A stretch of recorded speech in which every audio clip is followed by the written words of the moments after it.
All right, you should be able to hear me now.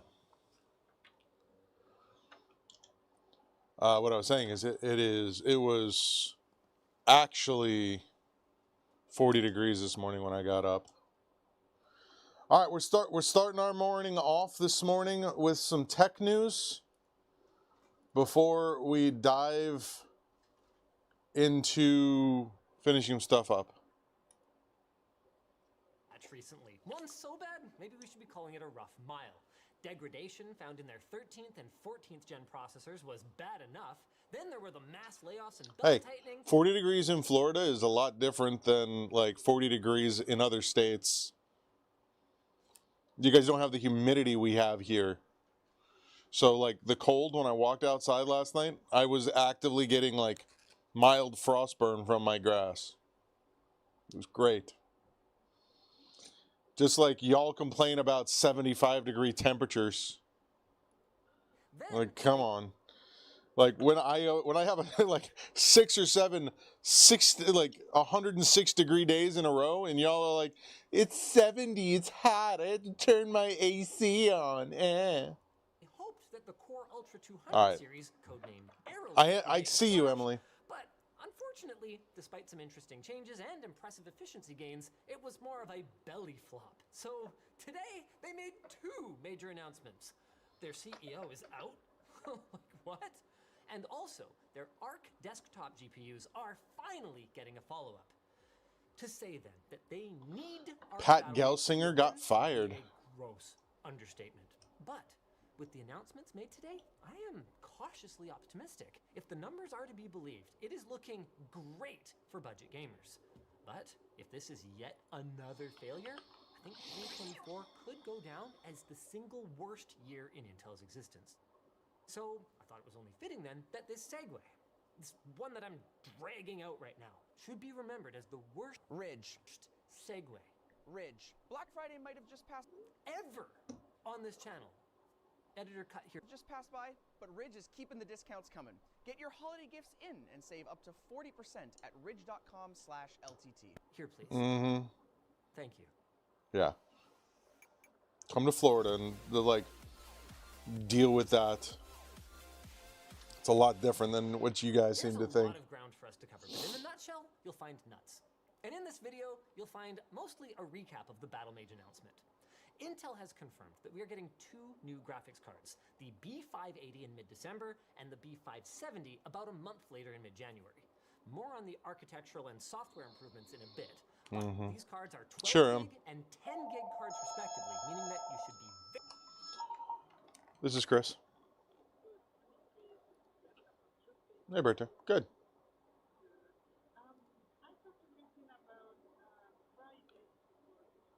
Mm-hmm.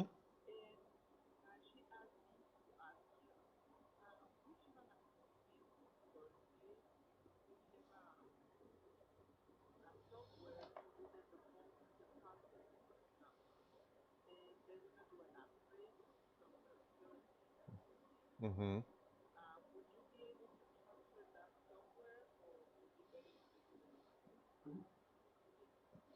No, I can still transfer that software. That's not a problem. Yeah, I don't see why I wouldn't be able to.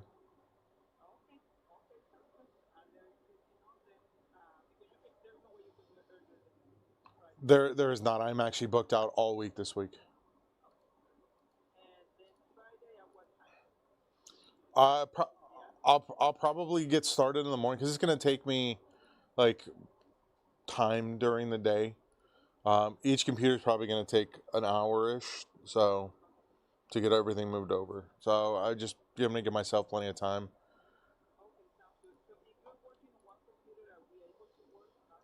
Yes.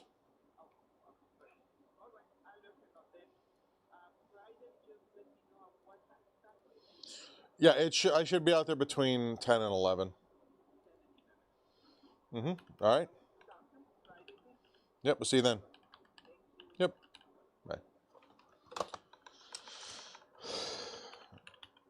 Bye. There's 2 places I've been where the heat hits different. Nevada, which when it was I think it was like 98 in Nevada. I walked outside and I legitimately thought I was in an oven.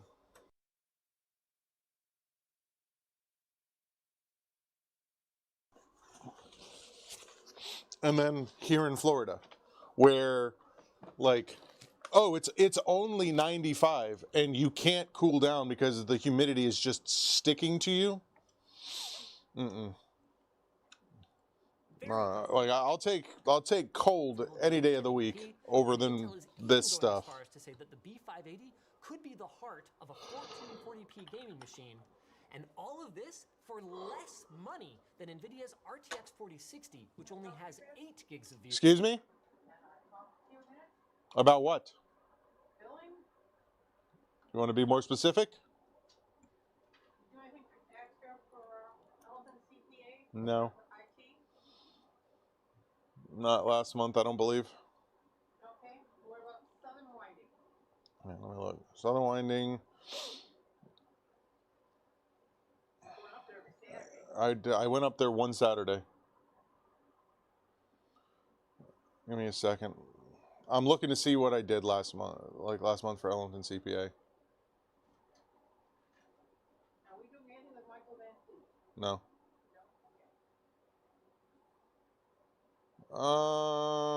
No, nothing for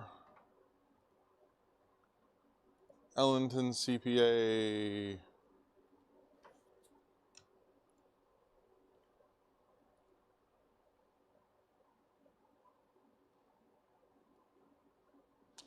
All right, I'll be right back.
All right.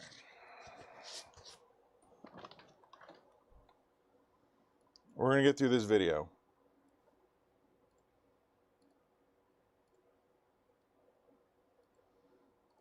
RAM and is marketed as a 1080p card. The pricing? I gotta say, it looks great.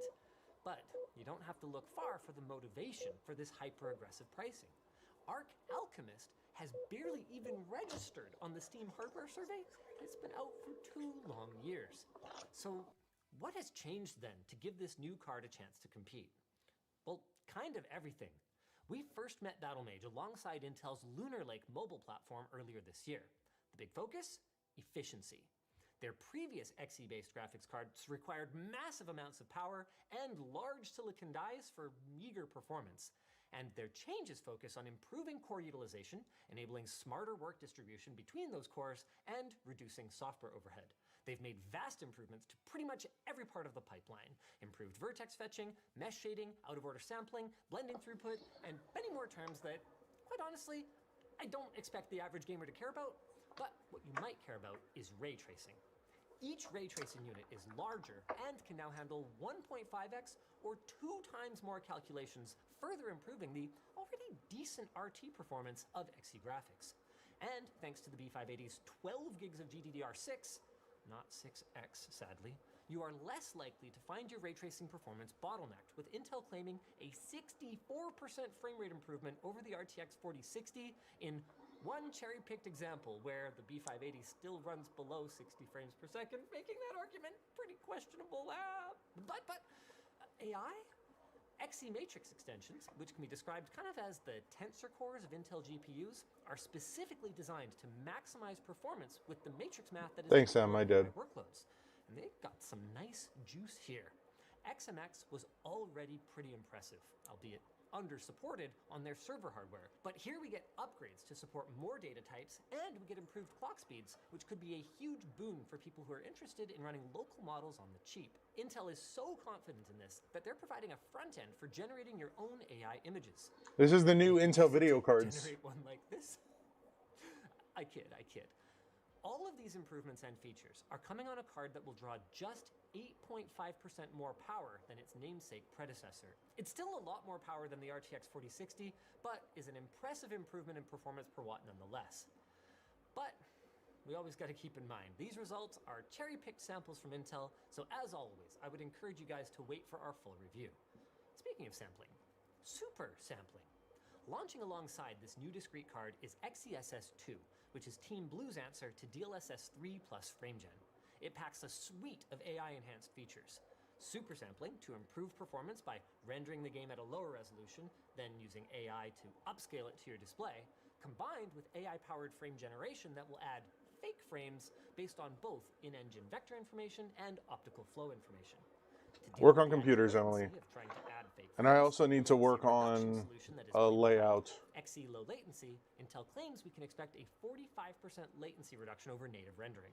Furthermore, they're bringing XeSS support to Vulkan and DirectX 11, allowing developers to more easily implement the tech in existing and future games. Sounds promising, but naturally, all of the caveats around image quality of DLSS and FSR still apply here. Until we see it. Maybe it's perfect, but I doubt it. But what about the price? I keep saying it's good, but I haven't said what it is. Well, you're gonna have to wait for our review to see where this card actually lands when it comes to 1080p and 1440p performance. But what we know now is at $249, I'm extremely excited. Both of the incumbent players have treated the budget gaming segment like it isn't even worth their time and attention. But Intel looks dead set to bring back the capable $500 gaming box. That'd be nice. Is the best outcome that I could have hoped for back when they threw their hat in the ring. Their LTT Hat Pro, lttstar.com. Of course, we should be taking all of this with a grain of salt, so big you could choke on it, but what Intel is claiming is 26% average uplift in raster performance per dollar over the RX 7600 at 1440p Ultra, which is across 47 games on a card that is $20 cheaper than MSRP. And then if we look at ray tracing, which is one of Team Red's biggest weak points when compared to NVIDIA, Team Blue comes out 37% ahead of that same card. There's less data points here,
with only 9 games tested, but that is still very, hopefully, impressive. And at $299, the RTX 4060 is allegedly getting slaughtered by Intel's new B580. That NVIDIA card costs about 20% more while delivering, allegedly, 32% less raster performance per dollar and 25% less ray tracing performance per dollar at 1440p. So it looks like while the CPU team at Intel was busy trying to do something great, the GPU division may have been busy succeeding. Yeah, I saw the NZXT stuff. Allegedly. I can't wait to start testing Hey, what's going on? finding out where they actually Yeah, I'm excited about this. And against themselves. This card should crush it in just about every way. Yes, the memory bus will. We were talking about all the Christmas stuff that I lost yesterday. This is what my office used to look like every year. Like, we would hang up usually about 5,000 to 6,000 Christmas lights, and all that stuff is gone now.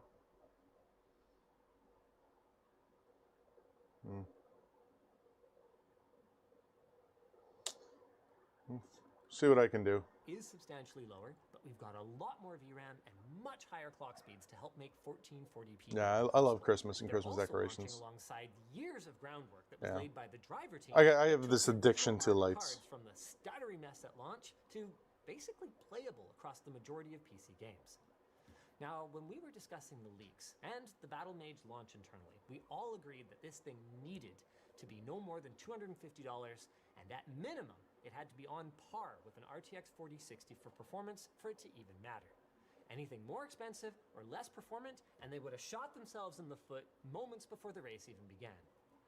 Well, Intel, Battle Mage, and XC2 graphics, they might be a little late to the party, but if these slides are to be believed, they were just busy shopping for more beverages and guests. How about so this? they could keep the party going. If you pay me $60 a month, I will build you a PC on par with theirs. And at the end of that payment period where you would have paid for the whole thing, you just get to keep it. How about that? Their timing, also kind of good in my opinion. It could be months before we see something like an RTX 5060 from NVIDIA and an RX 8600 or whatever's next from AMD. Now, there's absolutely no telling how much better. Do what again, Emily? Wait, all of my Christmas lights got flooded. So price could still keep Intel on top of that lowest rung on the ladder. So, the way that I see it, if we have to sacrifice Pat Gelsinger to summon our Dark Magician, well then, that's just the heart of the cards. Now I summon Pot of Greed, which lets me give you 3 segues to our sponsor, Squarespace. Make sure that your business is ready for the holiday season with a quick and easy to set up website. Squarespace's platform is designed to streamline the website building process while still offering endless possibilities for customization. Their blueprint system lays the foundation with carefully curated styling options. Then you're free to go buck wild and customize to your heart's content with their code-free drag-and-drop Fluid Engine editor. If you're ever stuck on what to do... I don't know. Thank you for subscribing. I don't know why this is using this... that subscription thing that's bouncing right there. I don't know what it is.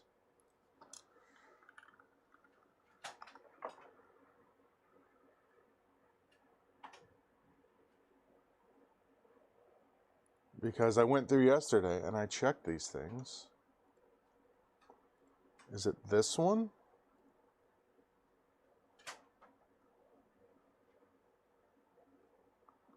It's got to be this.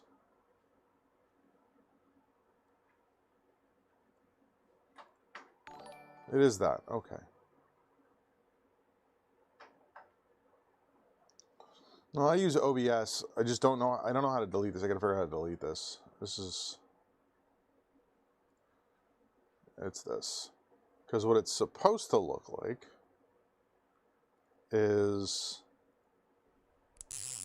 that, with that sound effect of me zipping zip ties. Support most major credit. All right, let's see what Tech Jesus has to say. Officially announcing it, 2 of its Battle Mage GPUs. It's the B580 and the B570.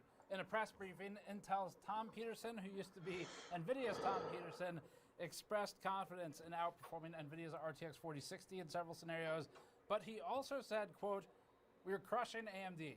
in one of the specific comparisons, so we'll get into all that. The cards announced are the B580 and the B570. The B580 is $250 base, and the B570 is $220 base.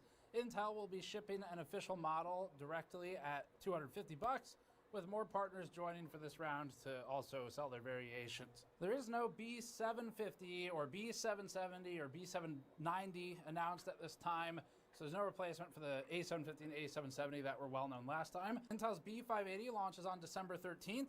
The B570 should launch on January 16th or so. As for the naming, Intel continues to deviate from the norm of creating 9 generations of thin and then running out of numbers because 5 digits is crazy. Unless you're Intel, in which case you revert back to 3 digits plus a number and a couple weird words for the CPUs. But for the GPUs, they're doing letters. So Alchemist was first, next is Battle Mage, Celestial, and Druid should follow. Now, we're deeply concerned here because if you're paying attention, that is a lot of casters in terms of like RPG classes. Yes, that is a lot of And casters. They don't have a tank, they don't have DPS, they don't have a healer. There's not We a lot all of are. options for the letter E. Bro, you can't tell on camera, but like this entire area is very gray. Like Steve's almost 40, I'm 40. For things that aren't also casters. Evoker, Exorcist, I guess Explorer, but like, come on, really? It's not really until they hit F that they at least get a fighter, and then they can, if they survive for 5 generations, they finally get a healer. Anyway, D&D and RPG classes aside, Intel's new Battle Mage GPUs will use a totally new architecture. These follow the company's It'll A happen series or quick. Alchemist GPUs from the last couple of years, launched in 2022 somewhat silently with the A380.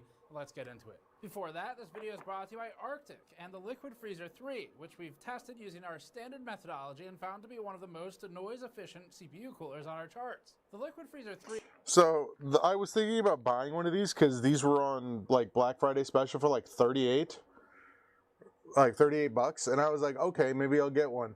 And then when you look, it performs very well in its noise and like noise adjusted stuff, and I'm like, okay. But when you look at the performance, it's not as good as almost everybody else. 3 includes rise and offset mounting to improve AMD performance and uses a thicker radiator It's still to good. further lower the temperature. It's still good, Arctic but has priced these competitively for AIOs, and you can learn more at the link in the description below. All right, straight into the details today. First, Intel's $220 and $250 price means that the closest current competitors, barring whatever NVIDIA and AMD launch early next year, would be these. The RTX 4060 is currently around $290 to $300. The RX 6600 is $190. The RTX 3060 is about $270. Intel's own A770 is around $230. The 6600 XT, when it's available, is also a competitor. And then the RX 7600 is about $250 or so among other cards, and these are just quick prices from Newegg. And now a quick recap of Alchemist specs for a reference point. So Intel's A580 GPU has an advertised graphics clock of 1700 megahertz with boosting up to 2000 megahertz per TPU's database. The A580 has 8 gigabytes of GDDR6 memory on a 256-bit bus, with that bus width being rare at the price class these days. 3072 shading units are on it. There's 175 watt TDP, 8 megabytes of L2 cache, 24 RT cores, and memory bandwidth of 512 gigabytes per second per the TPU database listing and prior specs from the ARC page. That's the second one is with a K, not a C. The first one's with a C. The new B580 will have 12 what was the gigabytes other of one on GDDR6 Kick? I memory only on saw a one on Kick. 192-bit bus with 456 gigabyte per second bandwidth. The Sparkle datasheet for its B580 Titan notes a 2740 megahertz boost clock, which would be a substantial uplift over the A580's boost that TPU says is closer to 2000 megahertz. The spec sheet notes 20 RT units, 20 XE cores, and a 200 watt total board power. Intel is still stating that rebar is required, which would be present on all modern motherboards and basically all relevant older ones. But if you happen to be someone who's upgrading something really old, then Intel Arc has been problematic if rebar is not available. We've talked about that in the past. As for the total board power of the Titan, which is a specific SKU that Sparkle's doing, it's not an Intel thing. Sparkle has room, like any other board partner, to boost higher board power for higher boost clocks and for additional overclocking overhead. And so you'll see a range of board power on the different partner models. This is the datasheet for the Sparkle B570 Guardian OC. There's no A570 desktop SKU to compare against, so this one's sort of out there on its own. The B570 Guardian has a 2660 megahertz clock, down 80 megahertz from the B580 comparison Oh, we okay. just made with one of Sparkle's other cards. It has XE cores down 2 units to 18. RT units Thank are you, also then. down by 2. Memory is down to 10 gigabytes on GDDR6 on a smaller 160-bit bus. There is a 380 gigabyte per second claimed bandwidth and a 170 watt claimed TDP. Now these TDP numbers will vary based on the partner model. Intel also told the press that it is using the N5 TSMC process. So Intel is not making this at its own fabs, but it hasn't for much of anything recently that we cover. The die is 272 millimeters squared, and Intel noted that this is the XE2 BMG-G21. Like, look at like all of that. It's like mind-boggling to think what we've done. Let me see if I can find it.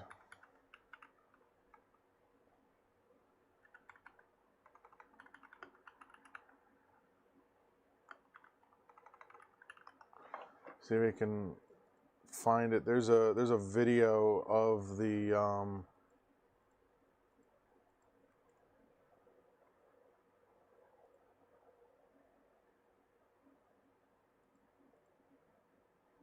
think it's this. Yeah.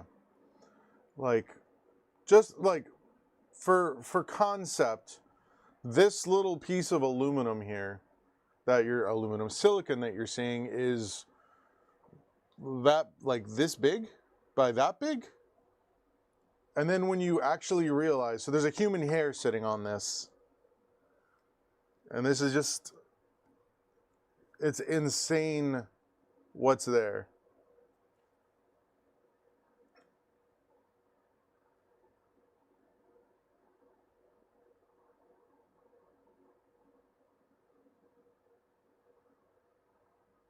You wonder why you can't repair CPUs.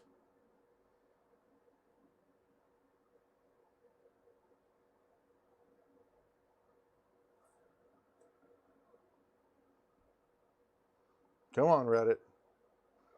Reddit's been struggling quite a bit lately.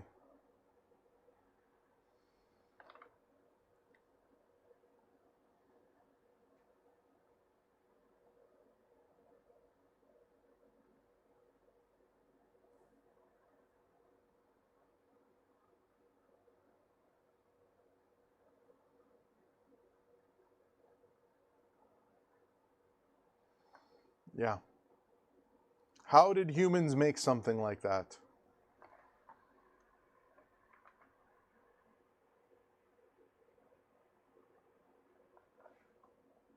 This is the XE2 BMG-G21 SoC architecture. So the actual name is sort of the base chip that we're talking about. That's what it is.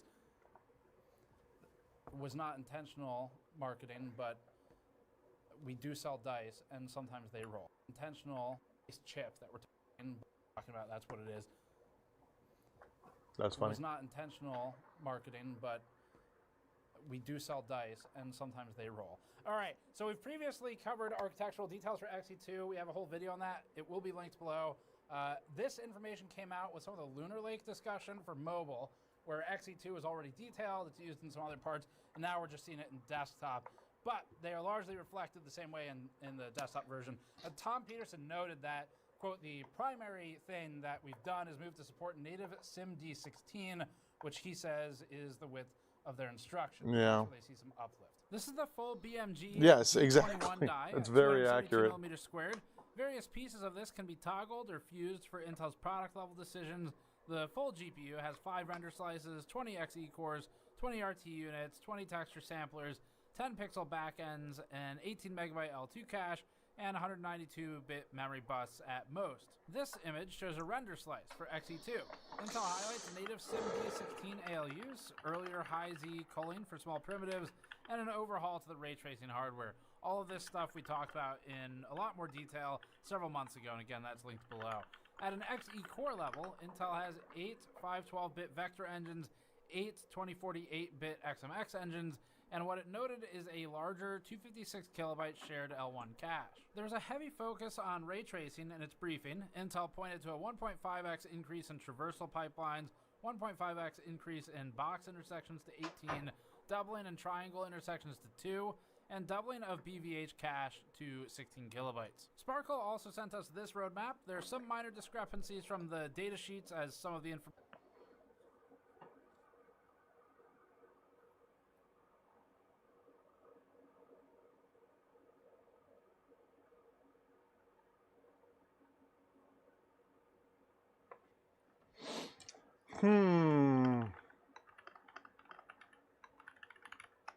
Do you know what would be the funniest thing ever?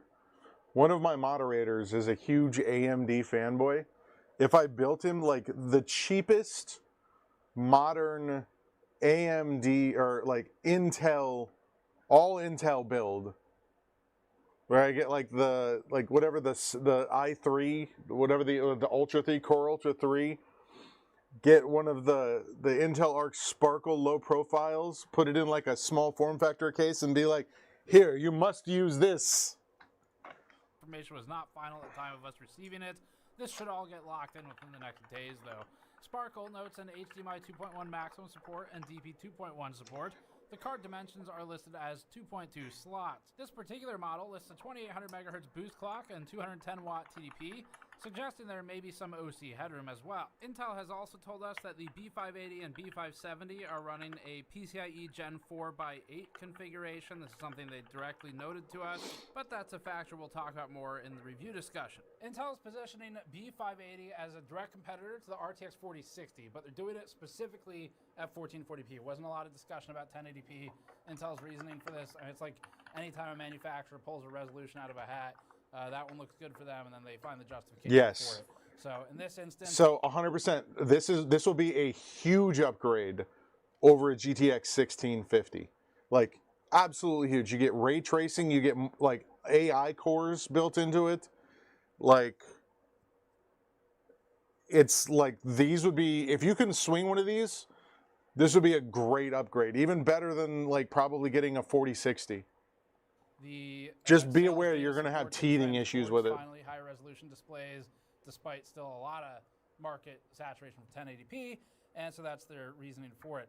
Now, the company stated that the larger frame buffer is particularly beneficial versus the 4060's more limited 8 gigabyte frame buffer, where in certain situations, Intel is able to outperform and make use of that. So we'll run our own numbers, but let's take a look at theirs just to set the expectations and know what our benchmark is to validate against in a few weeks. The first party image here claims that at 1440p and high quality motorsport, the B580 is showing with Ultra RT a 64.5% improvement, going to 51 from 31 FPS. With high RT, we see the B580 improving by 12.3%, going to 64 FPS from 57. We're not sure how their 116 number was calculated here, but we're just doing all the math ourselves for the FPS numbers so that it's treated consistently and fairly. And then for high, without RT, the difference has the 4060 in the lead here at 86 to 77, which is about an 11.7% improvement over the B580 with the 4060 in an advantage. This particular slide is actually really cool. I like this one. It shows some interesting stuff. So this shows an intra-frame analysis from a single frame ripped out of a Fortnite session at 1440p. The horizontal axis is for the API call execution by count, with the vertical axis representing time.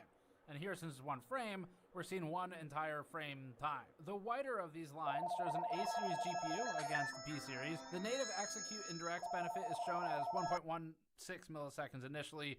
Then if we're reading this right, it continues to accumulate benefit with render base pass. After that,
The deferred lighting pass sees a reduction in frame time requirement of 0.29 milliseconds at the spike where it begins to happen, with another 0.41 millisecond reduction during volumetric fog for UAV L1 caching. There are other gains not specifically listed here, but they are shown in the total frame time number.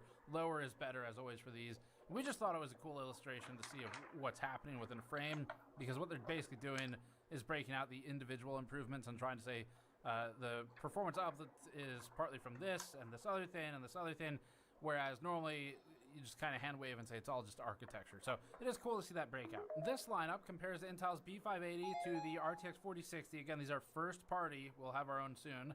This is at 1440p Ultra. Intel claims that it holds an average 10% advantage over NVIDIA based on its cross-section of games, with the total range at 0.83x to 1.43x, so it loses in some as well. The company is also claiming an advantage in performance per dollar metrics, comparing to a $300 4060 and a $270 7600. Intel makes this claim for both RT and rasterization performance. Intra-company, Intel claims that its uplift over its own prior A750, which should be a larger GPU configuration, but on the older architecture, averages at 24% improved. There are no presented conditions in which Intel drops below 1.0 baseline, indicating no, at least shown, areas of regression. Now we'll briefly look at the cooling solutions. Starting with Intel's B580 model, which it says is limited, the card has... Ooh! Am I the only one that likes that? Kept some of the plastic styling and molding of the face, but moved to a fuller flow-through area. Intel has shortened the PCB, stuck with an 8-pin connector, and cut a large hole in the backplate to allow air I like that. through. The shorter That looks PCB clean. allows this. In our testing under some conditions, we've observed up to a 5-degree improvement in 4090 class cards for this approach. The fin stack itself is simple and resembles the 20 series era GPU coolers. Intel had some significant assembly challenges last time, but we don't know from here if those are improved.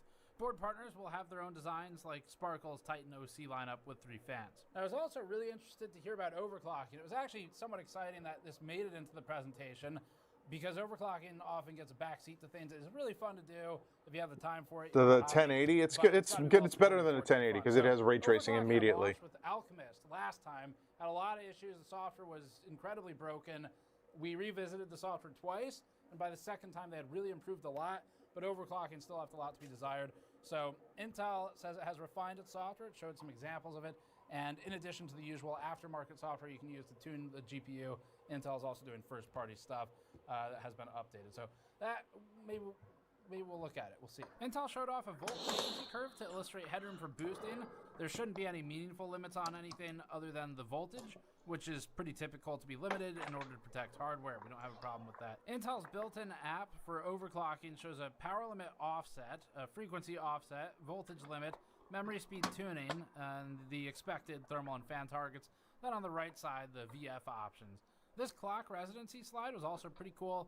Intel is demonstrating where power binds come into play as opposed to other limitations like voltage reliability. And based on that, the first thing I'm going to do when I stop filming here is, well, I should say the first thing I'm going to do when the embargo lifts, and it is public information, Intel, is text Joe Stepanzi and see if I can get him back up here to maybe do an OC stream with an Intel card, because we've never done that before. Who knows? That'd be It interesting. could be a complete nightmare and not work, or it could be really awesome, so we might do that. All right, as a refresher, wrapping this up, our prior Intel benchmarking conclusions have sort of shifted over time because it's really changed a lot. Intel has done dozens of driver patches. They've done major reworks with Alchemist for DX9 and DX11 in particular, where it has drastically changed the performance behavior and the characteristics in games. And that characteristics there includes things like stuttering behavior, unexpected crashes, black screens, stuff like that. So they've really worked a lot at it. One of the common trends, though, even in our revisit where we were somewhat positive on the, well, I would say very positive on the direction, but still middling on the recommendation, the trend is for Alchemist, even at its best, we found ourselves basically saying, look, like at the absolute best price. What's going on here?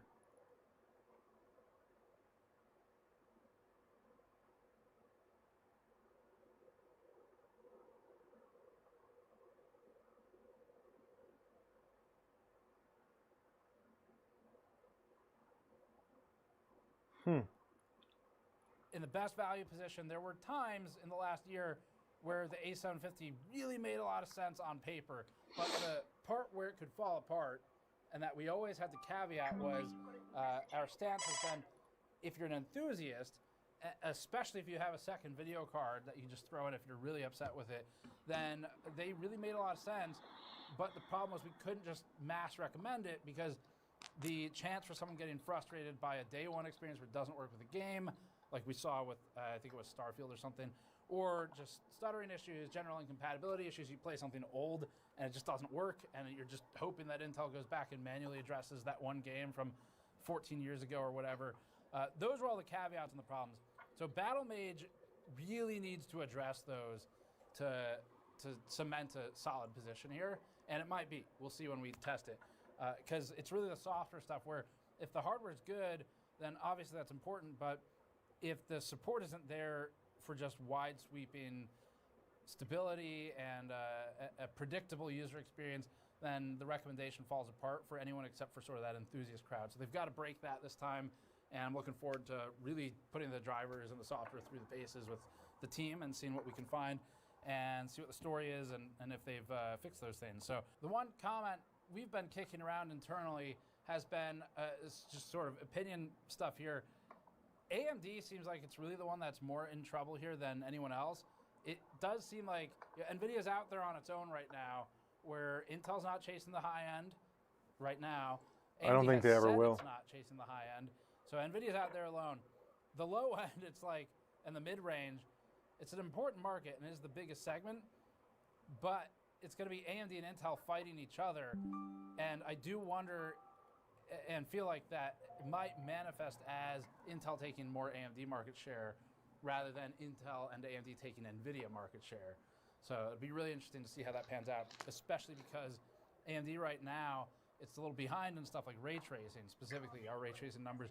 They've got a disadvantage in some games where Cyberpunk with certain super high settings and Black Myth Wukong with super high settings, AMD just falls apart, where NVIDIA scales well. It's maybe optimized for it, might have been developed on it, built for it, whatever.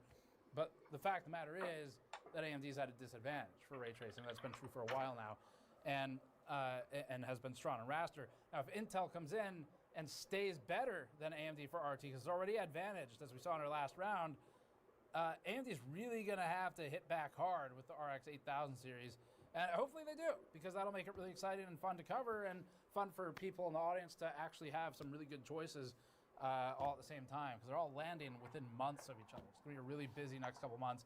And we'll have content for you soon. We're going to be testing it as soon as we get them in. And thanks for watching. Subscribe for more. Go to store.gamersnexus.net to help us out directly. And remember, NVIDIA has shown that it doesn't care that much. There's some This is Chris. stuff. Go buy that if you want. Hi, Tina.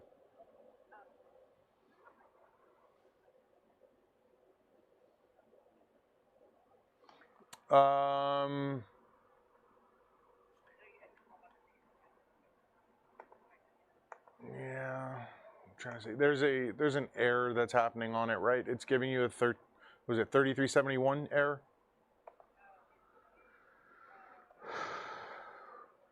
Yeah, there's something on the computer called QuickBooks Tool Hub. That you need to run. It should be on your computer. Tool Hub. It's multiple words. That's what I'm doing on this computer right now while it's doing updates.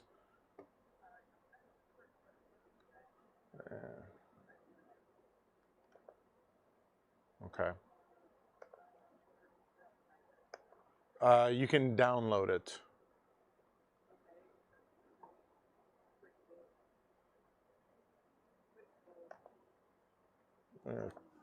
Tool Hub. Yeah, there's a repair thing inside of there. That's, yeah, but it won't open to let you put it in. Yeah.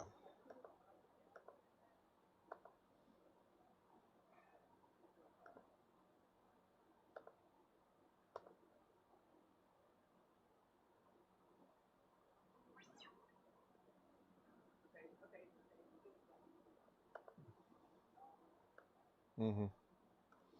Yeah, because I'm trying to get it to do it on this one right now, and I'm having small problems. No, I won't. I shouldn't need it because once it reactivates, then it should work. The problem like that I'm running into is I believe your QuickBooks file is on the network.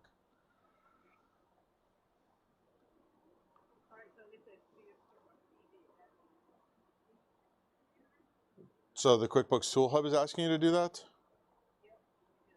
So hold on, before you do that, like there should be a list of things on the left-hand side. Like there's home, company file issues, network issues, program problems.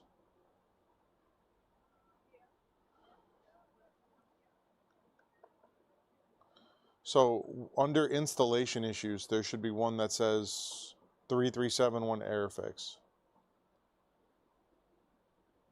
Don't just run whatever. You gotta make sure we run the correct one.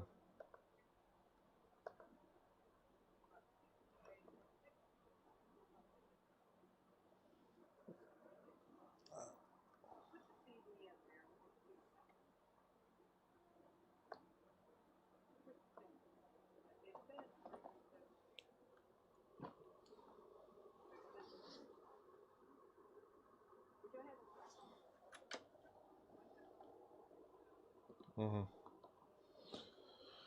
Yeah, like I said, I'm trying to get it to run on this, but this is Windows 10. So it's going to be like the steps and stuff are going to be different.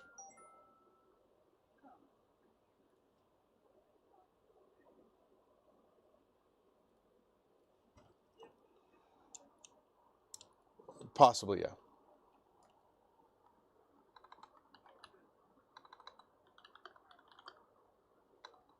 All right. Yep.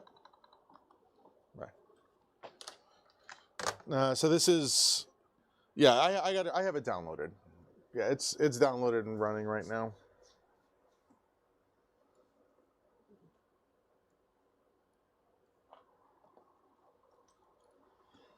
MKBHD responded. The full sponsored video and the reactions were very strong.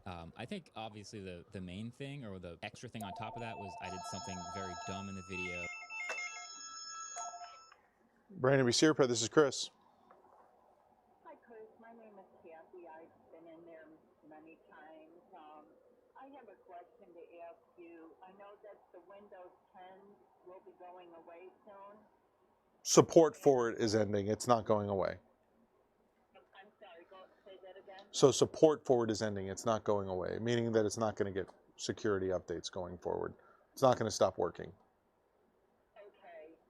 Well, I guess my question to you is, I have a computer with Windows 10, and it's probably about 7 or 8 years old now. I thought that it would be going away completely, and would you recommend getting a new computer with that age? And Yes, I would.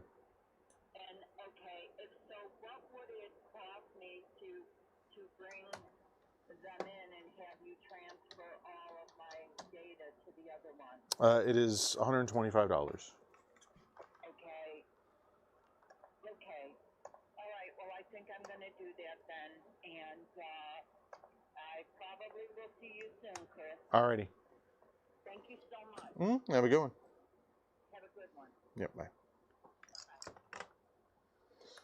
With driving, so that was cut out of the video, and rightfully people were very mad about that. People watched that video and thought two things. One, because this is an ad, I cannot trust anything that is said, so even though I actually have a lot of plans to like record more things outside the studio and do all sorts of other things with cameras that aren't the red in the studio, that just kind of gets ignored because it's a sponsored video and people want to focus on that, and I totally get it. And then if you do other videos that are in a similar style, people no longer know if they're sponsored, even if you're extremely clear about disclosing it and follow every rule to the T the best you possibly can. I think my learning is like, okay, yeah, fully sponsored videos, I think I'm done with those. And I think we still have lots of ways of integrating sponsors that we really believe in their products and like actually like and use. We put a video on the main channel.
So, top 3 issues of like the shop are palm rest replacements and quote unquote screen, like the hinge replacements, software wise, failed Windows updates, and then broken screens. Those are my big 3. Business is just a computer stopped working for some reason.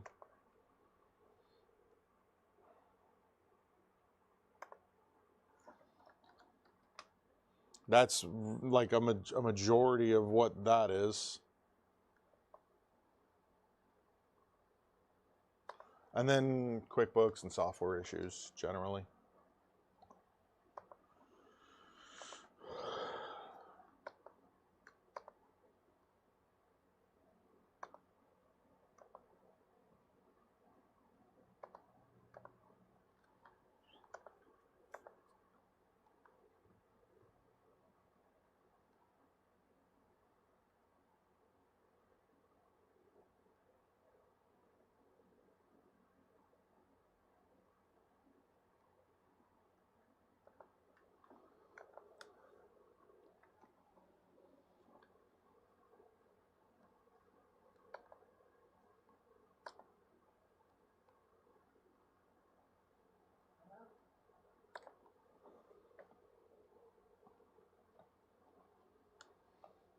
Yeah, I have a mod here who's supposed to be doing it, but he went AFK.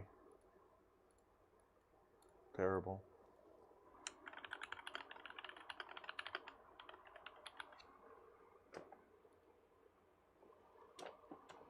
Most small to medium businesses don't have servers. I do have 2 medium businesses that have servers, but they generally, most just have file shares.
This will take some time.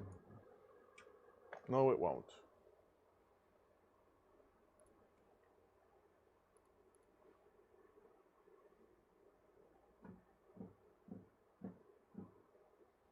Yep.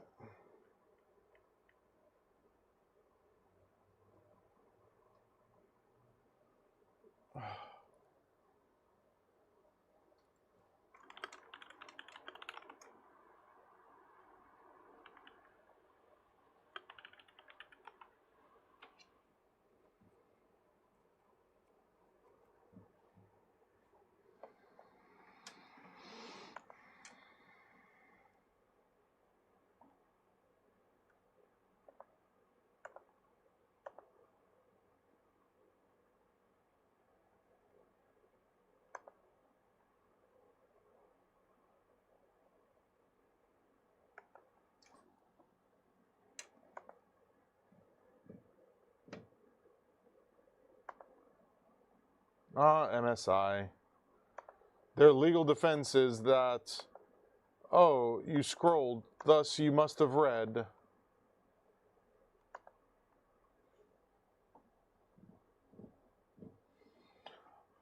All right, build it for me, man. Give me the notes for it. We'll build it, and we'll sell it for that plus my normal build. Hello.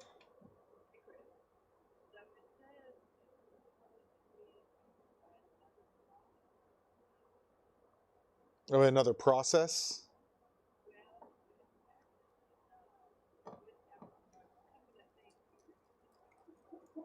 Mm-hmm.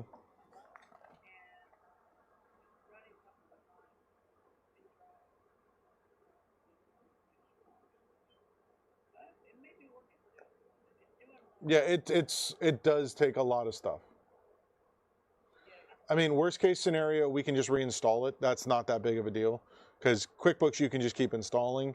It's the other one that, like I said, I'm worried about that one more than that, because QuickBooks is just reinstall. Like worst case scenario, uninstall it, reinstall it. Your files, you already have all that stuff backed up, and that QuickBooks is just an annoyance. Like anytime anything changes with a computer, QuickBooks is like, I think you're stealing me. So, yeah, just give it some time. Yep. Bye.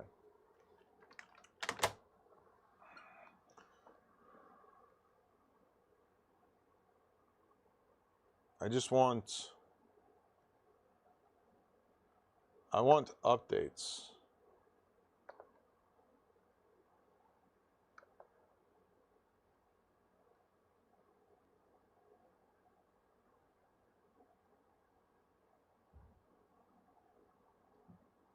So maybe this one?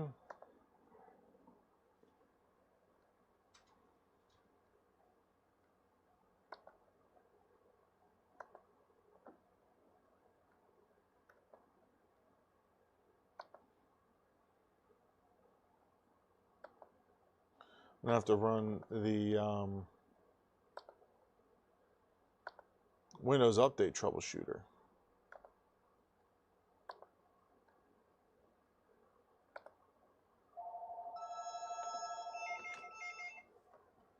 Bradenton PC Repair, this is Chris. Hey, how you doing today? Doing all right.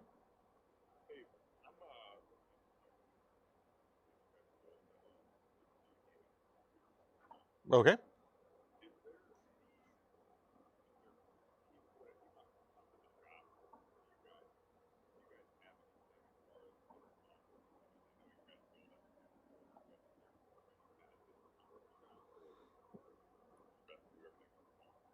Most of the stuff can be done on the phone, but like actually signing paperwork and doing deposits and stuff, I generally do in person.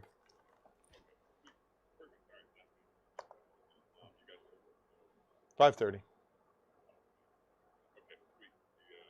All right, have a good one. Bye.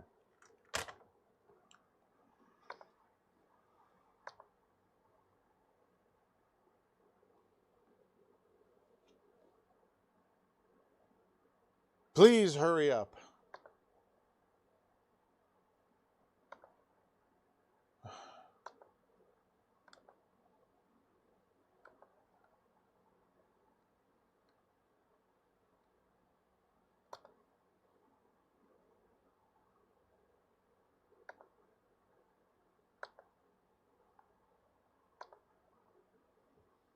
I was hoping that all of these were going to, you know,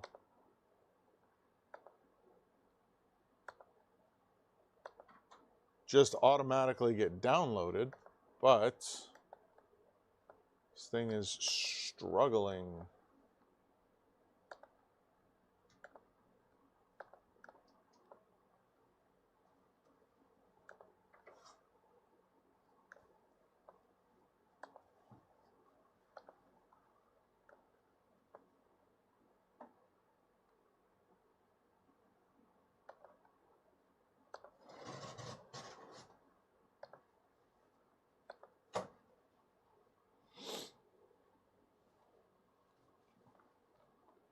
Monitor software for what?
This keeps doing this.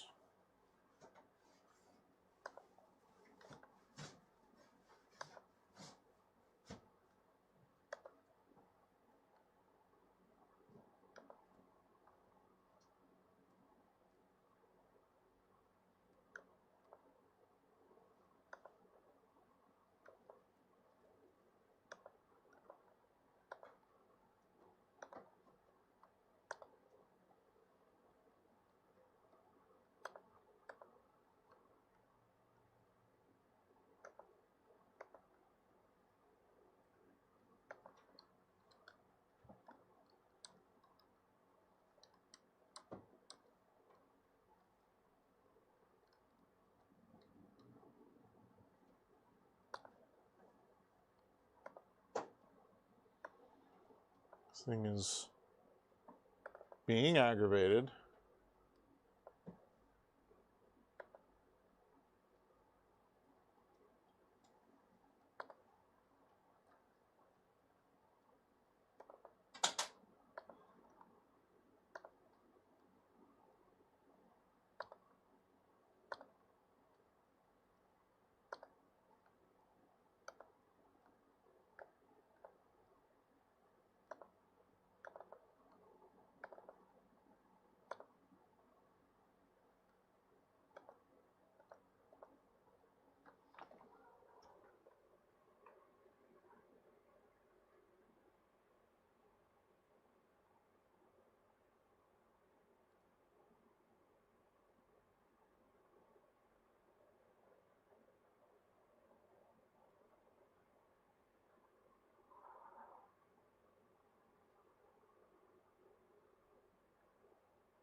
Okay.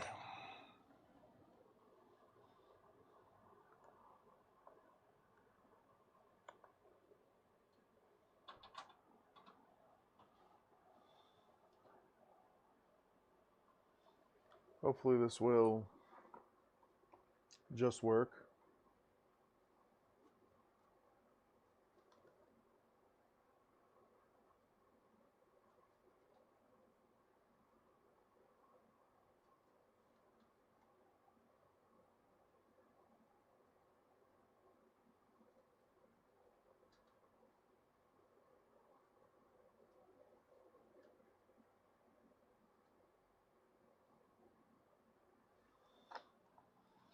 All right, let's restart this.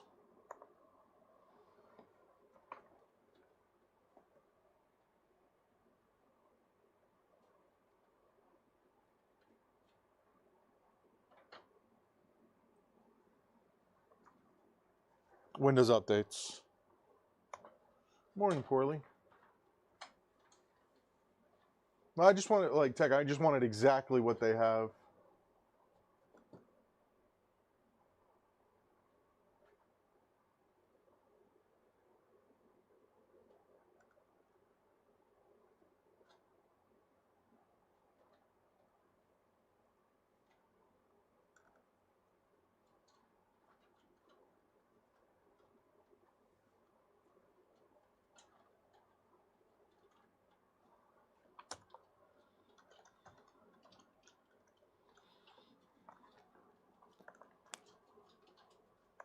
All right, let's see if we can get updates again.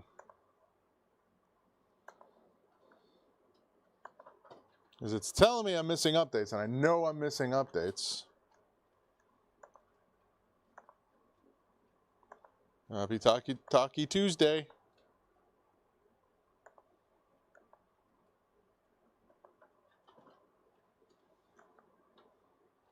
There we go.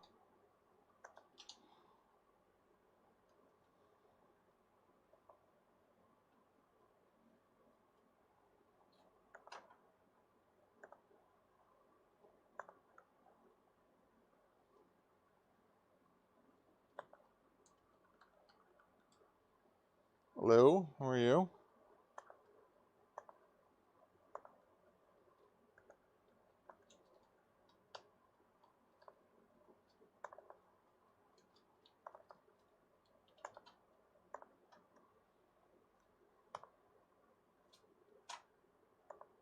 Finish.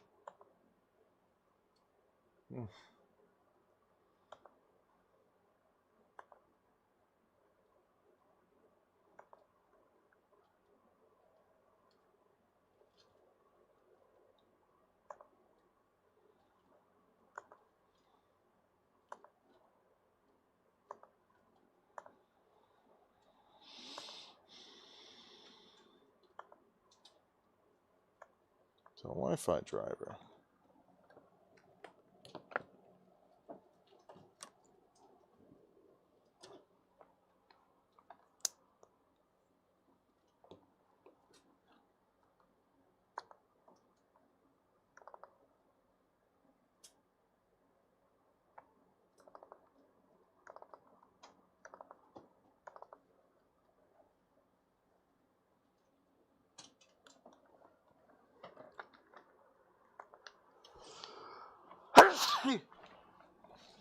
Thank you.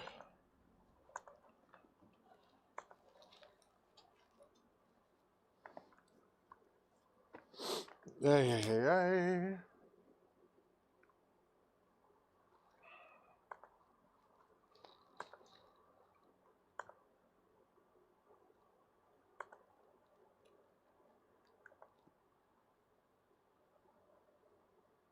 Yeah.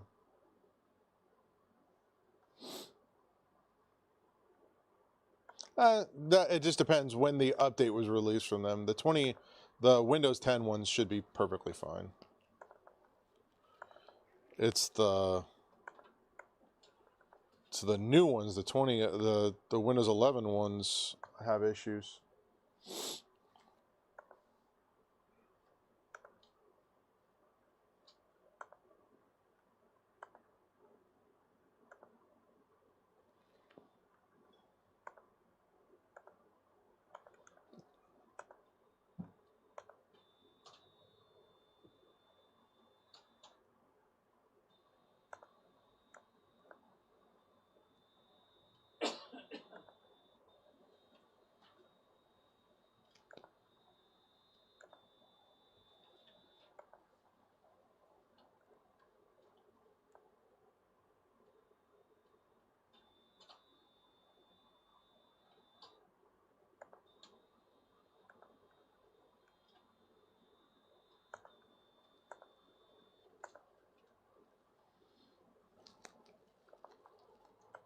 (22H2), we're making progress.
Uh-huh.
Yeah, it's installed and registered.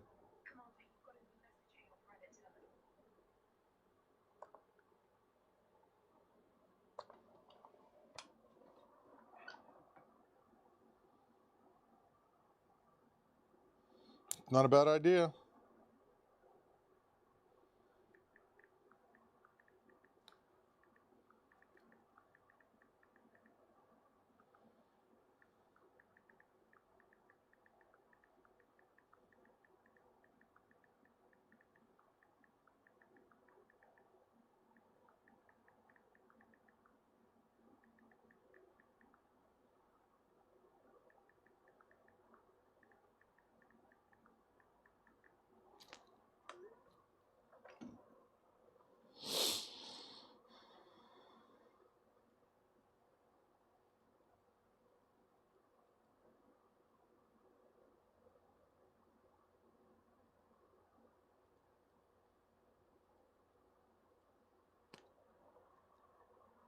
Oh, it just said finishing up. Now it says down the, come on.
Hello?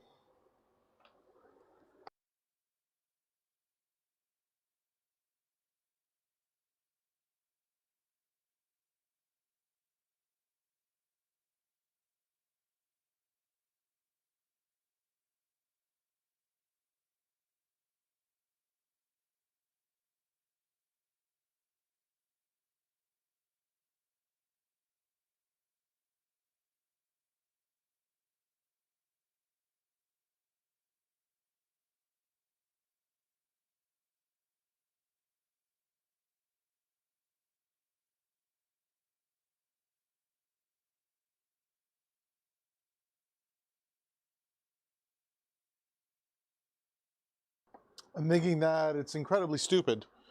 And that reminds me of, like, there was another service that did this back in the day that doesn't exist anymore.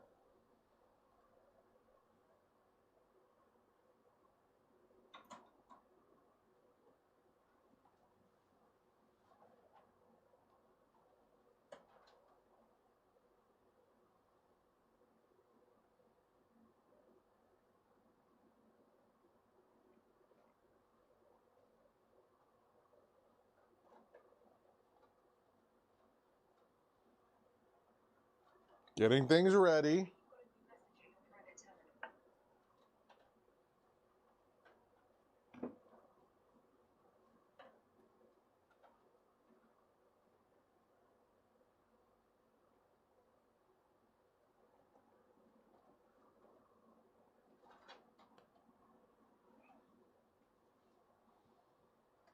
Yeah.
Yeah, I don't either.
Come on. I want to move on here.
This is the second time this has happened.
Come on.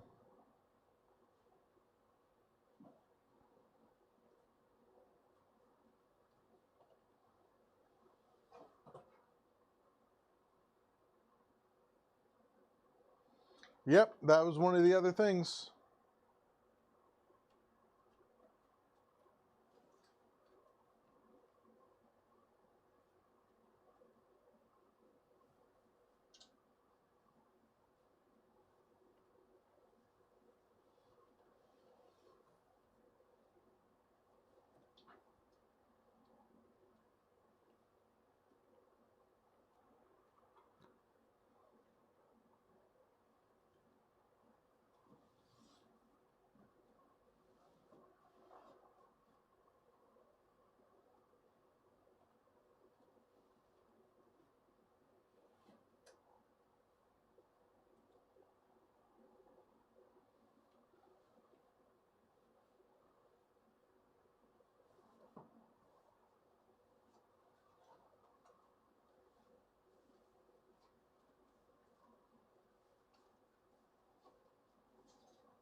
$35. All right, buddy. We'll see you when you get back.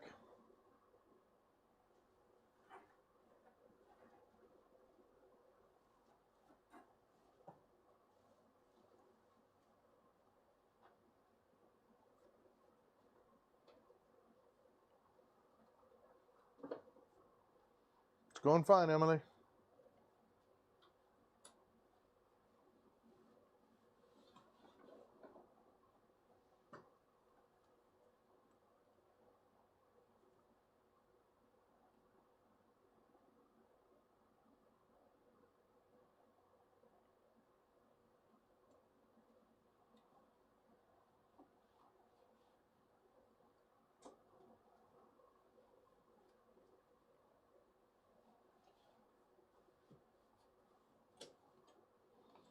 Thank you, Emily.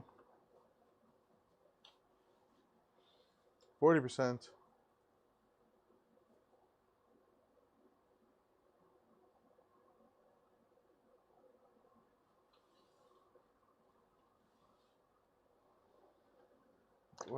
Waiting for an update. You can see that.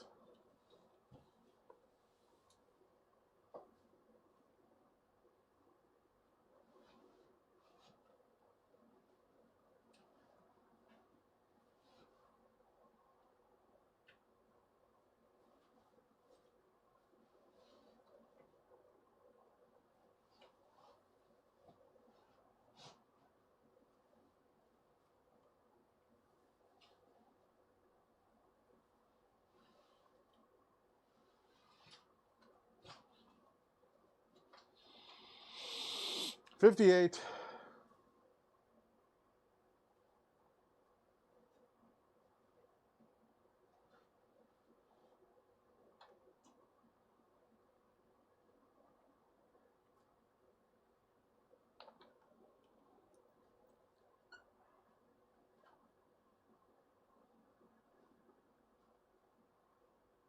That is faster. And I used to have, like, I was in the process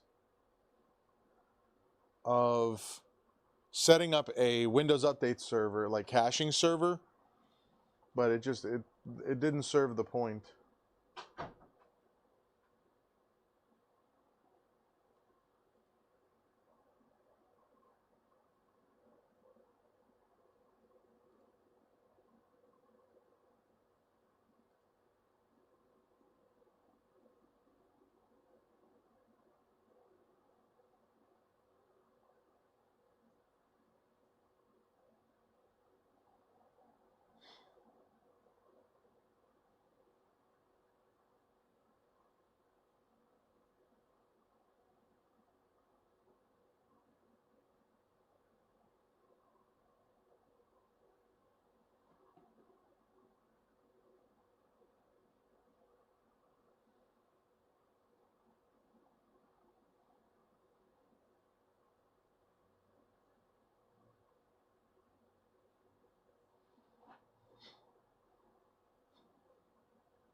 $70.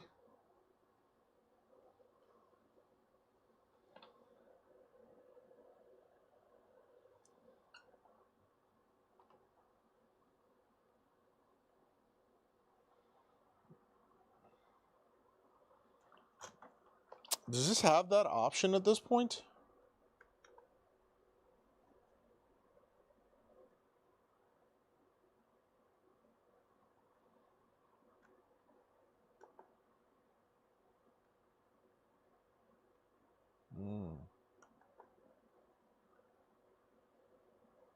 That'll probably help. Right now it's installing. Yeah. Sure, Emily.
Mm-hmm.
Yeah, I'm fine. Just waiting.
Mm-hmm.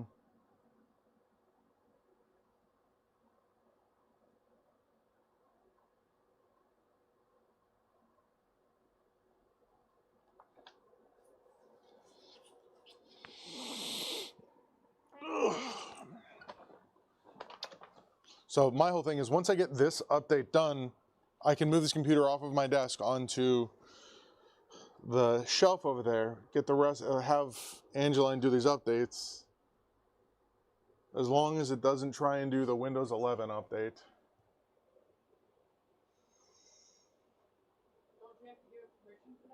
No, it'll just prompt you and say, hey, this computer meets Windows 11 requirements.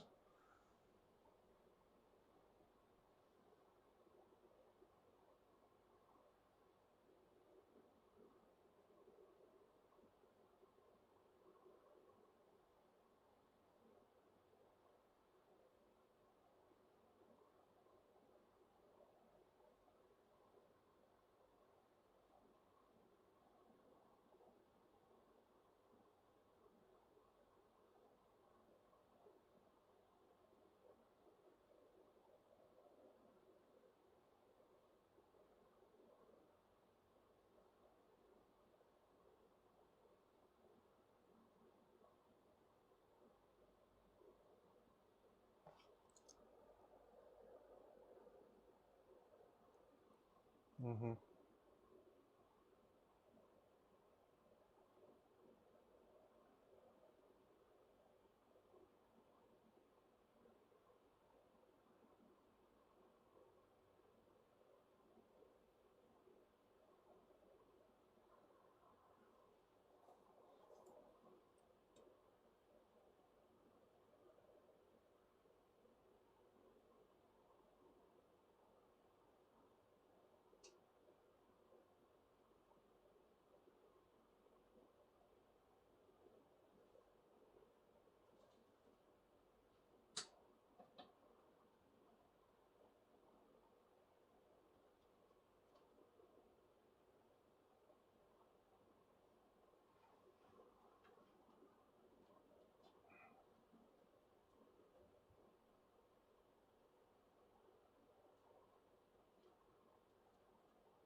Good morning, Dave. Okay.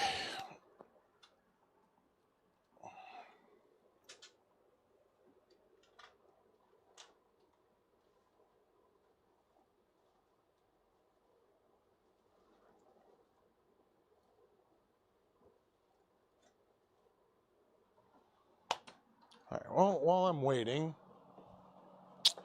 I have a veteran that I need to get a computer to, and I told him that I was going to put something together for him.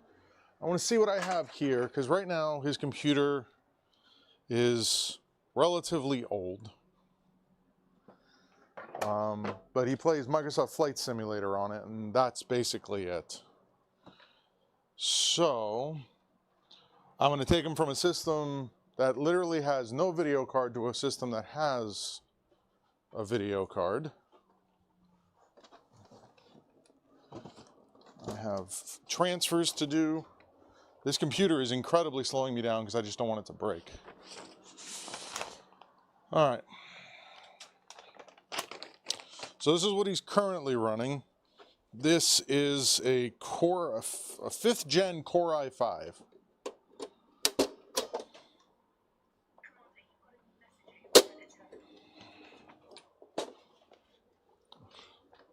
So I'm going to put together some stuff.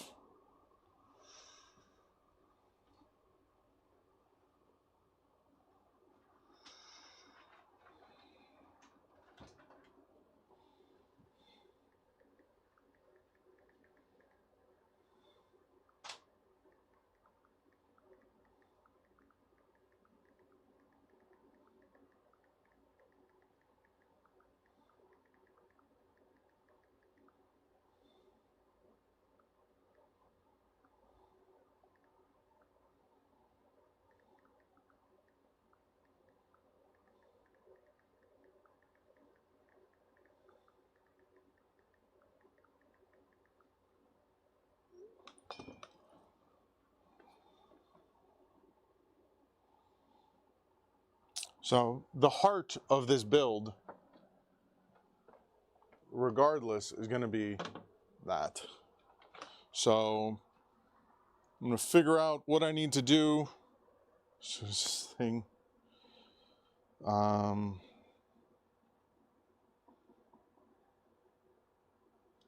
need.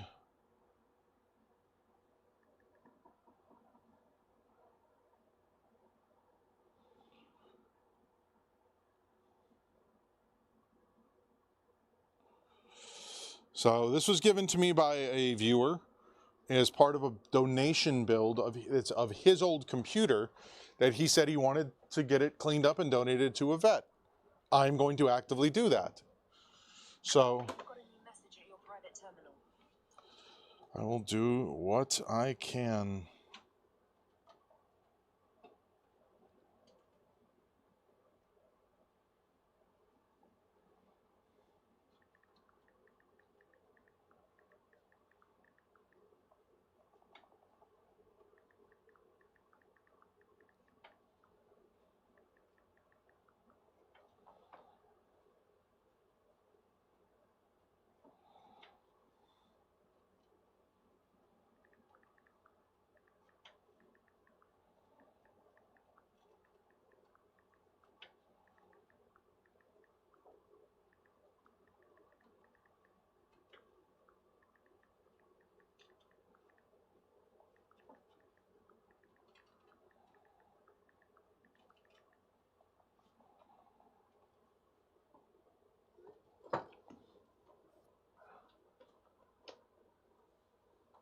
No, it was, so when I say Flight Sim, it's Microsoft Flight Sim, was it 1999 version or whatever it is? It's the one that's available on Steam from back in the day.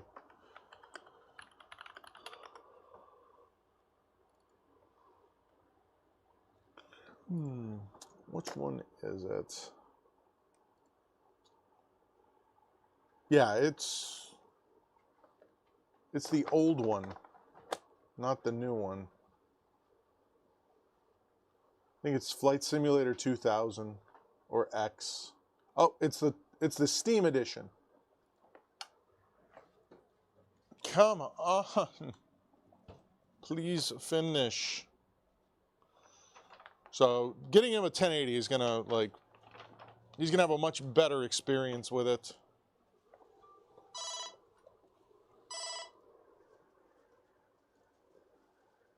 What's this?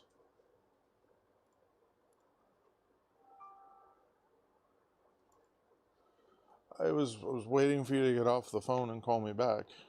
That's what was going on.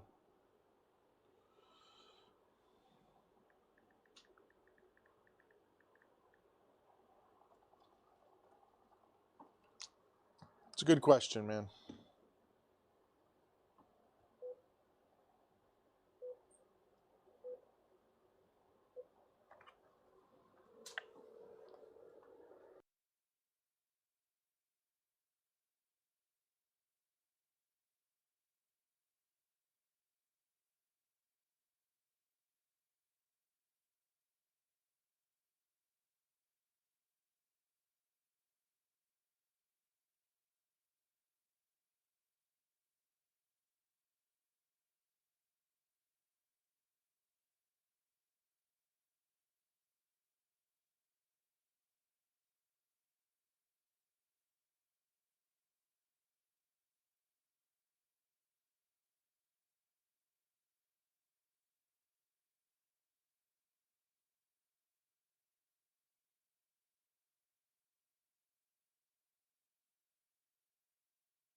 All right. Stuck at 94. All right. Yep. Good luck with your blood work.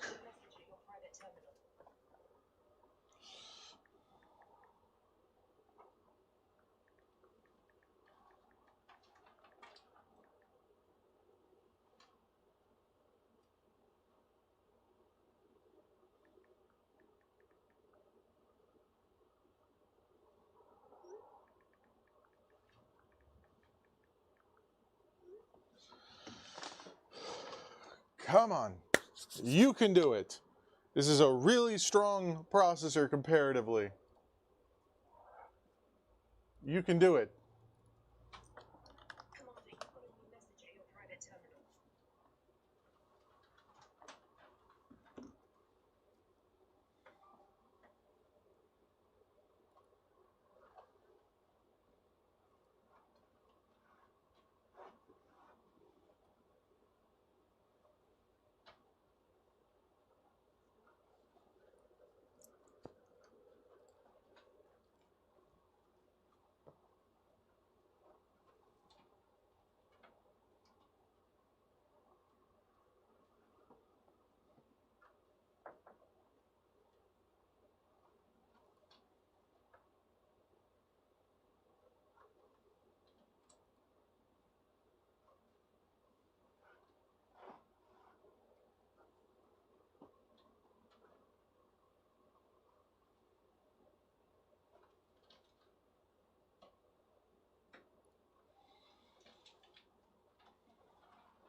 $94.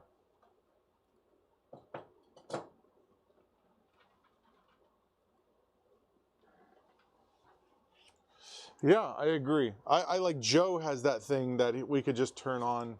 Let me see if he's around, Joseph.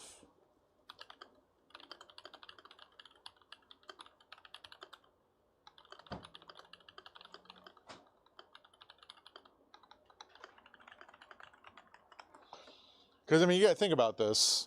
Like, this is a very, very strong processor compared to what it was running on. And it's like not even hitting this at all.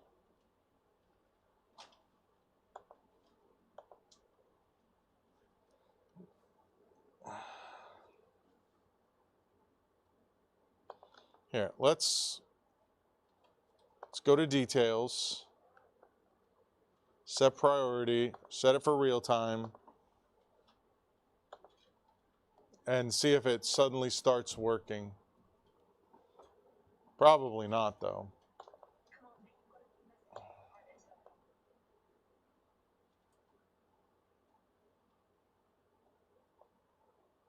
Oh, this thing is going to make me do the same thing.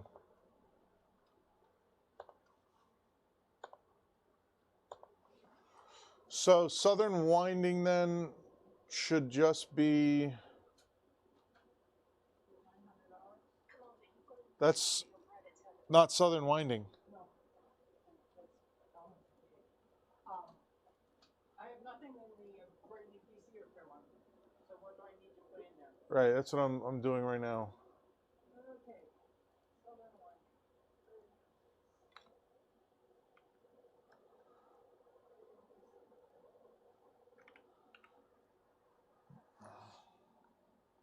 It still isn't going to fix this, is it?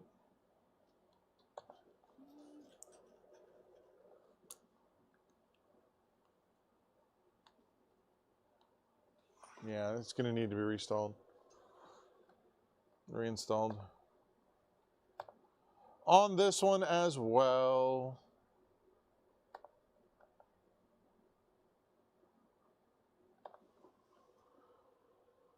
23rd from 10 a.m. to 4 p.m. update. Yeah, so it was just 6 hours out at Southern Winding. On-site time? Yeah. Travel time? No.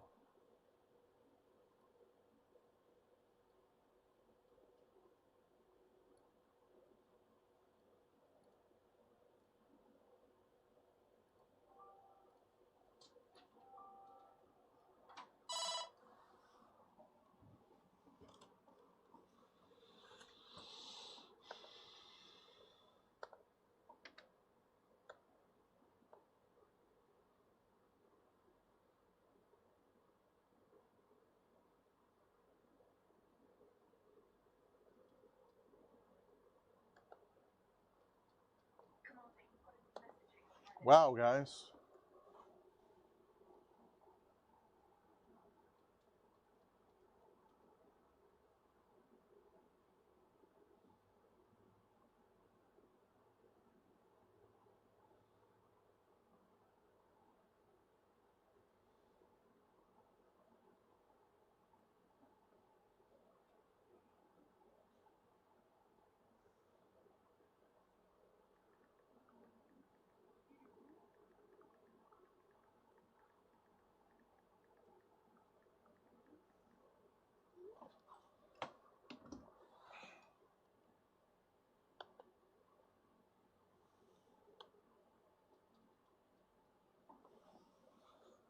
Hello, Mr. Nate Geek.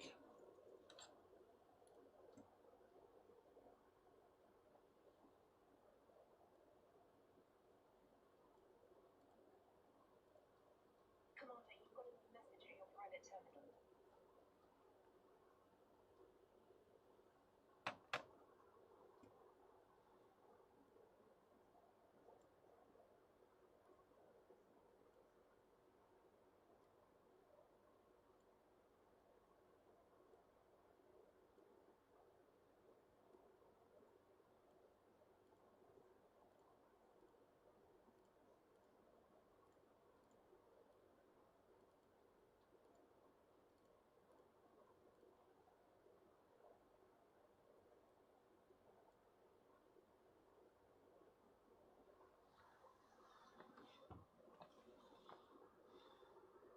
$97.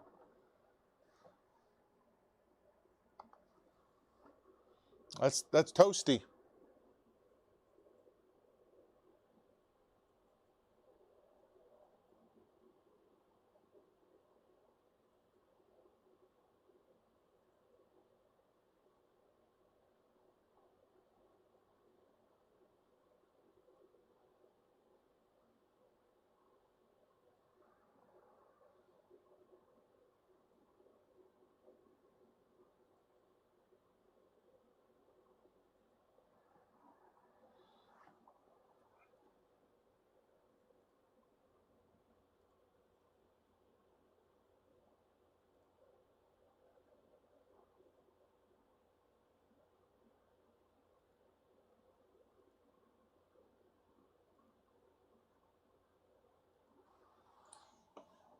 All right. Restart now.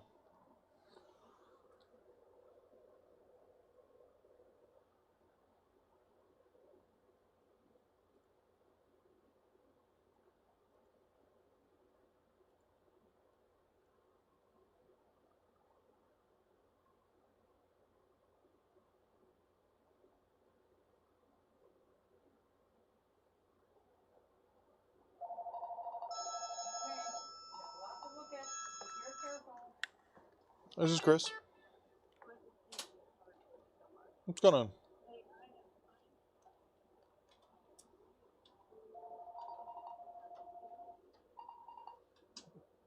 Okay. Well, if you uninstalled it, then you shouldn't get that error at all because, yeah, that doesn't make sense.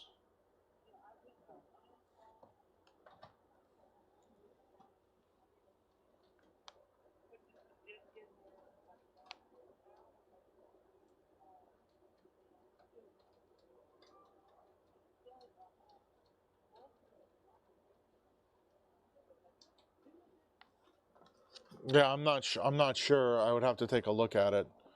But yeah, I'm not sure why that's continuing to pop up. I have to reinstall it on this computer because I'm having the same problem. Because the repair tool isn't working. It's just QuickBooks being QuickBooks, unfortunately.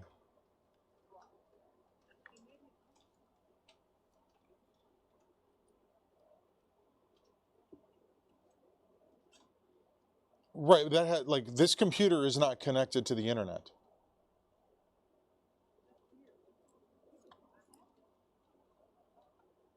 Mm-hmm. That's correct. It's saying it's installed multiple times on that computer, is what it's saying. And I don't know why it would be saying that. So we might need to run a there's a QuickBooks like uninstall tool that deletes all the files. Well, there's a separate tool that'll make sure everything is removed.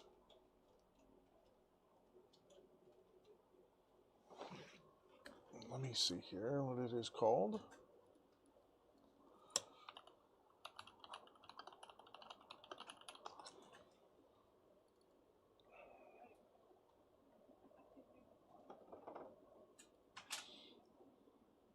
Yeah, and that one there was like nothing was done with what you're working with now. So I'm not sure why it's doing this. It's maybe because I pulled that other hard drive that it's like thinking that it's a different computer. Let me see here.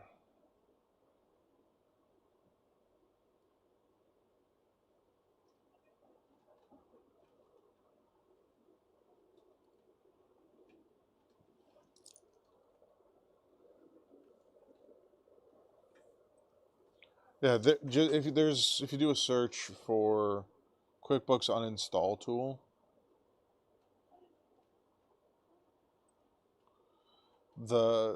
one of the like are you Googling this or are you using?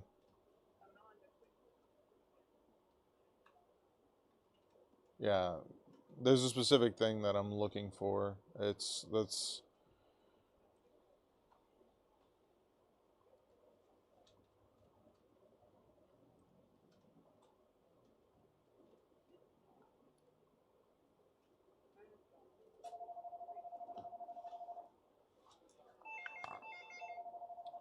Yeah, so there is if you find the one that says reinstall QuickBooks Desktop, there is a second button that's at the bottom that says Solution 2, manually uninstall QuickBooks and rename installation folders.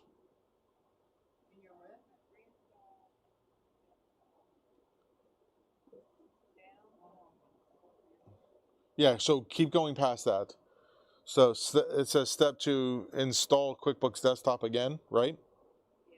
Below that, there's a little thing that says Solution 2.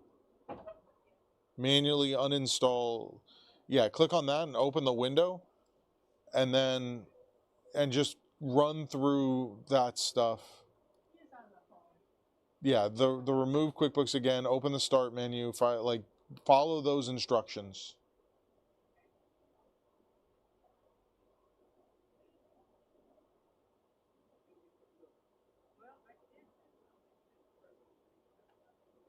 You went to the C folder on your drive and manually renamed it. Because that's what these instructions are telling you.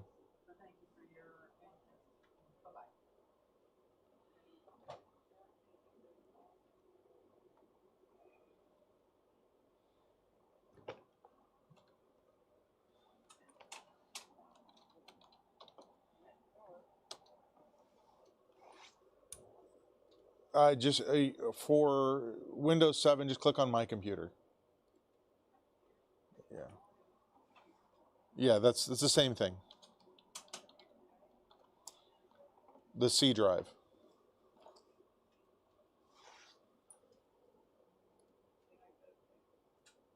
Program data. And then Intuit.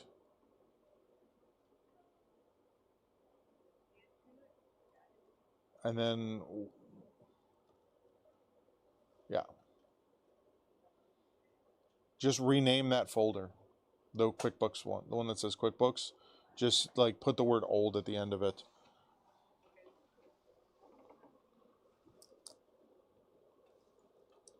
It should be the 2013 one. Yeah, just right. That's what you just reinstalled. Mm-hmm. That's fine. Yeah.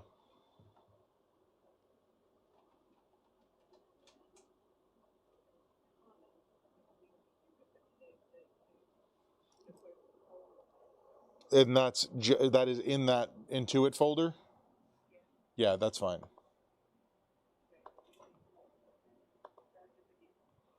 So you need to do the next one. So here, can you just go to a website for me and I can connect up and do this? It'll be much faster. But there's still no guarantee this is going to work. Right. Go to Bradenton PC Repair.com.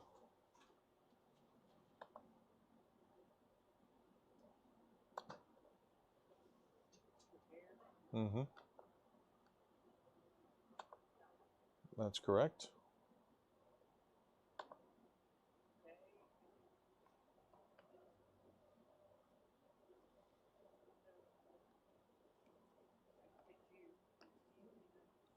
If you go all the way to the bottom, like when you go onto my website, if you go all the way to the bottom of the page, there's a button that says remote support.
Yeah, I know a lot of those features are disabled. Hey, look, these are all here now.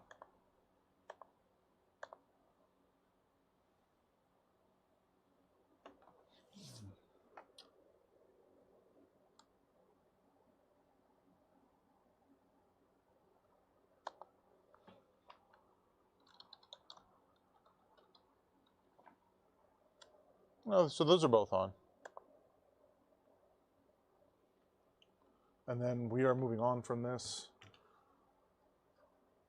Because I'm going to have to, like, this, whatever this problem is with this QuickBooks Pro, because she's still having it there.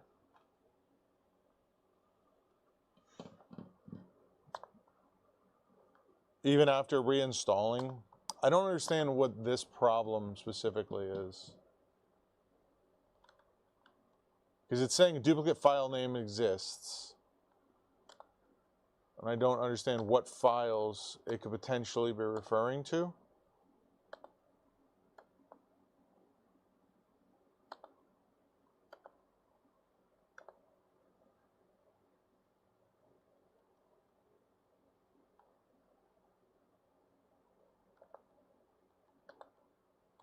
Let me check something here.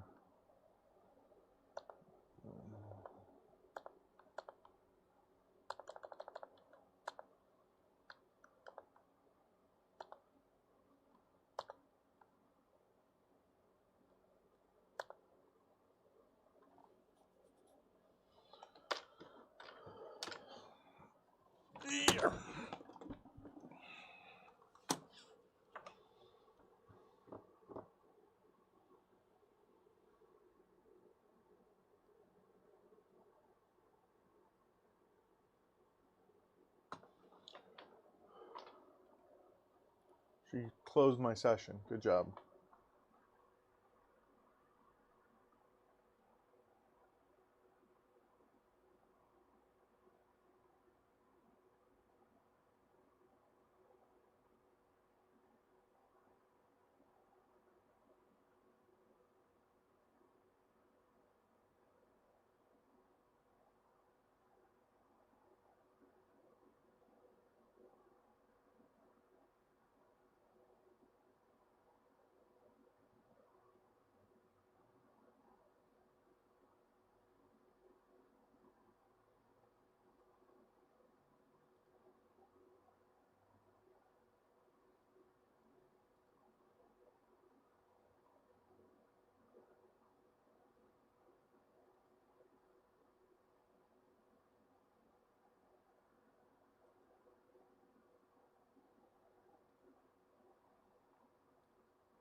Hey, that looks more right.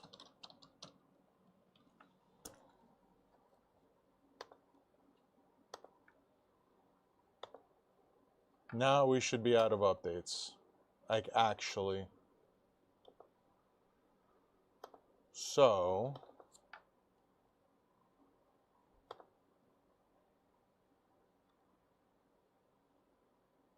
where is...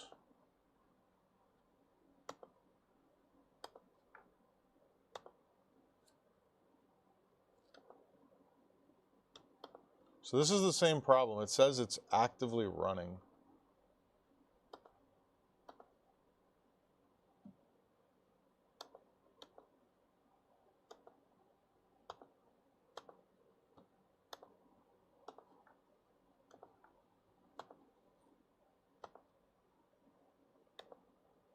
So, repair. Let's see if this actually works.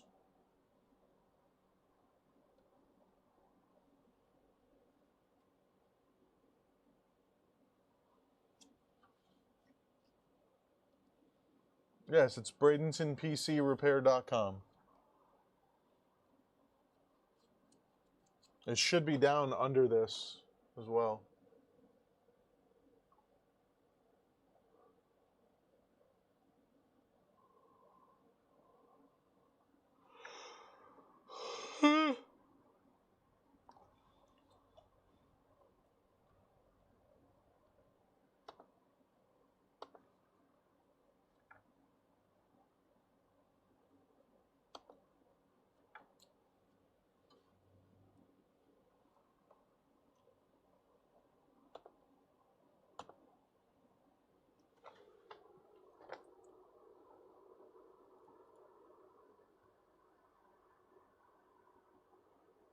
Like I said, it should be directly underneath me on Twitch.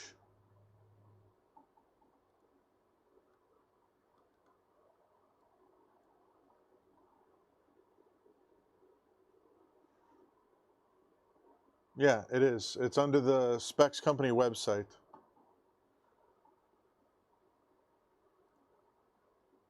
That way we don't have to drop it in chat randomly.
What is it saying?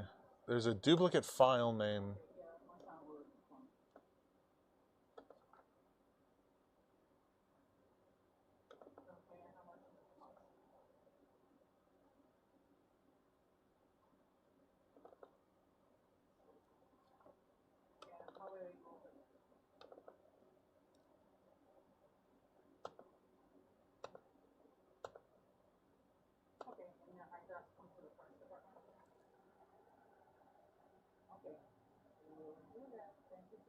Entitlement?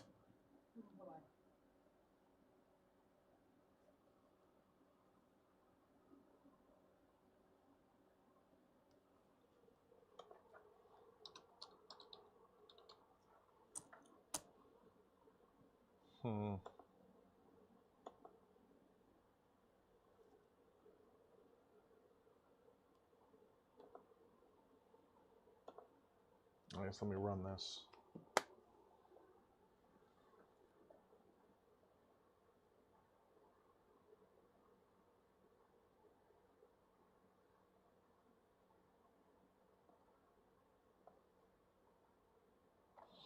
All right, well, I'm going to move this.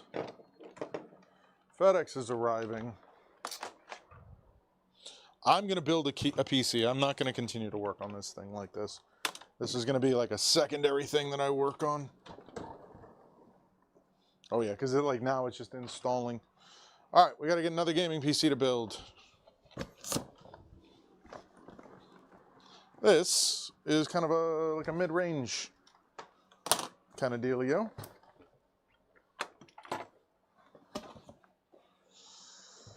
Got our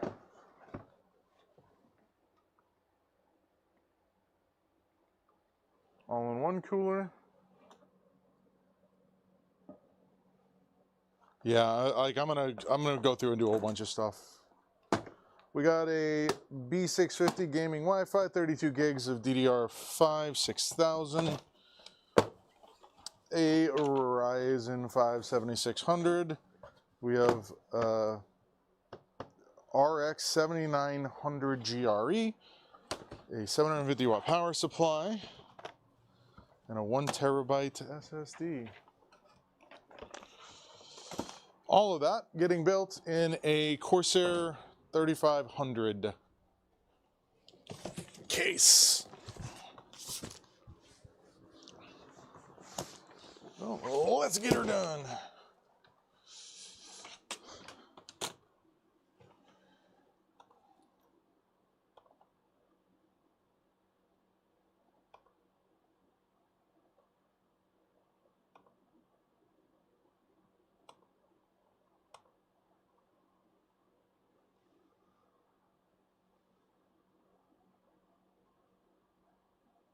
ECMO.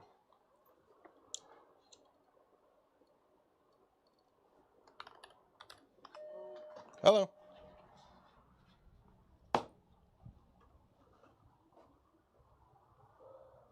Is it 106 now? Mm-hmm. All right. Yeah, it's above the door. Thank you.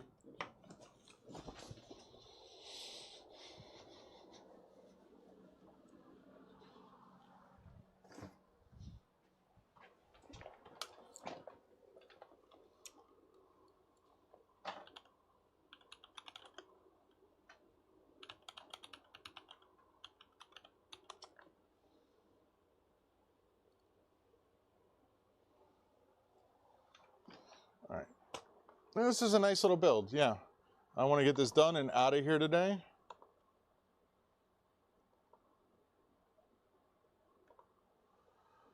So we're going to do that. I just finding out where this file actually is. Program data,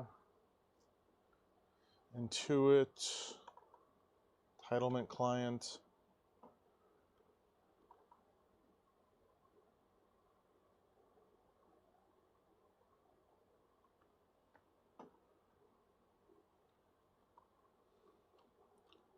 Delete. Delete. Hey, look at that. This has happened before.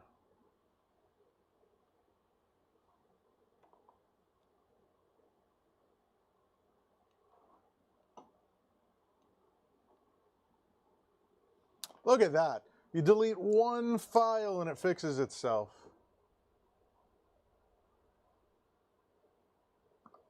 One file. Let's install this update, and then I'll call her and say, hey, it's probably faster for you to, at this point, to just come down and pick this up. Like, jeez.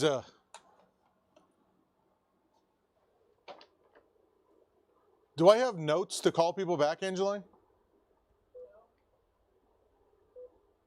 You're answering the phone, so no. No, there was 2 calls while I was on that last call. Problem number one. Okay. Security company that wants to come and do some security cameras and technology. Okay.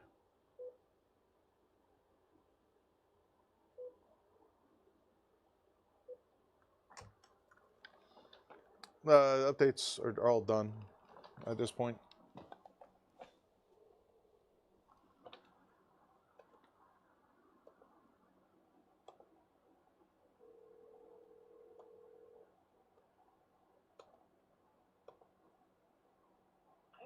Hey, Tina. How far away from me are you? Okay, yeah, because it's probably going to be faster for you to just come pick up this computer. Because I got this one working. Because I got... Right, what I'm saying is I have... The QuickBooks is working on this. So... Yeah, so there was a single file that needed to be deleted. And like I found it on this, and as soon as I deleted it, everything started working. I already did, but now we also removed all of QuickBooks from your computer, remember? So, correct, and then it'll work. But like just as long as the files and stuff that you're editing are on the network, it shouldn't be an issue. But if you make changes and save things locally on that computer, when you put this new one in place, it will not work. So do you understand what I'm saying? Yep. So if you save stuff to the C drive, it won't show up on this computer. Okay. Okay, yeah. Yep, that's perfect. But yeah, everything else with, yeah, I understand. But everything else with this is working now. I'm just doing a QuickBooks update. All the updates are done on this. Everything looks like it is working correctly now.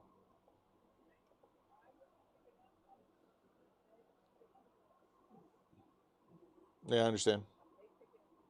Okay. Yep. Alrighty. Okay. Alrighty. Yep, have a good one.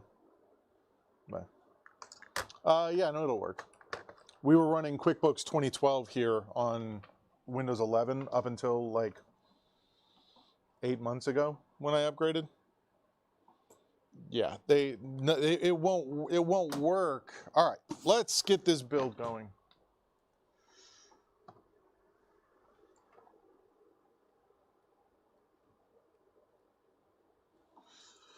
AMD build.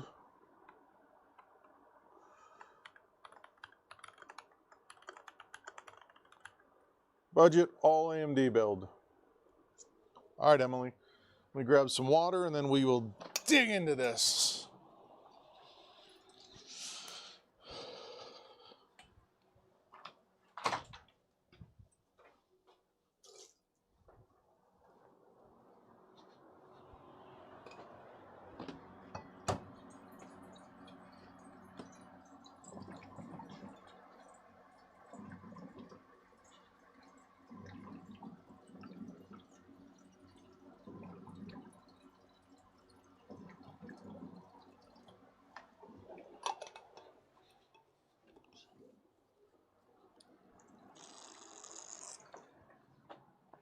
Hey, Mom.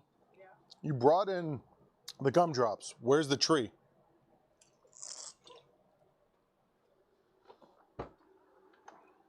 Oh, it's up there. Okay.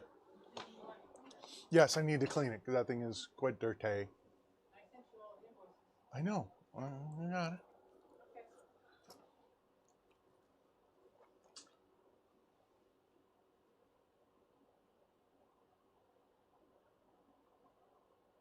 Sure.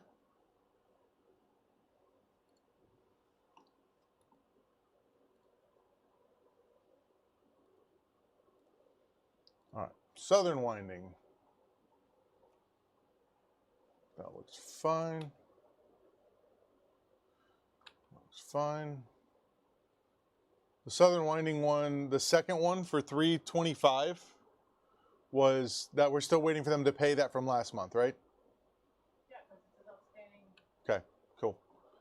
Ellington CPA is fine. Ellington CPA is fine. Yep, that one is fine. That one is fine.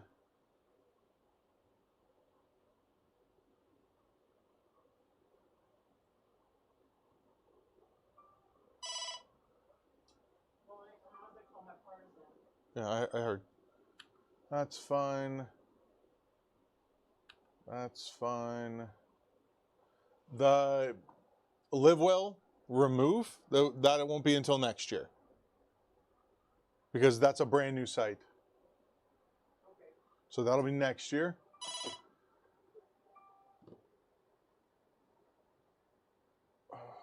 When did we build did we build nationwide this year already? No, when the list was no. Okay. So we gotta do that.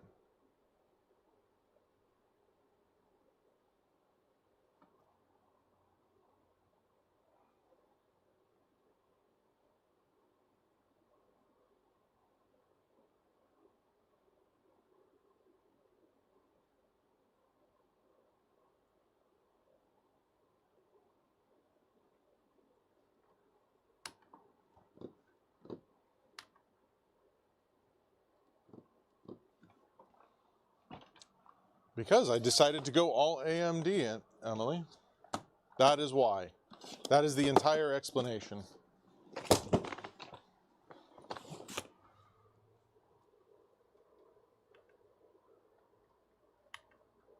I believe Becky paid all of her invoices for a Nurse Writers Group When? last month. How? Online. We'll take a look though.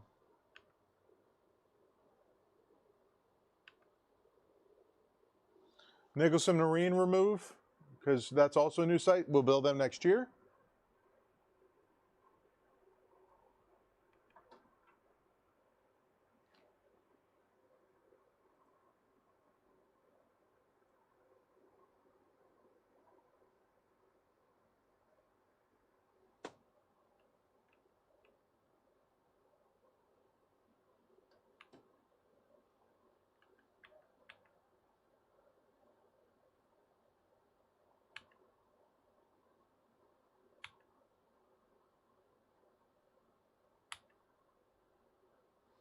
Michael Van Vliet remove.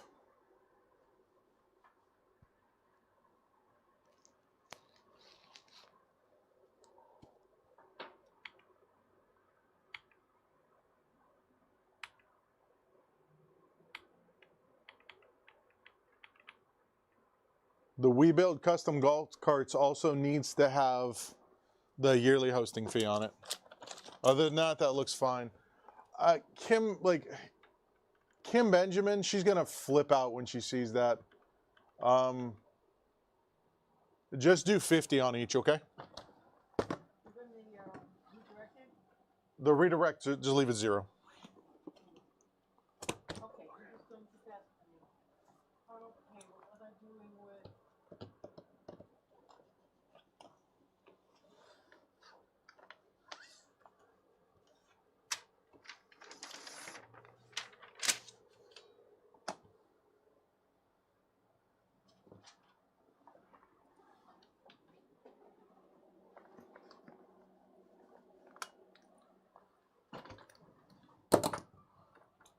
I'm waiting for my mom to finish her thought.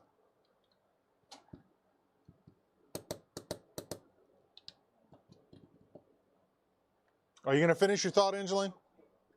I have to add an invoice to rebuild for hosting. Correct. $100. Yep.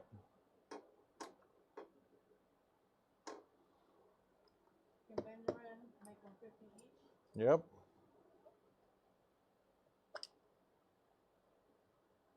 What else did you say? Oh, you're gonna check on Mercy's words because I never saw anything. Yeah, it came in. It came in through the online portal. Don't send them up for the time being. Yes, Emily, I see what you're saying, but I'm not going to answer it because I literally just went through it, and I'm about to put it together. So you'll find that out when I get there. Okay. That's it, Angeline. When I sent out the last one, the 4 you still said you hadn't received the 3 or 4 bill for 300. I'm aware. Don't send them. Well, I have to log into that website and look, but I'm pretty sure she paid both of them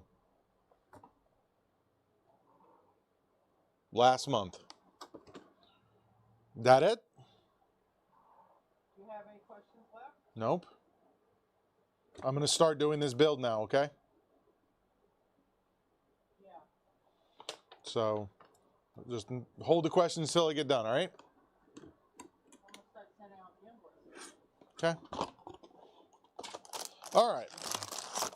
So we're going to build ourselves a nice little budget AMD build. We got Wi-Fi included in that.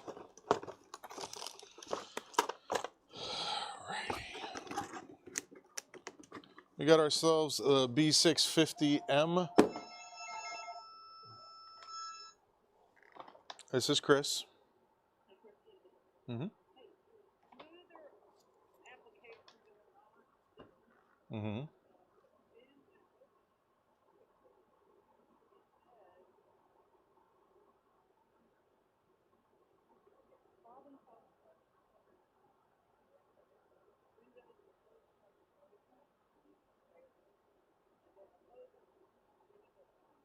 Right, Windows doesn't tell you anything. It never does. That message is a lie.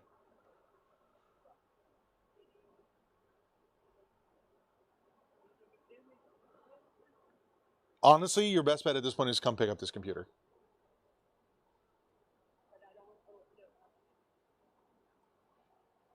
So it should be... Because if it's still crashing, then I don't know what else. Can you reactivate my...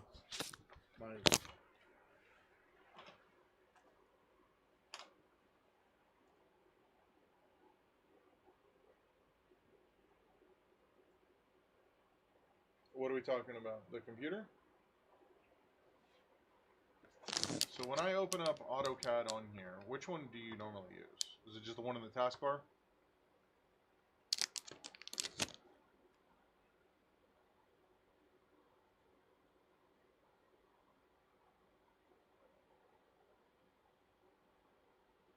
Let me see if I can just repair this license error.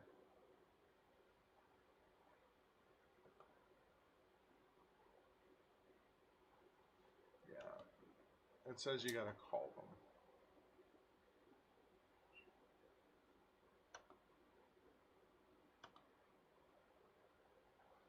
But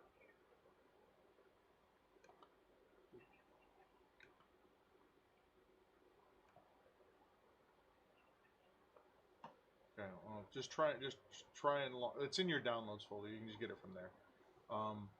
But you could just try and launch. Not that. Just try and open QuickBooks. See if QuickBooks works. Now that you're restarted.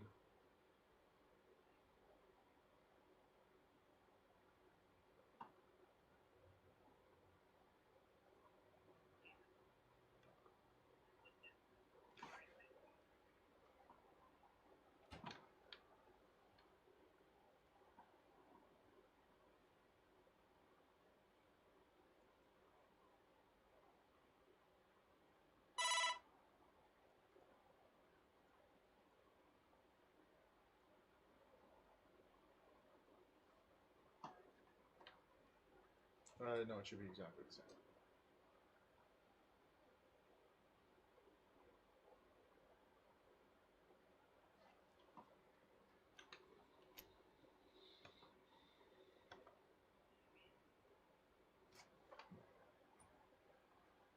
And you tried to open QuickBooks?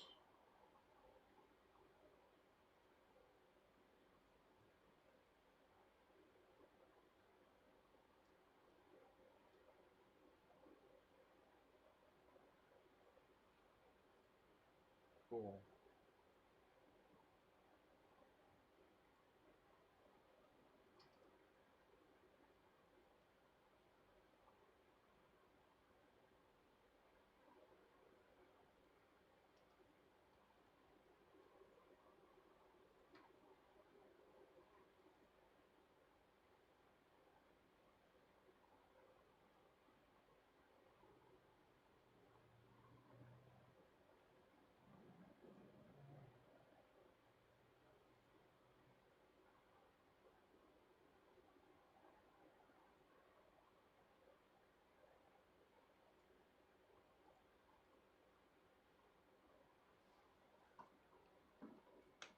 So this AutoCAD is working, but it's only going to work for 7 days.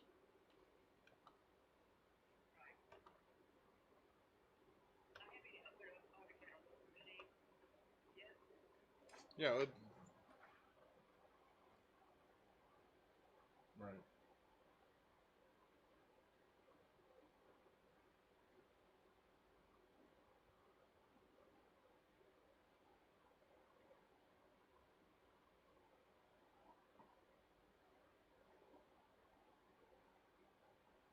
Yeah, like I said, I'm not sure why the QuickBooks was having like a meltdown here because nothing changed with this. It's just weird. Yeah, so this just works.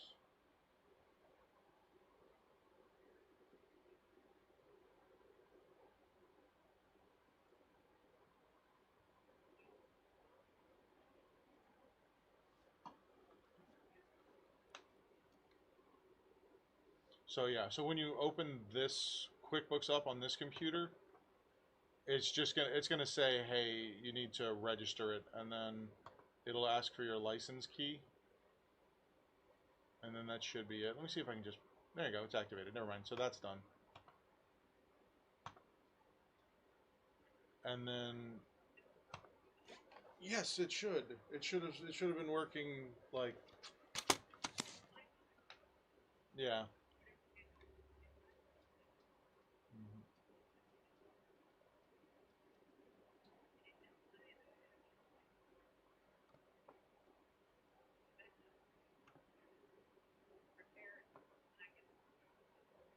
Yeah.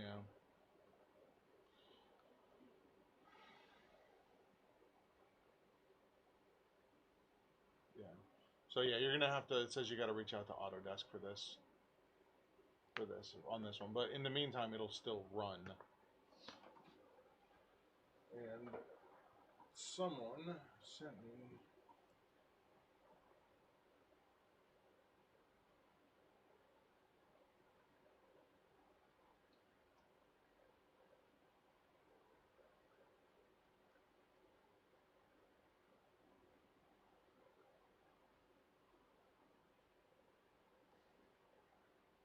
someone sent me some instructions that might make this work. No. Like, oh, okay, yeah. QuickBooks is QuickBooks. There's nothing like if I don't know why this isn't working at this point. So, all right, I gotta call you back.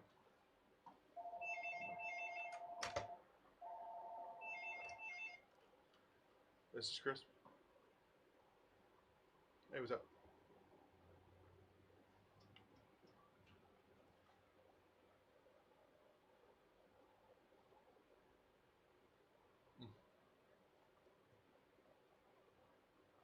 Okay. Where? Okay. Let me take a look on that. 'Cause I wanna, if you're having a problem, I wanna figure out what it is and then correct it. So these files.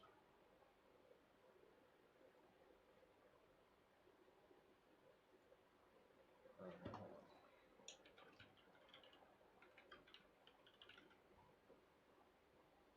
on. I'm concerned that if it's not opening, then if that flash drive got corrupted for some reason. Do you have copies of those anywhere else?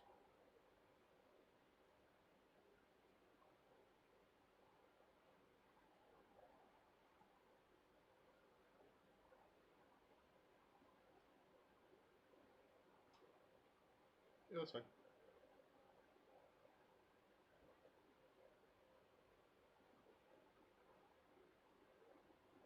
Mm-hmm.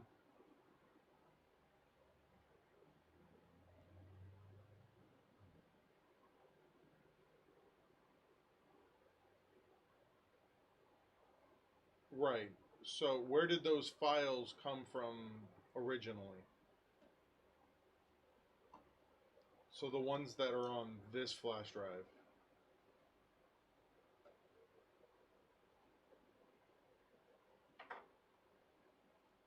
Okay. Yeah, I'm wondering if those files got corrupted.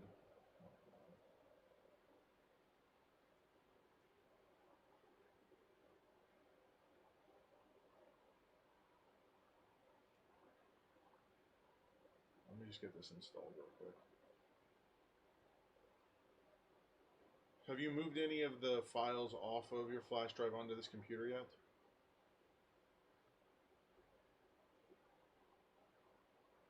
This. Okay. Let me get these opened, and then let me get this installed, and then we'll see what happens when we try and open them.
Could you tell me what time you open up in the morning? 7 o'clock? Okay. I can pick something up before work tomorrow. Okay, thank you. Bye-bye.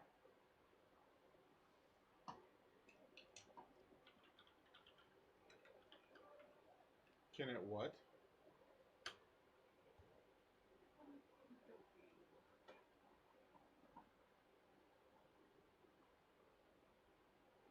Yeah, that's not, that one isn't your flash drive, right? Yeah, so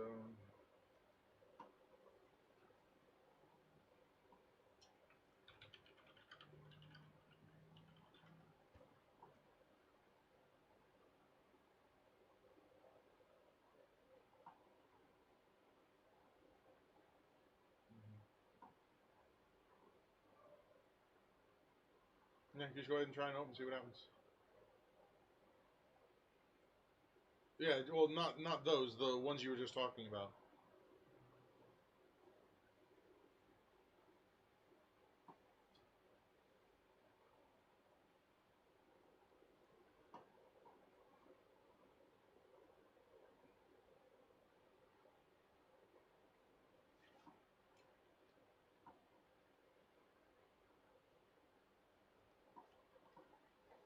Right, I thought you had a. I thought you were saying you had a copy of them on that flash drive. So if the if the files you're taking off work, they're gonna work on the flash drive. I'm just wondering if the stuff that is already on the flash drive might have been corrupted. I mean, can I take over for a second?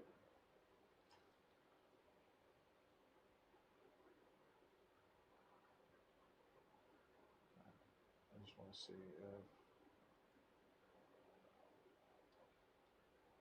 I can run a disk check.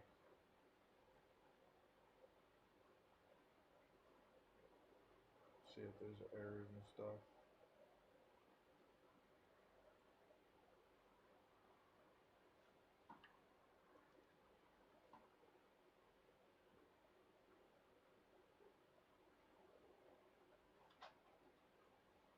I don't know why this thing is taking so long.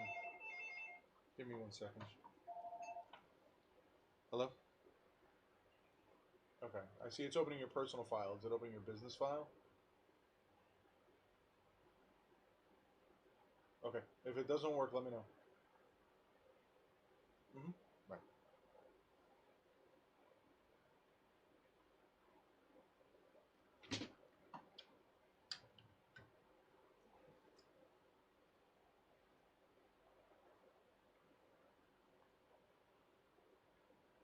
No, it doesn't delete anything.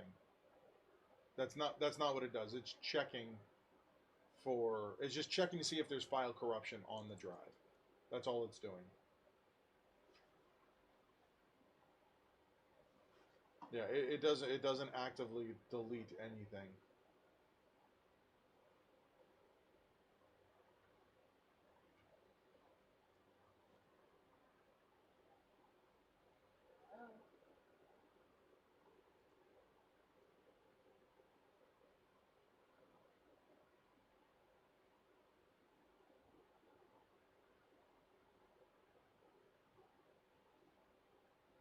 And now the process is stuck.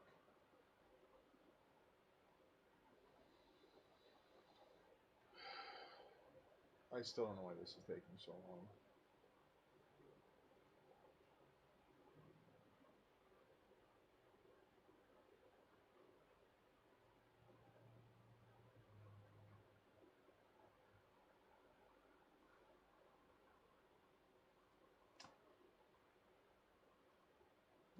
Alright, if we can, on your flash drive, just move some of those files to the desktop that we know aren't working.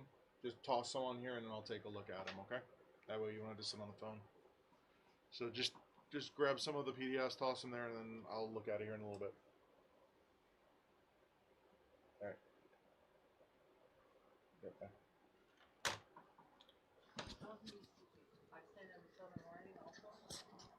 No, that goes to Southern Winding. Correct. All right. Back to this. Now that everyone is starting to calm down. So we have, this is a Gigabyte B650M gaming Wi-Fi. pretty simple board. And into it, we're going to be placing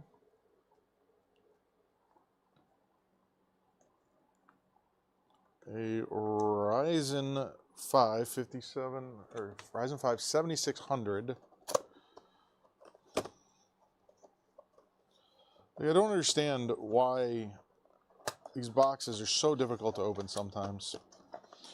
We got an all-in-one cooler we're going to be tossing on here, even though it came with a heatsink. Sometimes. Some days are fine, other days aren't. Let's go ahead and get this guy in here. There's some dust in there.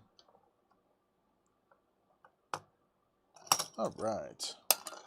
Pop that off. Kind of goes in the box. This should be good for, I mean, a lot. This is, it's got modern parts. It's got a pretty decent video card. Like, this is like actually a relatively, I don't want to say it's the highest end.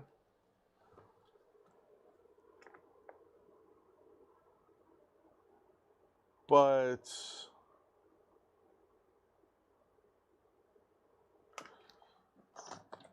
it is pretty good.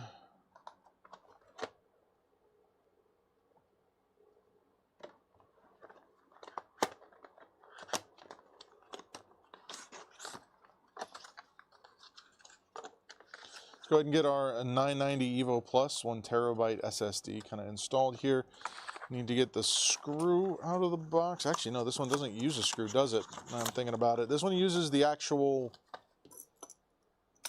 heat sink here. To do it, we have a little pull on the bottom. Get that pull done.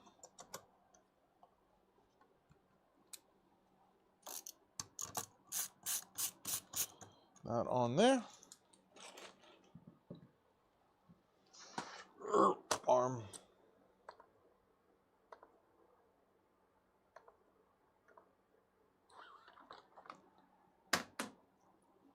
And this is actually ready to go because this is going to stay on here until it comes time for me to put the hardware on for the all-in-one cooler, which means it is already time to pull out our case. So let's set this off to the side. Now, this is not a full-size case, it's a mid-size case. And it's actually a little bit on the smaller side of the mid-size cases.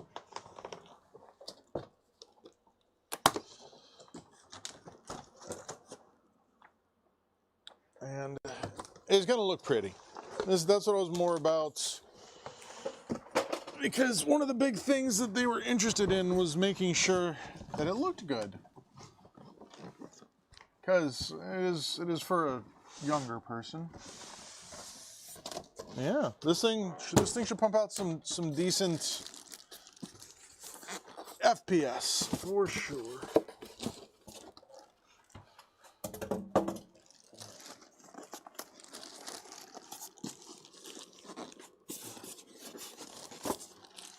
Got that. Oh, well, I'm glad you're home, Emily.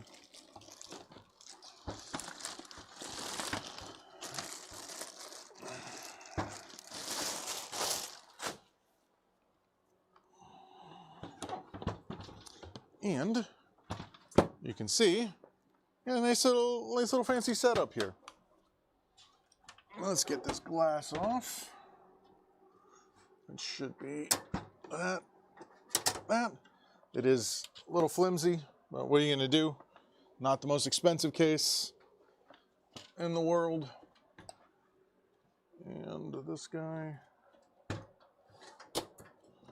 pulls off. Pull the front off. Now, this is one of the positive things about these types of cases. You have a lot of room to build in them.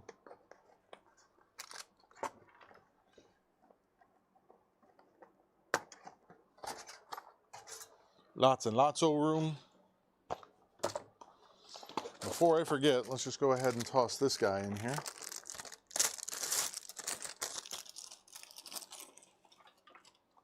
forgot on one of the last builds that I did, and I was like, oh, that's embarrassing. Yeah, this would do great in Rocket League, Dota, CS2, all of those. All right. Let's line this up. Just gonna go right there. And we got plenty of room up top, we got plenty of room down below, and then we should have, my main concern is gonna be, oh yeah, we got plenty of room for this too. I'm always concerned with this video card. This video card is very, very large. This can play GTA 5, no problem.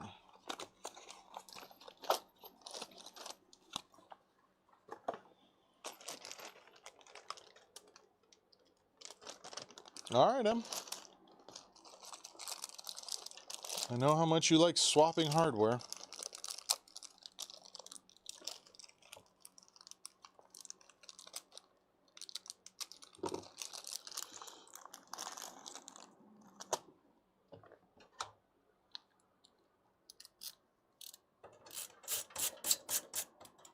Let's get our screws in here. Actually, before I do that, I'm noticing we need to move some standoffs. So let's do that before we dive too much more into this. All right, let me grab my standoff remover.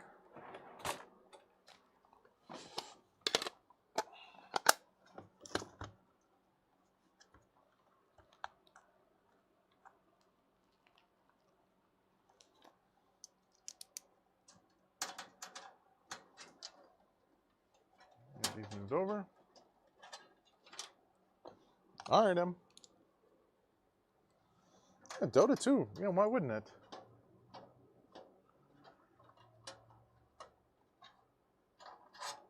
Yeah, this'll run. Drop the screw. This'll run Dota 2, no problem.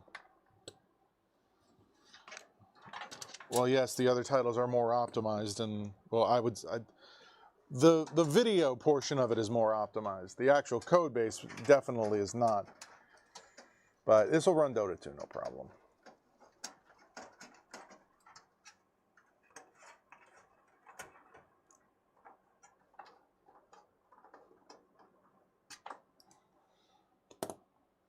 All right, those are now moved up, and everything should be lined up a little bit better.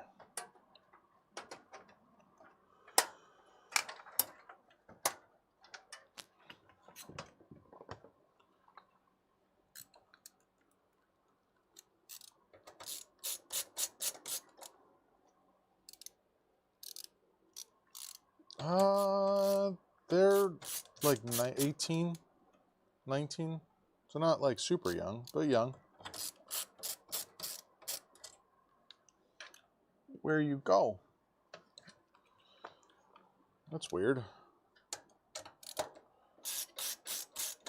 I just used the wrong holes.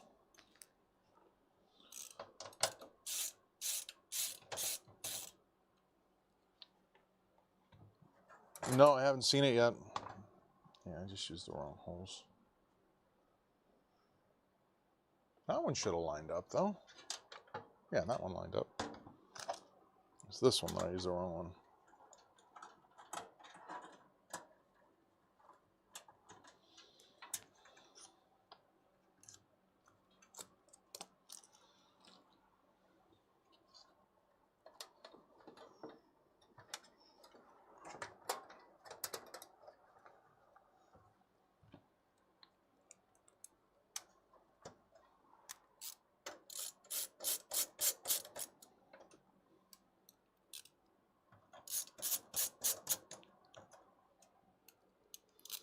I did, Emily. I picked all the parts. Yeah, we did it. We actually did it together on stream.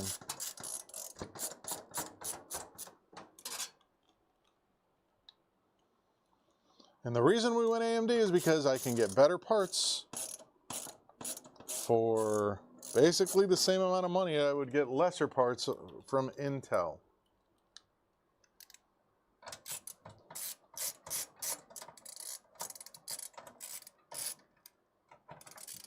Come on.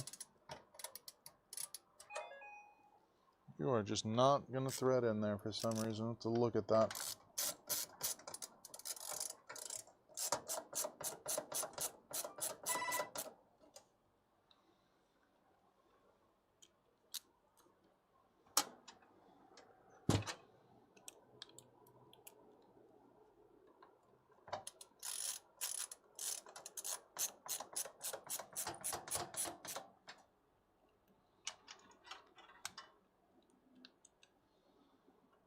I'm saying each part as I go through it, Emily.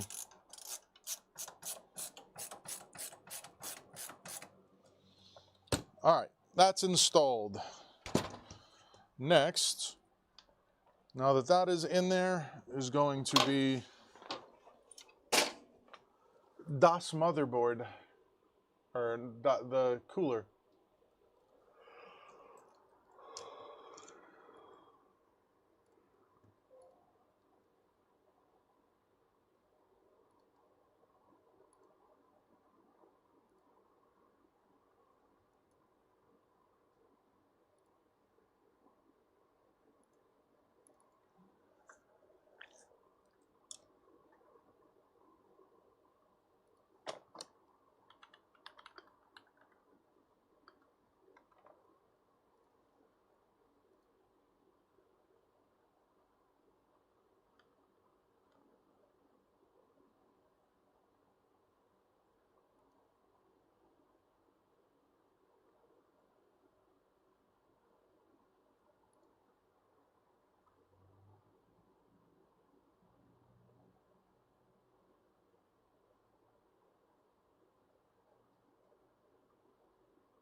All right, let's get this cooler going.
We got our fans, got our cooler. What you win Christmas? What do you mean, Emily?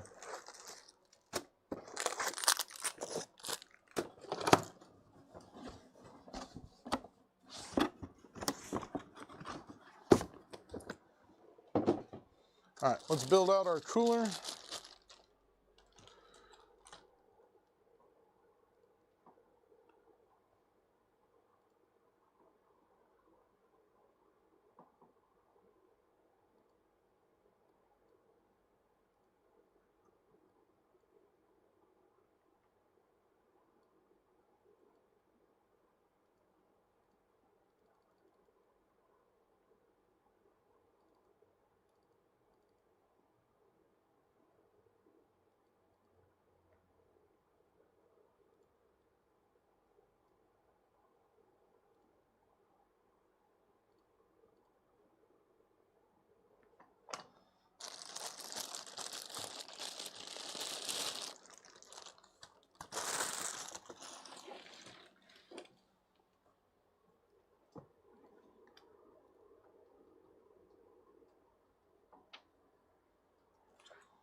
They are not.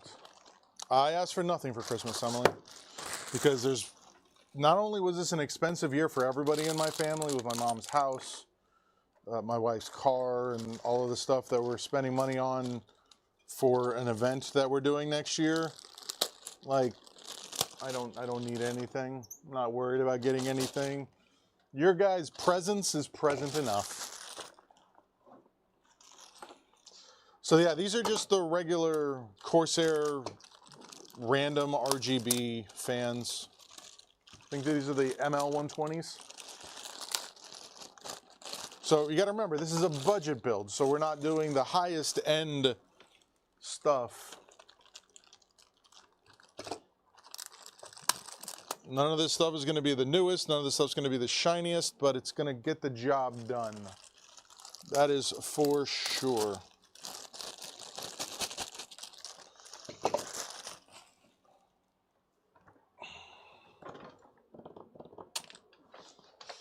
All right, and this is going to be a pull-through. We have 3 fans on the rear of the case that are a pull-through. So this guy's going to get mounted like this at the top of the case. And it's going to go in, this will be the CPU cooler, so we're just going to lay this like this. And then all of these fans need to go like this with their cable to the rear. Let's whip out our screws. I'll whip out my electric screwdriver. Save myself a little bit of carpal tunnel.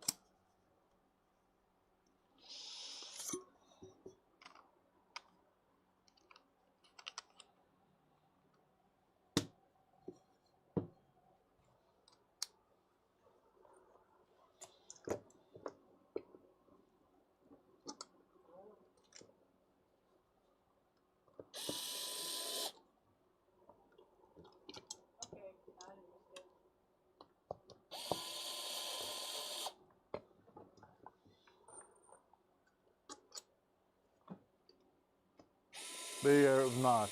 So that specific set of fans that you are referring to is like one of their higher end new systems, and it's not widely used as of yet.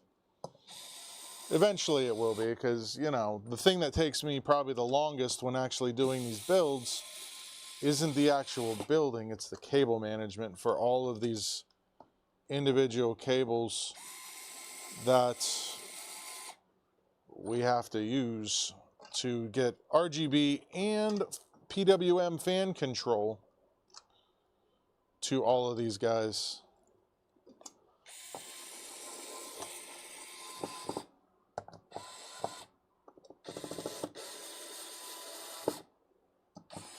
One of the big things you always got to remember this is you do not want to over tighten. Over tightening can cause these fans to flex and act in a way that they're not supposed to. So you just push down a little bit until the top of the screw is flush. What you want to avoid is this right here. So if we look at this, you see how this one is not an elongated hole? This one here, I elongated it. That means I over tightened it. So we just back it out a little, and now it looks correct. All right, so that's ready. We are going to preemptively prepare our screws and washers, because whenever you're mounting a cooler at the top of a case, you don't want to have it be supported by just the metal of the case by itself. You want to increase the overall thickness of what you are screwing into so that the metal doesn't deform and then rip itself out. So always use your washers. Don't be like MSI. And also always use thermal paste. Again, don't be like MSI. All right, and one more. So, and before we go and start installing this in the case, we're going to whip this out. These are the AM5 brackets for this. Get the Intel ones off of there.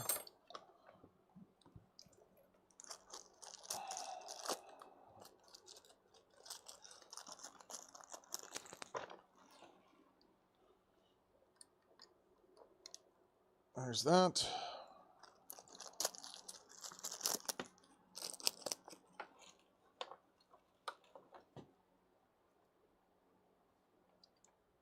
Yes. So I know you're making a joke, but in theory, you could use toothpaste as a substitute. It wouldn't be as thermally effective, but it would accomplish basically the same thing that thermal paste does, which is it fills in the micro gaps between the metal plates, the back plates, and the actual IHS on the CPU, which is what its main thing is supposed to be accomplishing.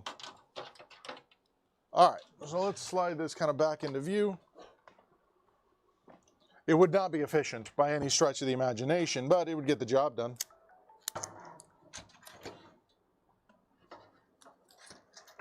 Hello. All right. What we're going to do now, before I even mount that up, is we're going to put these guys in here, because I don't want to set this down anywhere.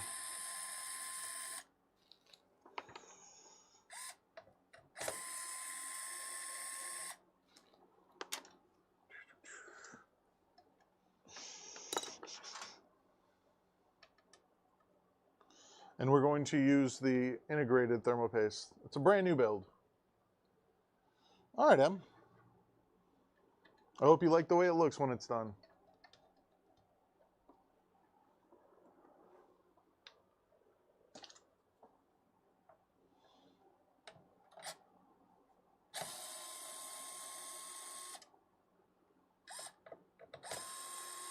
And then we make sure that the customer is going to get all of their bracketry back, in case they ever want to, some odd reason, go over to the air cooler. If they suddenly need the air cooler for some reason, they're going to have it.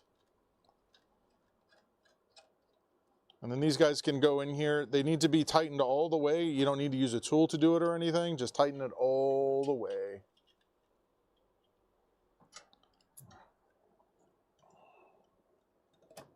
And then that goes like that. And then we're going to take our thumb screws here and just tighten it down. Hello.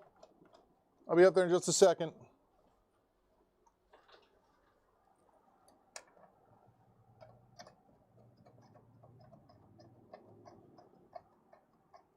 All right. We'll be right back.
All right, there we go. So the memory going in this, we'll get to that in a second. It's only 32 gigs.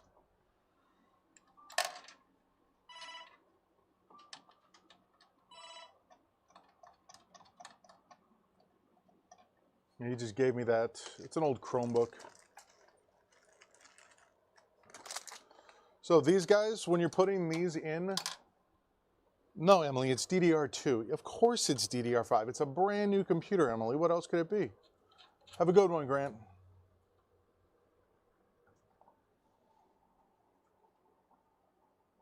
I don't think there's a world in which I'm doing a computer build, Emily, that uses anything other than DDR5. Not anymore.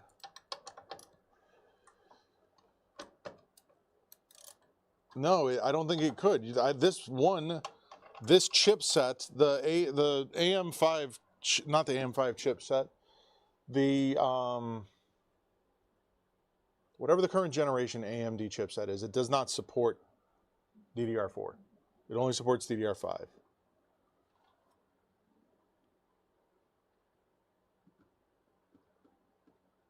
Hello, you have a question. Should I salvage the current GTX 1660 in your current tower or just bite it and get a 7800 XT? My main concern is NVIDIA cards are constant headache with the new window manager I use in my install, but I also don't want to be spending more than I need to. What you should look at, what are you mainly doing with the video card?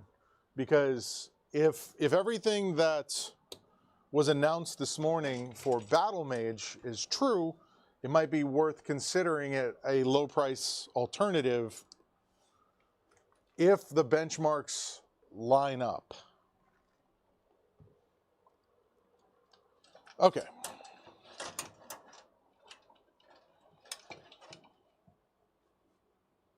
Well, let's get this lined up. Use our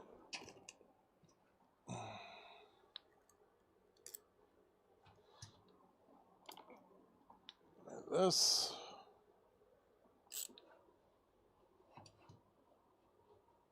And start getting these guys in here.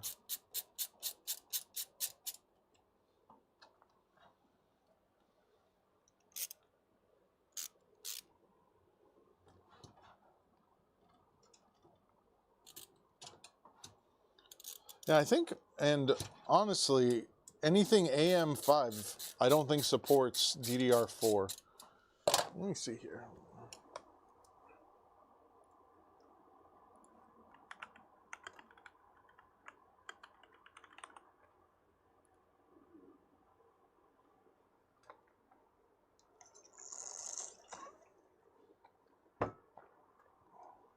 Yeah, so this only does.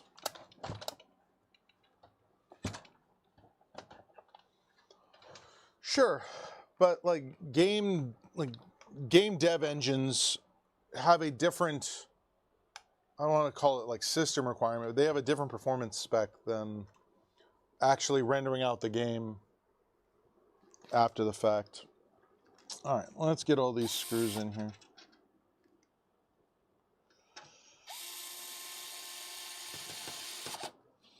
So one thing I will note with this case, this is the first time I've built in this case, but this, look at the amount of flexion in there. That is a lot of deflection.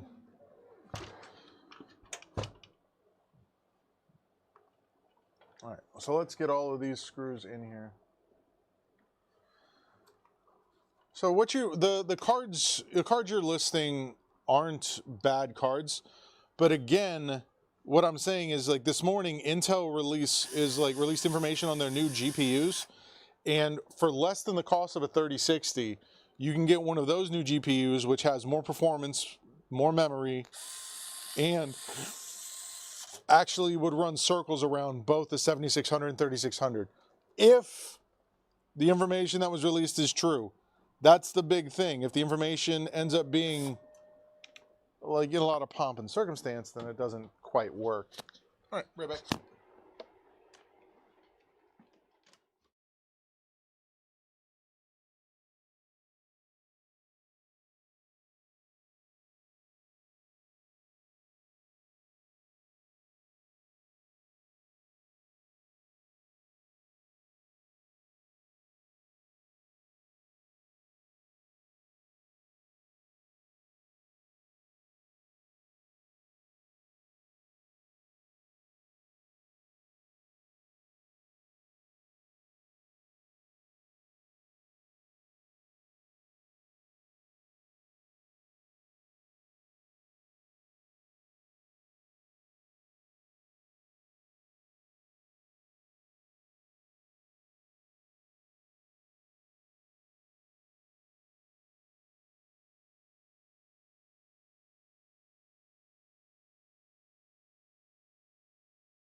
All right, yeah, you can post links here.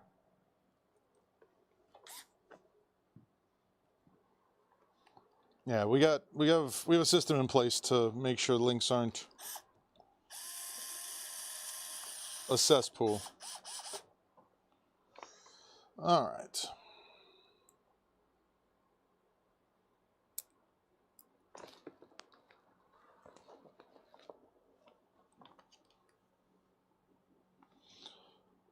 All right, but if he's willing, so my thing about what you're saying there is, sure, you can pick up a GPU for $100, but if he's willing to spend that additional money on a little bit better, higher end, newer CPU, then doing so isn't going to hurt anything. Like there's no reason not to. Because then you're future-proofing yourself, and if you want to do a new build in the relatively near future,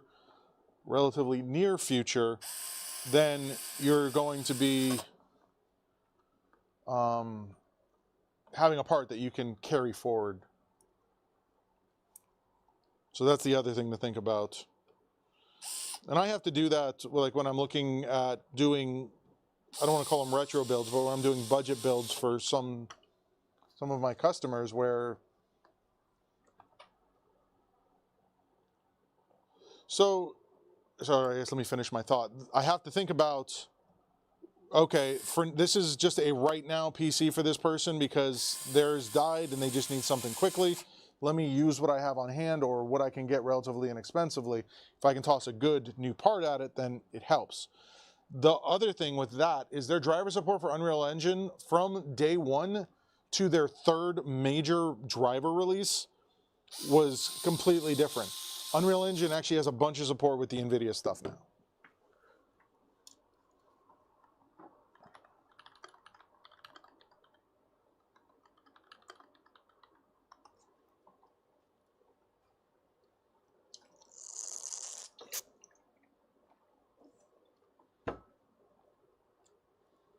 Yeah, because it's like it's come a long way from the initial, holy crap, Intel released a new GPU and there's no driver support. All right, so we got that. Next will be the power supply, but we're going to go ahead and toss our memory in there. And we're going to start doing cable management directly after we put the power supply in there.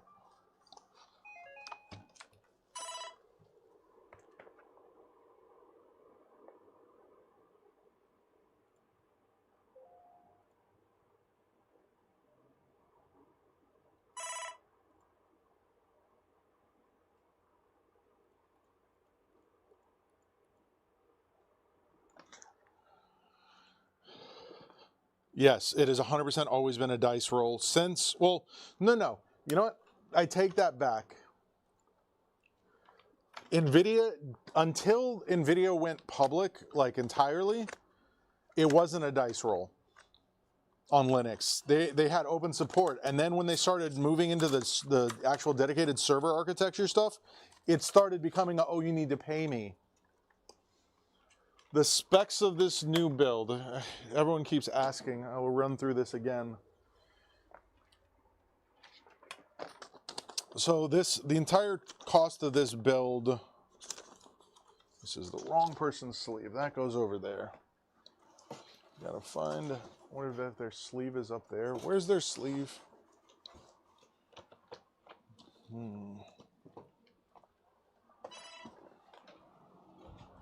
Here it is.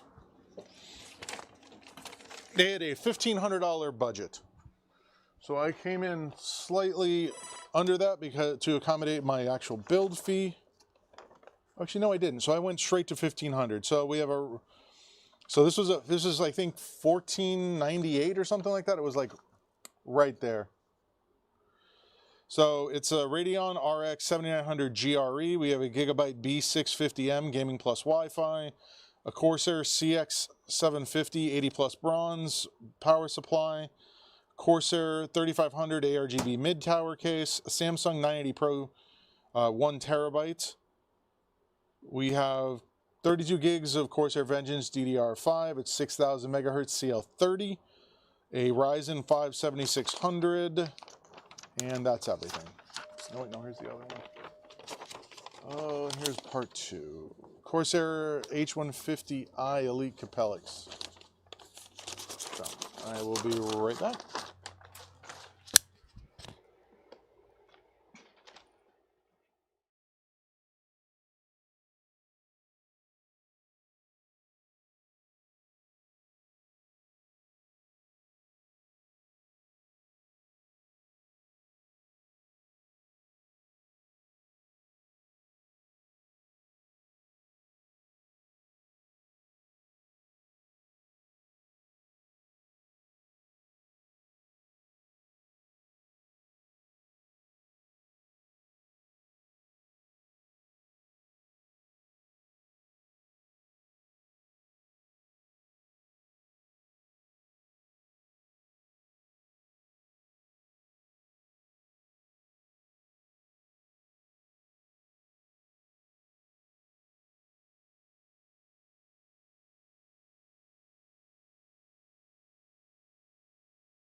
All right, cool.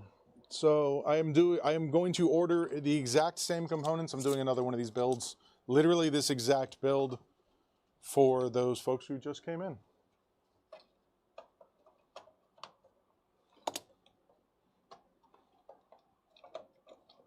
So that's fun. All right, I'll be right back.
All right, let us resume.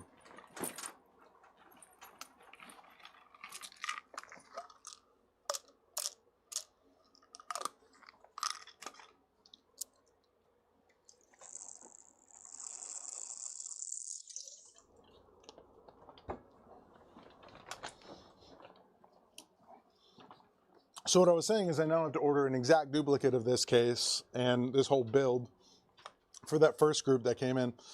So the other thing I was going to comment is when you're going to put your memory in, no matter what brand it is, it's going to have, at least on gaming stuff, let me be clear about that. It's going to have a name on it, and then on the other side should have a barcode or serial information. That information generally always points towards this. It'll make your life putting this memory in better because it photographs better, and that's the whole concept behind that. All right, next.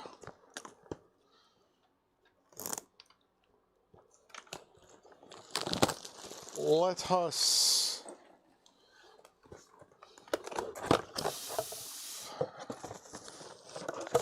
get our power supply. This is a non-modular power supply. And the reason it is a non-modular power supply was to cut costs. We saved about $15 going with a non-modular power supply, which in the terms of doing a budget build is incredibly important. Every penny counts, especially when you're trying to get the most performance per dollar you can. What you looking for? 24, Lenovo. Says it's on your desk. I know it's not. Tina? No. Some other guy. Oh, Michael Schaefer? yeah. Yeah, he ended up not leaving the computer because he couldn't wait. I told him I would start looking at it tomorrow, and he's like, no, I need you to look at it right now. And I said, no. So you just kept the stuff up there? No, I just never removed it from the system. So you can close him out. Yeah, he was being like, he's been here a bunch, but he was being super demanding. And I'm like, bro, chill. Did you get it working though, Emily? All right, let's get this power supply installed. And then once we get that installed, we start doing cable management. Good. Glad you got it working.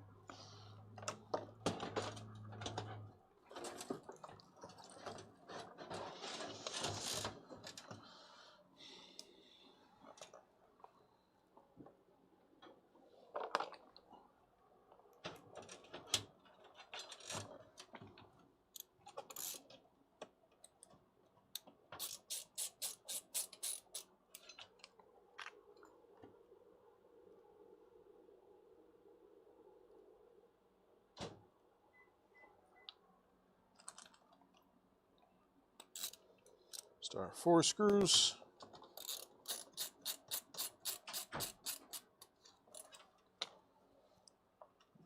I will be, yes. I'm going to order the parts. I'm going to order, like I said, an exact duplicate of what we're building right now for him.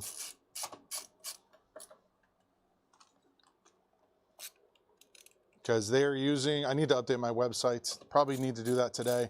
They are using my website, which has a little like price guide thing on it. And that price guide is about a year to a year and a half out of date. Actually, it would be just 1 year because I updated it last year. And one of my mods, Tech, sent me over a list of updated components, and I need to just take the time, update my website, and they're listed there. So I have a few websites. I run a web development company, and the main website is Bradenton PC Repair for the computer stuff, but then my gaming stuff is gamingcomputersbradenton.com, which is another site. I don't really advertise. It just does what it does when people need gaming stuff. Yeah, we're gonna have a bunch of cable management stuff that we're gonna end up doing here. For now, I am just routing these. So don't worry, you will get to see everything that I'm doing.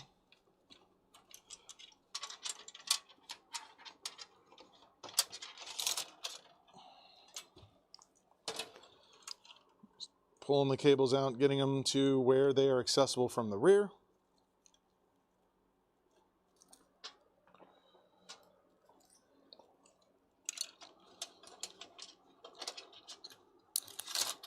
Another one.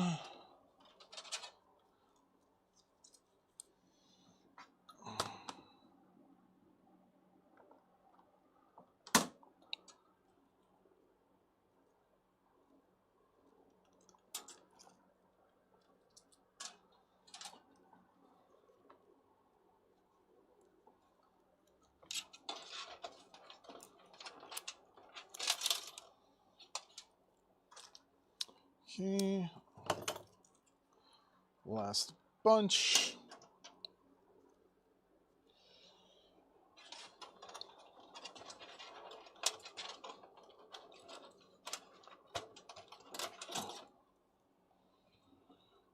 Just plug that in.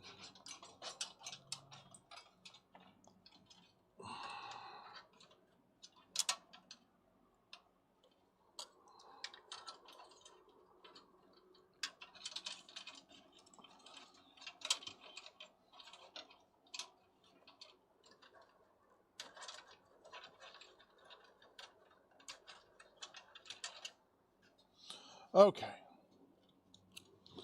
Let's start cable managing. Make sure we have all our cable ties off. We have everything ready to go. The only thing I need to still make sure I get in here before we dive too. What are my thoughts about the U.S. increasing import tax? It's gonna suck. That's my total thought. It's not just with China. If you follow, it's gonna be with everybody. But we try and do our best to stay away from talking about politics. So that's the amount of conversation I'm willing to have about this. Okay, now let's start getting these fan connectors out of the way, because I want to get some of the base connectors just kind of shoved out of the way. Let's figure out where things need to get plugged in, and then we figure out where we're actually going to route stuff. Here's all of these. Let's go up there. Here's our base cables. Does this motherboard have USB-C? Yes, it does. Good deal. So USB-C will go here. I have to come around. I don't know. Can I loosen one of the screws to get that through there? I think I might be able to. Both of these. So let me loosen a screw and run this. I don't care who you voted for. You will never know or like understand my politics because I don't talk about them, and I never will. Because that's not what this channel is about.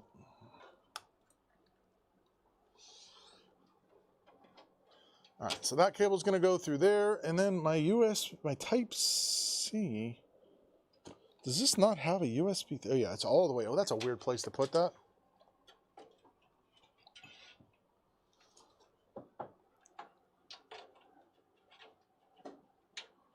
This case does have RGB, indeed.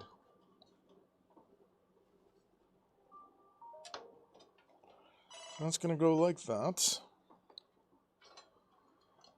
And the RGB it has is just the fans, all of the fans. All right, and then, all right, I'll show you what we did. This is going to be a little bit of show and tell. So we pulled out this screw in the motherboard. We pulled out this screw in the motherboard.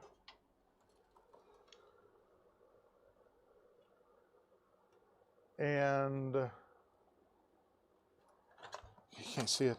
We pulled out that screw so I could run these two cables from the rear of the motherboard to the front of the motherboard without coming through here. So it's just going to make it look a little bit cleaner. So we know where those two go. The next cables that we're going to worry about are going to be this one and this one. So we have this is our HD audio cable, and then we have our front panel connector. You can allow it, Emily.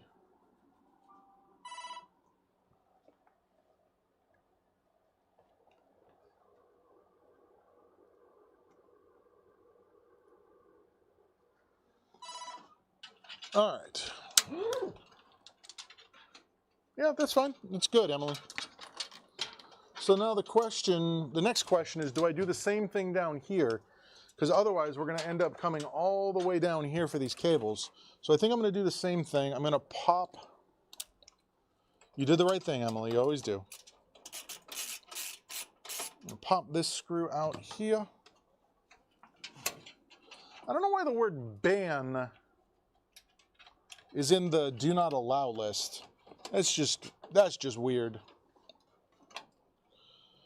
I'll have to investigate that further.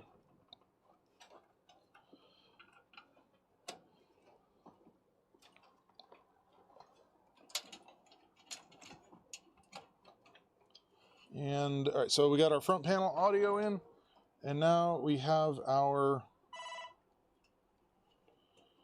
front header connector right there. And now that's basically all of the front I/O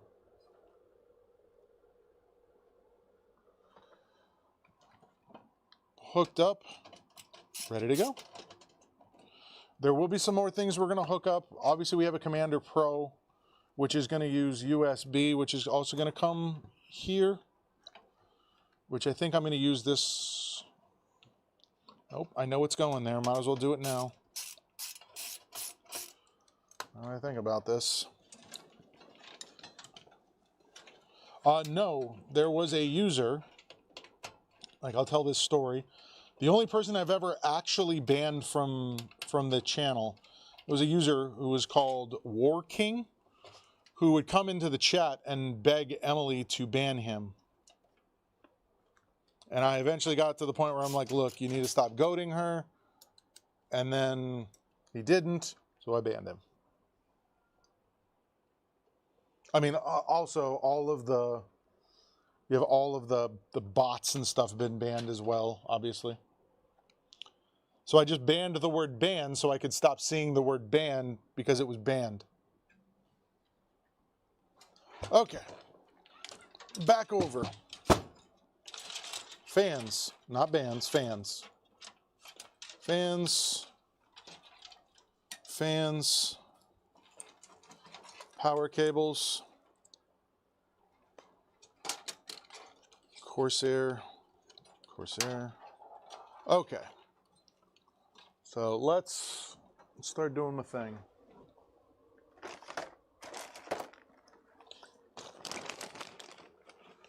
I haven't built with one yet. We were going to do the previous build, this build here, with one. It does, actually, yes. This is a, you gotta remember, this is a 790 board, right? Or a 650 board, so it's gonna have it. 790, that's what that one was. Yeah, we were gonna do that with this build, but we couldn't justify the cost of the new platform that you have to go to use it. All right, let's organize these cables so they don't look like butt.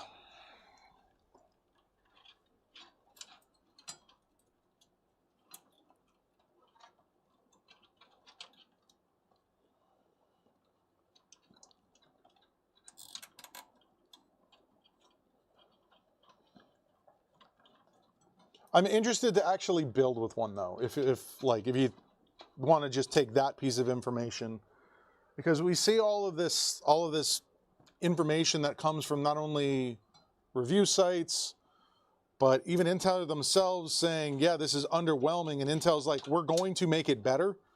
Like, I'm interested to see like an actual in-person before and after of the performance variables.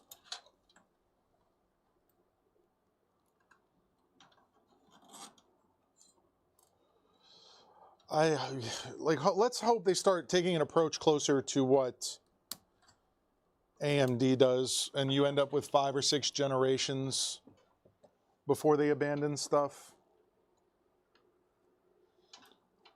Let's hope. Okay, next, do this one.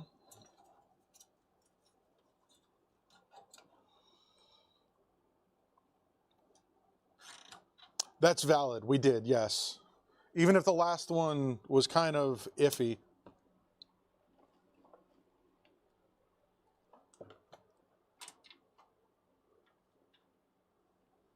Yeah, there was one point, I want to say, was it like a month or two ago, where after Twitch changed how the auto banning of bots worked, we just got flooded with them for a short period of time.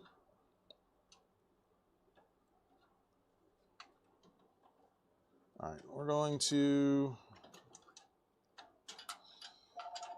do that. OS Tech.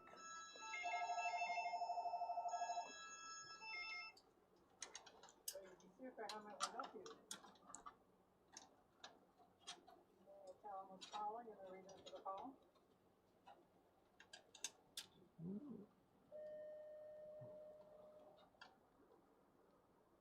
Hello. We're right up there. No, but I already talked to somebody from your company. We're not interested. Well, stuff by yourself. All right. That I'll be right back.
All right, so that's in there. Yeah, that was an all-in-one.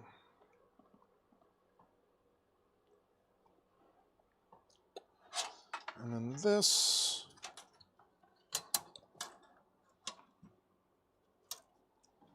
Yeah, that'll clear. We're gonna go right there. This is where all of our fans are gonna go. Our fan hub and fan power.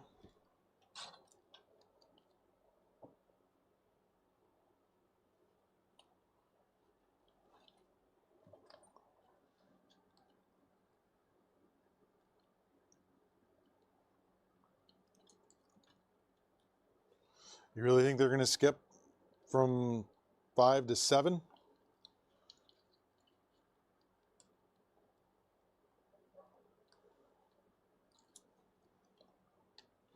Some interesting predictions.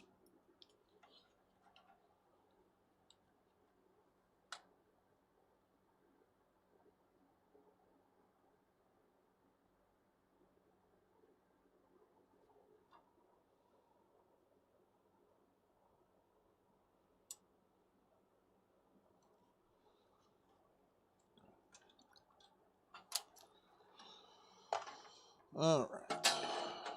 Let's do a little more cable management. Kathy Jones. Give me a second. No problem. Not a problem at all.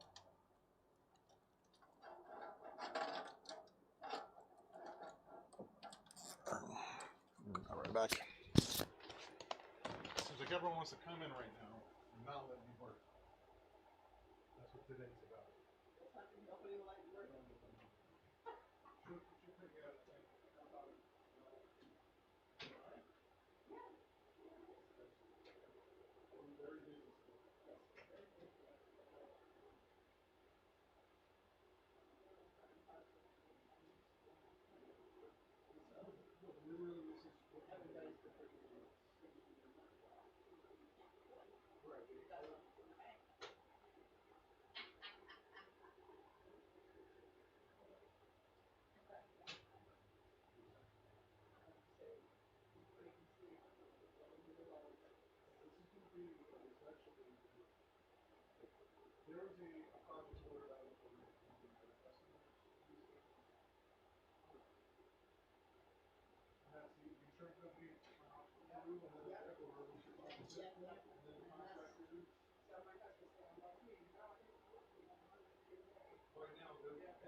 All right, All right, you take care. I'm sorry about you. oh, you're good.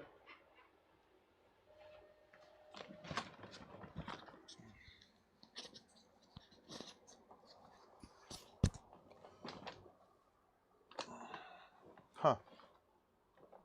That'd be interesting if they did just completely bypass like that. Welcome back, Emily. Okay. How do I want to do this? I think we're gonna...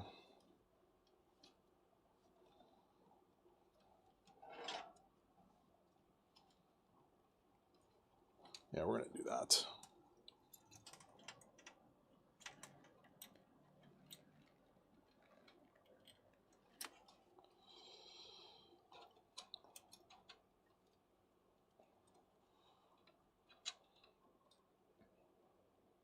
Because that looks better. And then we can follow the curvature here. Much better.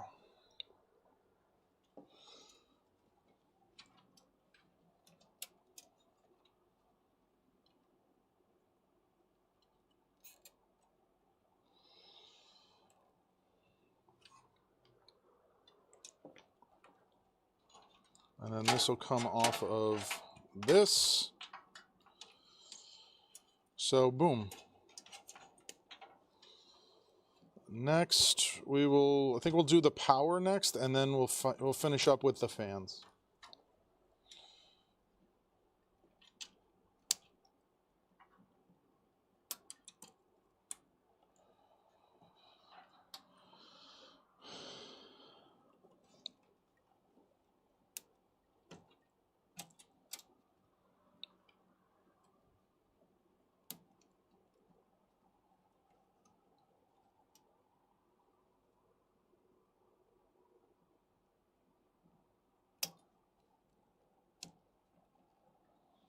There we go. All right. So there was quite a bit. No, this is a fan hub. It's for all of this nonsense. So, like I said, we're going to try and do this next. This is for the GPU. Which I think we're going to end up over here, because this is a big GPU.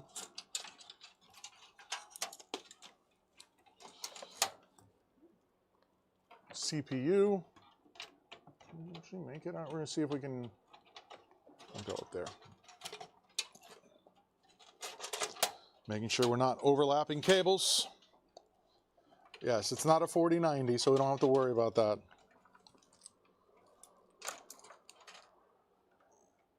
All right. This is going to go right here.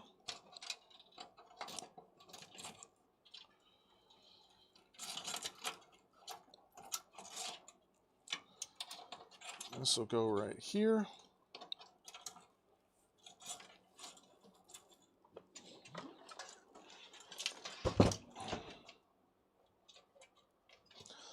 Did you catch it? That was Kathy Jones making your payment, Mom? No? Okay. All right, thank you. All right, that's in. Now we'll rotate this. Get this guy in here.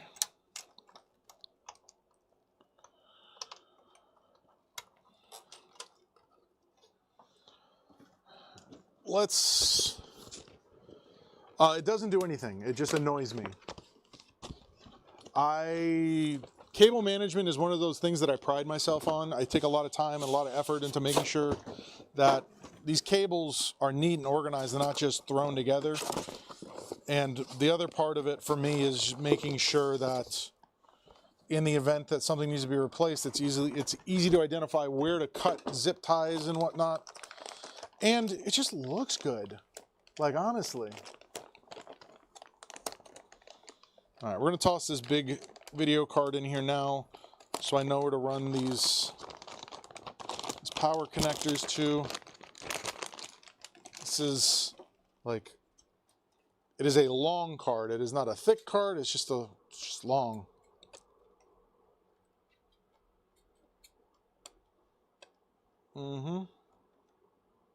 Yep, we're going to toss the GPU in here right now so we can finish knowing the cable lengths I need. No, it doesn't actually do anything.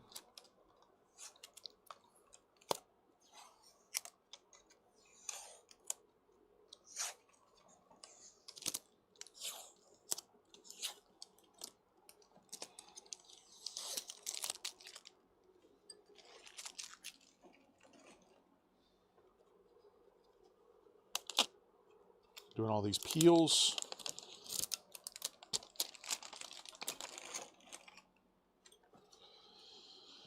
Okay, so if that's there, we got to do those two. And I'm probably going to end up recommending... Yeah, none of these are data cables, they're just power. I'm going to end up recommending a GPU stand or something for this. Because this one does not come with one, even though it is a long boy.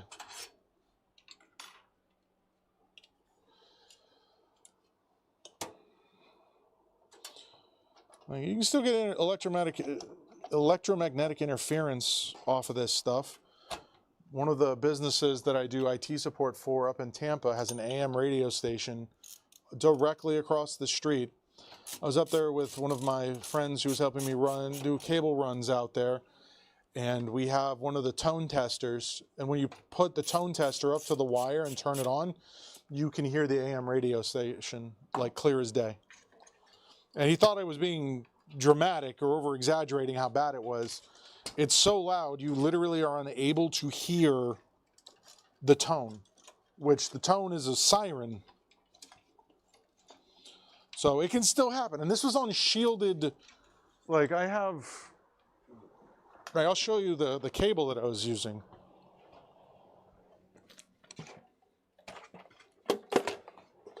This is the cable that I was using, and it was still doing it.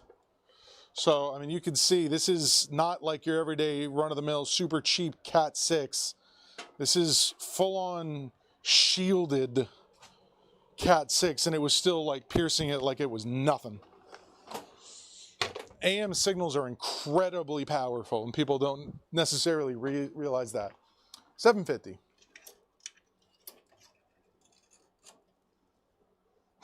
Yeah. Yeah, AM antenna, AM radio stuff is crazy. Because it's what we could afford in this budget, Emily, just like always. Oh, cool. I only have to run one of these. That works out great.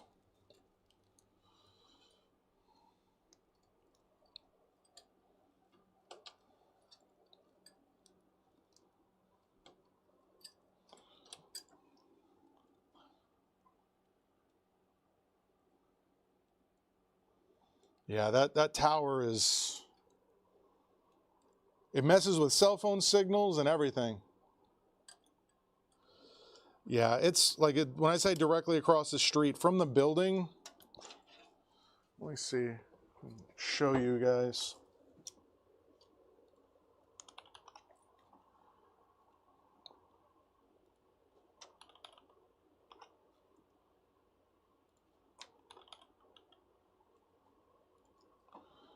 This one? So, this is the building I was running the cable. This is the AM antenna right here. Like it's just pumping. That guy, both of these guys. So, yes. So, Mr. Nate Geek,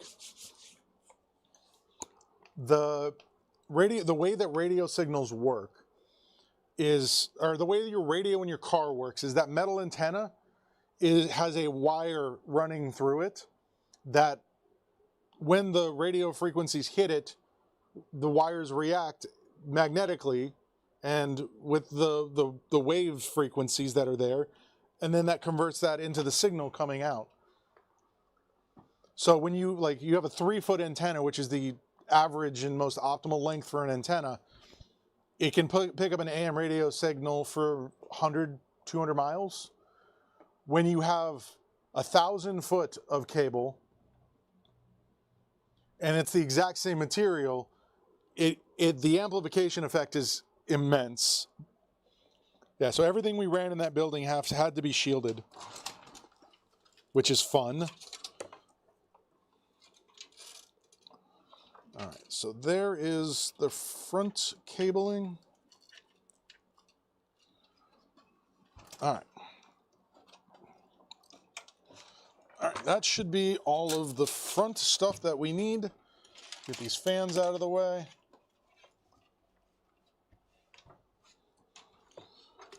And the only other cable that we need off of this power supply is a single SATA power. So now what we can do is we can pull these cables back and start getting them locked into place.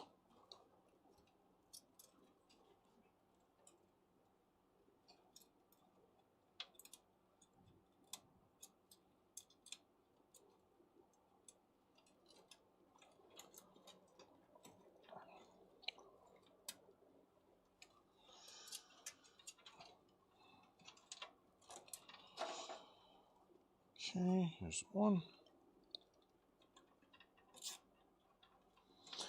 It can, which is why we're using shielded cable there. But still, like I kind of mentioned, it still has the capability of just punching right through it at certain frequencies. So we just have to be extra careful, and we put some noise filters and stuff in line, which basically go to ground to prevent massive like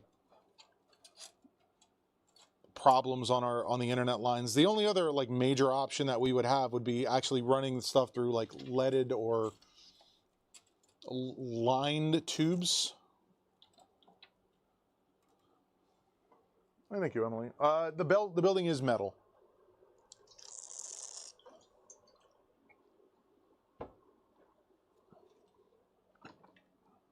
It is metal, yes. Because imagine, like when you were growing up, when you were playing out at recess and they had the freestanding metal roof out in the middle of nowhere. That's what it is originally, and they just added concrete walls to the outside of it. Thank you, Emily.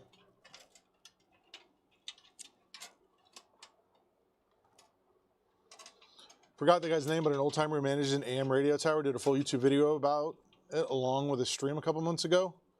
Yeah, so one of my regulars in here is a guy named Carrion Lynch. I'm pretty sure that's who it is. No, it's Cyber Viper.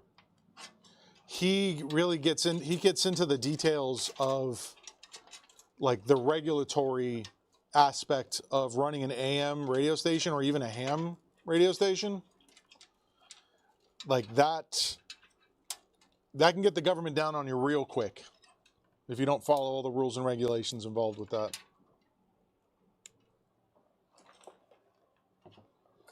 All right, so we're not going to be using these. So let's fold these guys up.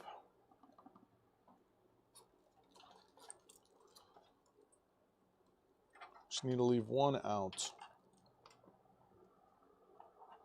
Correct.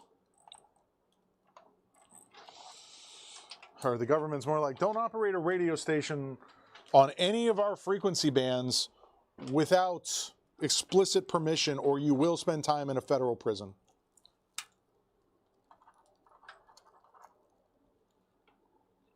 Yeah, you'll have all of the three-letter agencies. Right, but you also need a license to run a ham radio over a certain power, which is crazy to think about. All right, that's down in there. That is now plugged in. That goes like that. All right, let's run this over here. Yep, it's sitting right next to me. It is all okay, other than the Autodesk.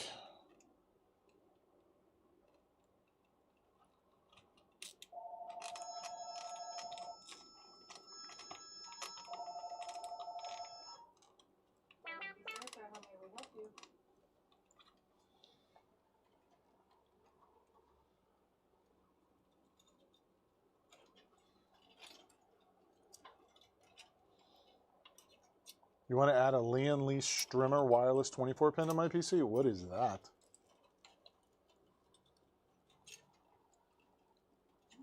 not sure. Let me get the technician. He just picked up his computer. His mouse doesn't work too well, so we have to upgrade his mouse. No? I didn't think so. Was that, what was his name? Yeah, I think I know. This is Chris.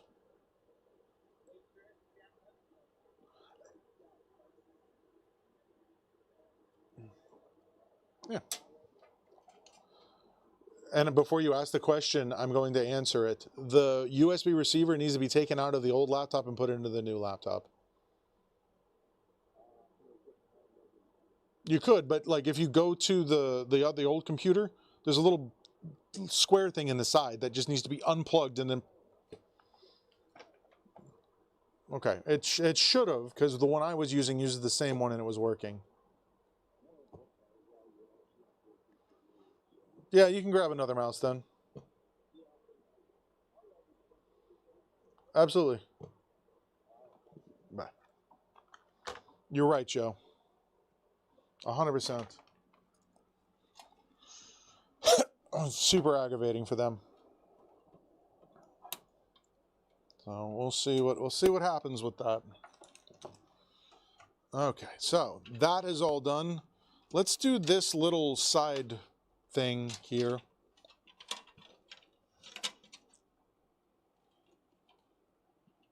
So that. All right, I have 3D printed caps for these. That'll help keep the cables together. See if I have the right lengths. I have to print them in different lengths, but I have exactly 3 right now.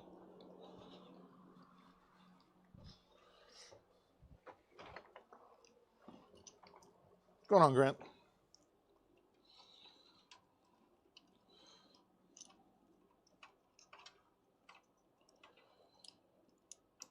Yeah, so these ones are the right length. So this little plastic piece that I printed here prevents these from pulling apart. So, and then all I do is I take a little bit of electrical tape at this point, wrap the electrical tape around it so it doesn't fall off, and that's it. Yes, they do. Because there's no wear and tear on them. I just don't want them to...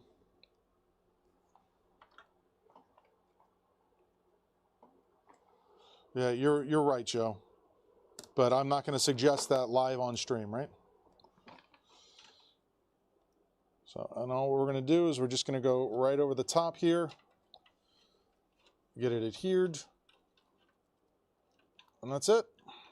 Now that's not coming apart, and then we'll do it on the next one.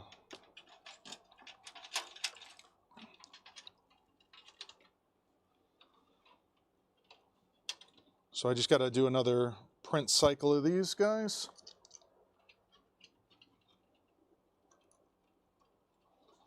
To be clear, I do not condone pirating software under any circumstances. That is Last 7 Studios LLC's official stance.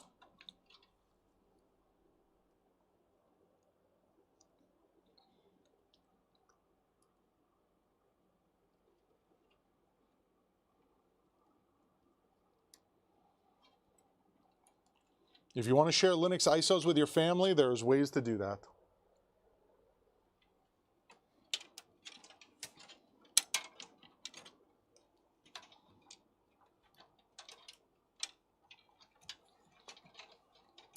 All right.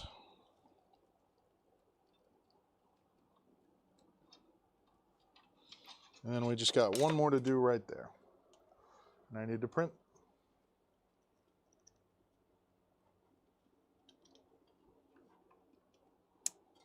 All right.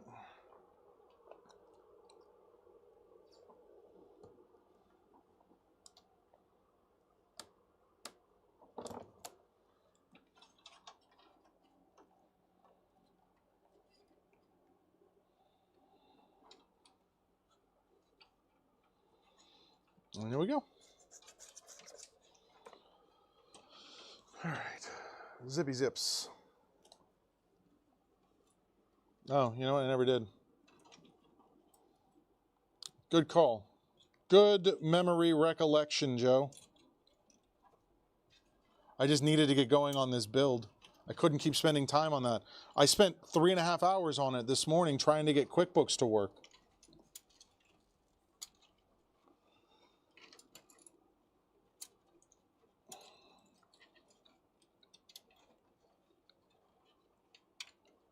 Yeah, I already got QuickBooks working. You say it's an easy fix, but it was not. It was not a compatibility issue. It was a single license file issue that I kept deleting, and it would just remake itself.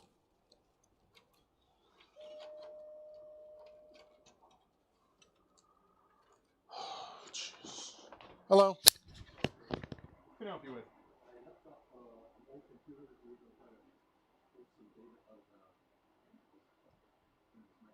What was it? Yeah. I'm just a little bit behind instead of getting caught up from I was closed for the holiday. Okay. Like I should have it done tomorrow. Yeah, I should have it done tomorrow. Okay. Yeah, I'll call you as soon as it is done. Yeah, I was just a little still trying to get caught up. I'm gonna take one. There you go. Have a good one. Have a good day.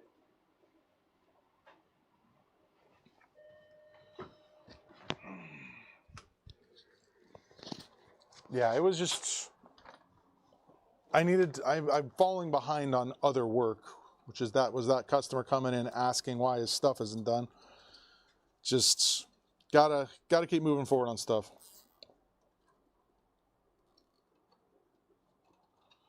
All right, let's finish getting this cleaned up. This thing should still be on. I need to check that now that you mentioned it.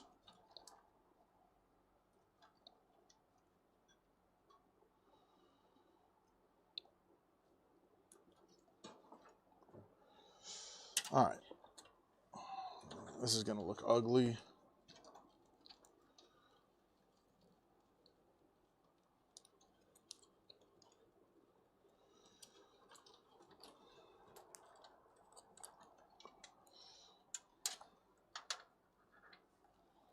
This bundle right here, man.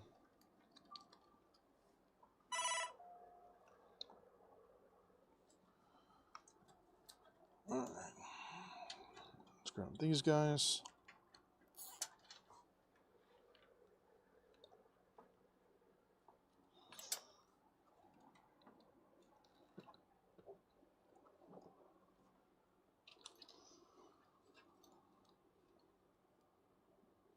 There's like no way to beautify this. All right, so what we need now is we just need the fan.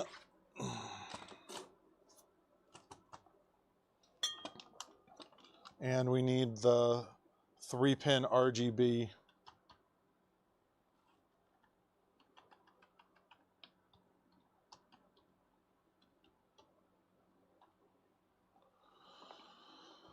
Is there a quick way for me to check this, Joe, to see if this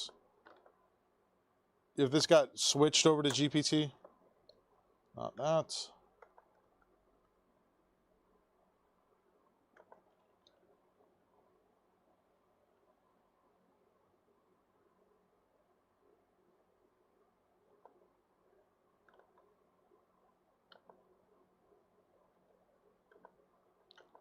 Other than,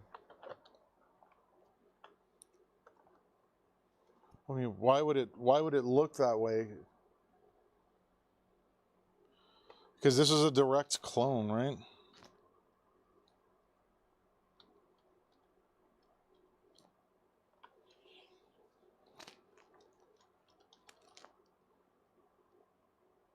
Okay.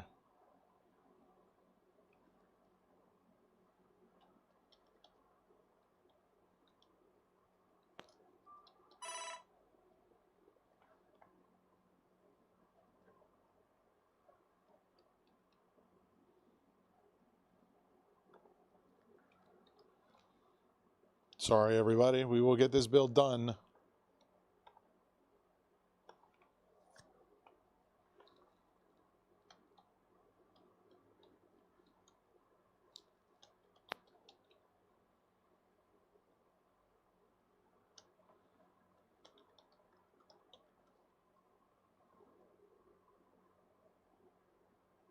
Okay.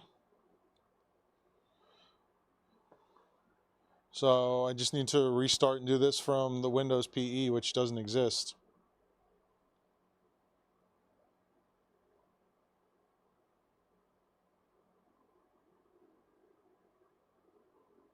Right?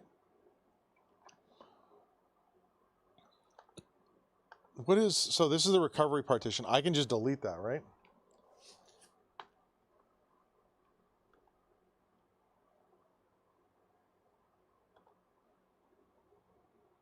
You mean no?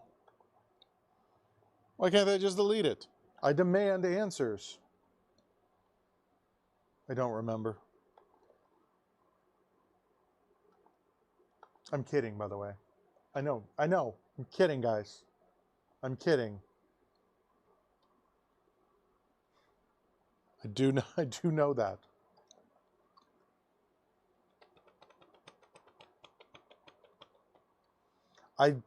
It said it had to operate in a Windows PE environment.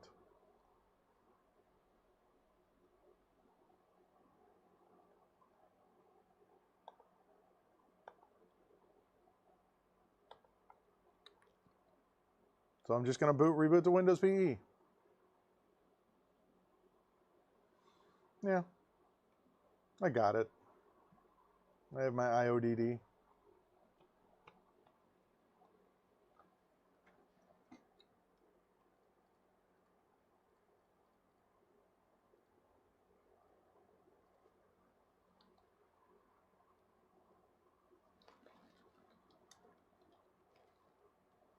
I also need to make sure BitLocker is off.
Why did it become a headache?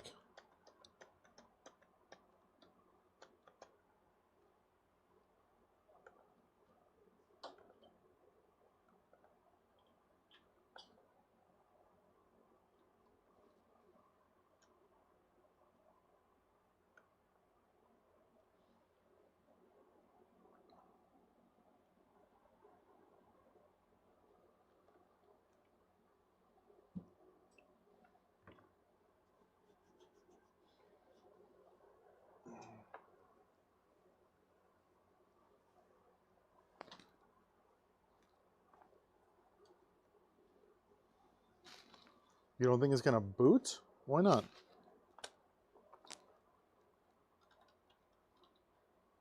Yeah, I'm great. All right, there you go.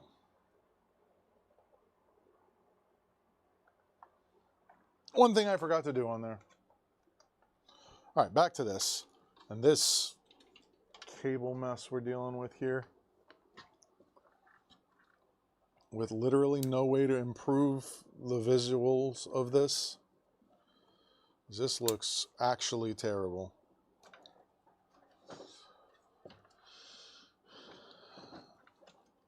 All right, let's put these through. Let's see where the nearest one.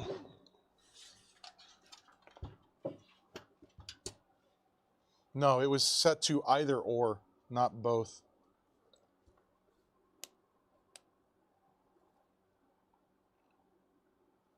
Figure out where I'm gonna.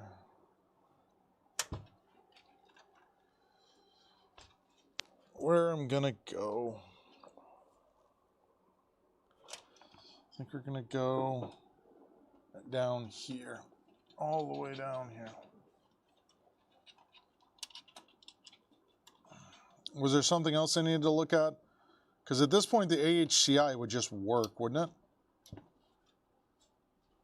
Especially with the new motherboard and whatnot.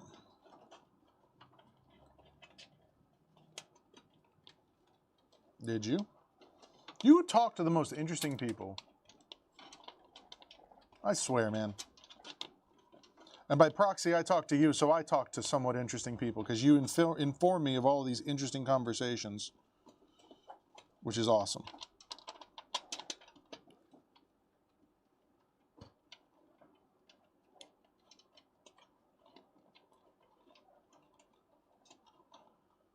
Right, we talked about that.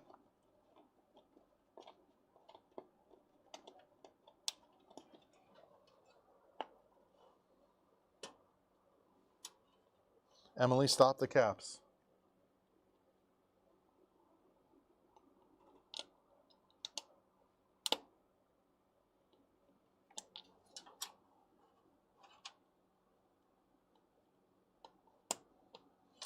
All right. So those are now plugged in, which means we have one more cable group to do, which is these guys, and then we can do a post. All right, now I'm going to show you guys what I always do with these, so you guys can try it out if you'd like, which is I like turning these fan cables into a single cable. So what we do is move the camera up so you guys can see.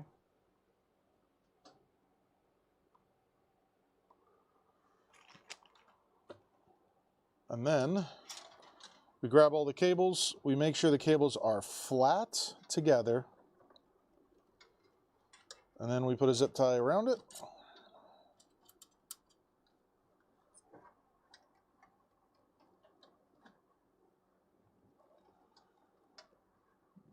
Like so. Make sure they stay flat, like that, and then boom.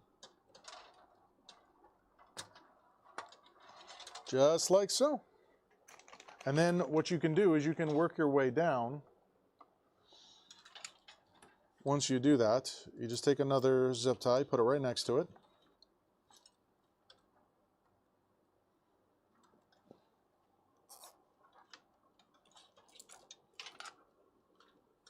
Like so. Don't tighten it all the way. Line the cables up. Slide it up. And there you go. You've taken this giant mess of Corsair cables and turned them into basically a single cable. So it allows routing much easier. Like figuring out where you're going to put stuff becomes much easier.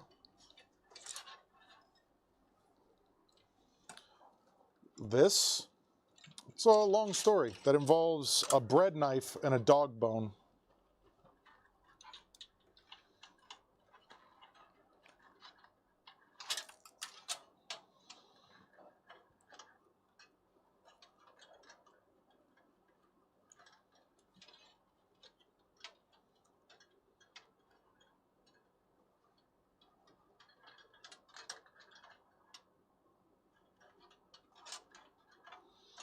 I was trying to be nice and split one of my dogs. I have 3 dogs.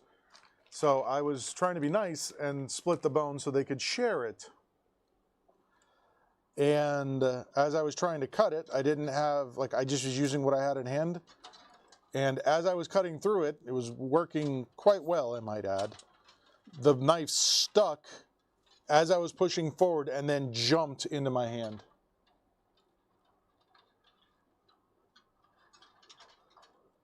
No, not quite, Master.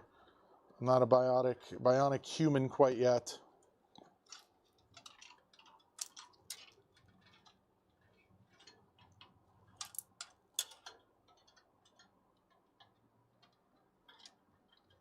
No, it was not a milk bone. It was one of the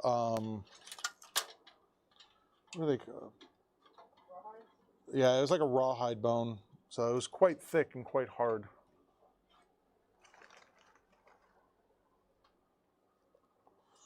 It's going on, Nathan. Welcome back from the vampires.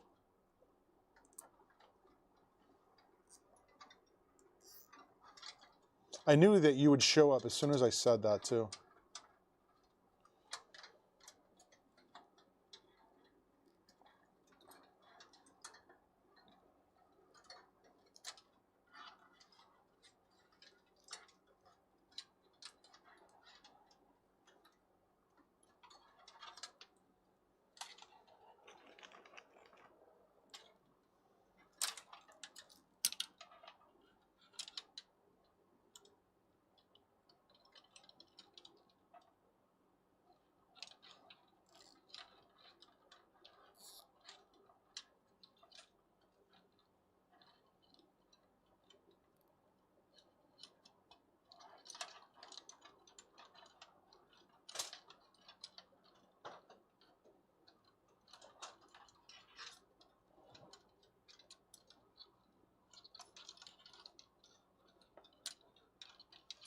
Next time, use a Dremel.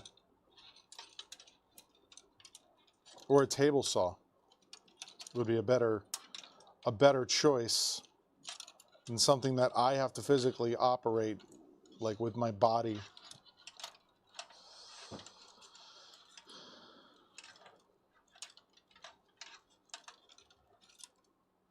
All right, so there's our cable. We'll pull everything nice and tight, and now we'll get everything plugged in.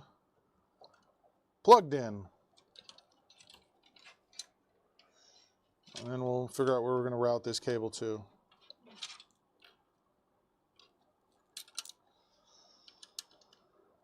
Two, three,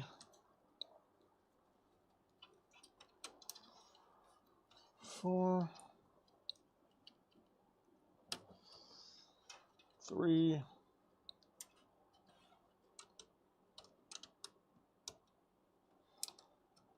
all right.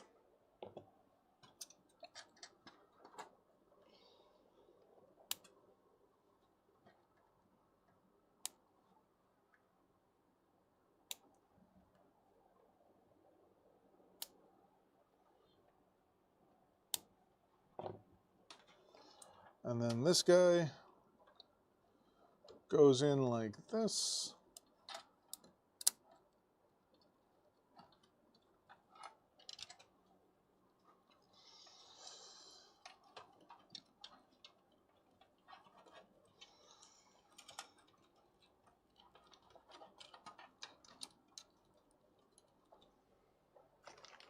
Consolidate these cables up here.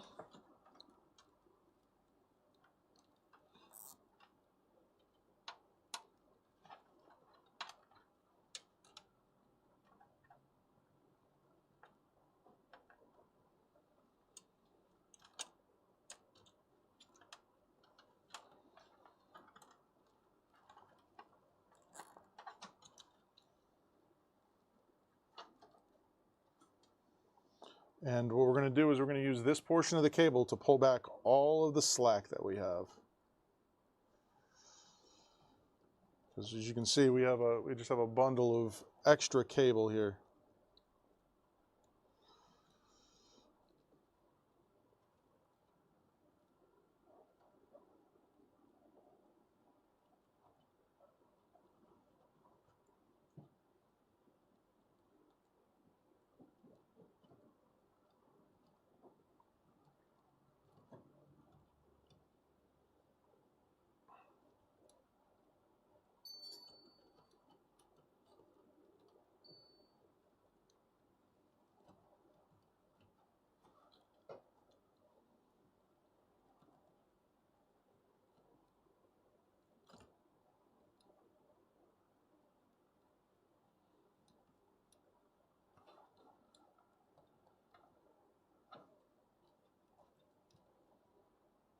Okay.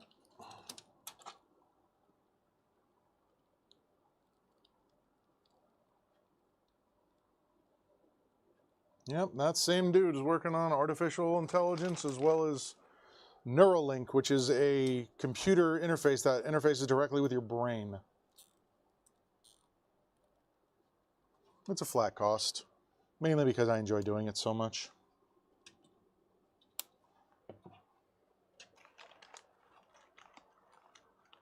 Nathan always tells me that I am actually losing money on every build, even if I charge extra for the parts, because I put too much time into cable management.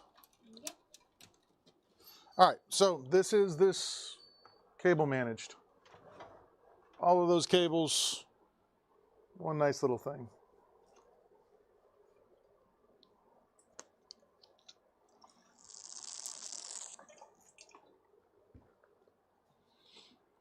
Look at Joe, only concerned with APM. Remember to pull these guys off, otherwise they'll come off at the most inconvenient time and give you a heart attack and think your build is dying. All right, there we go. Build done. That's the back, that's the front. Let's give it a 1, 2, 3 and see if she posts.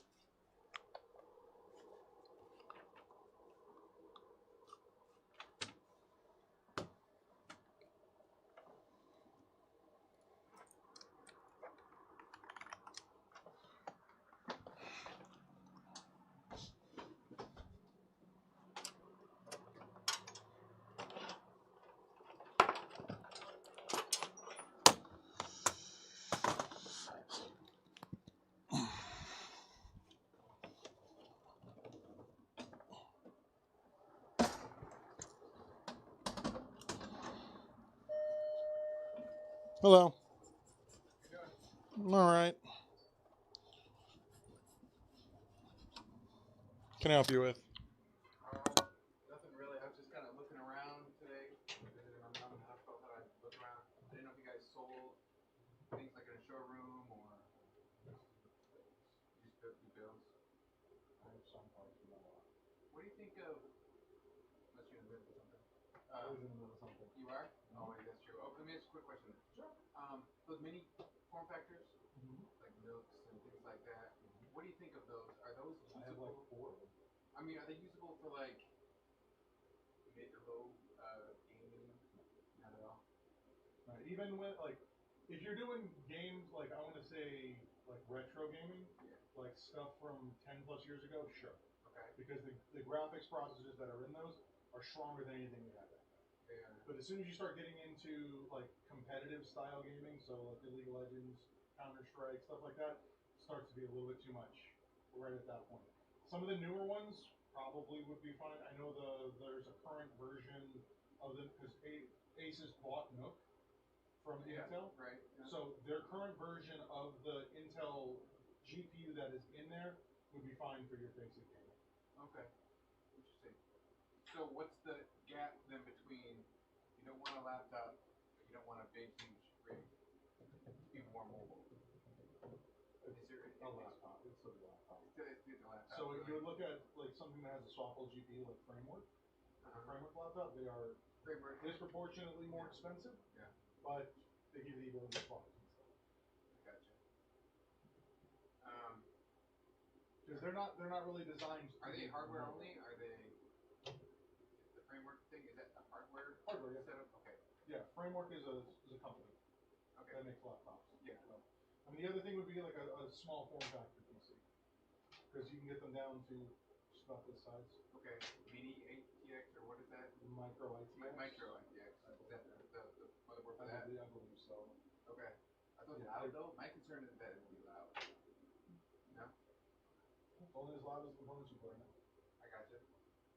Okay. Well, I thought I was in the area. Thought up and thought I'd look around. So cool. All right. All right, man. Thank you. Appreciate it. Anything else? Yeah, let me know.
You go.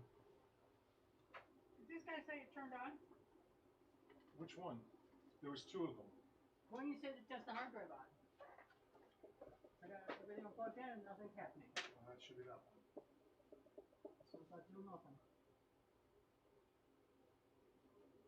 Getting power.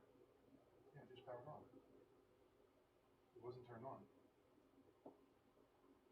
It's not doing nothing. Okay, what connector are you using? You're gonna have to use the other connector. What other? Oh, the HDMI. But I have to give you an adapter.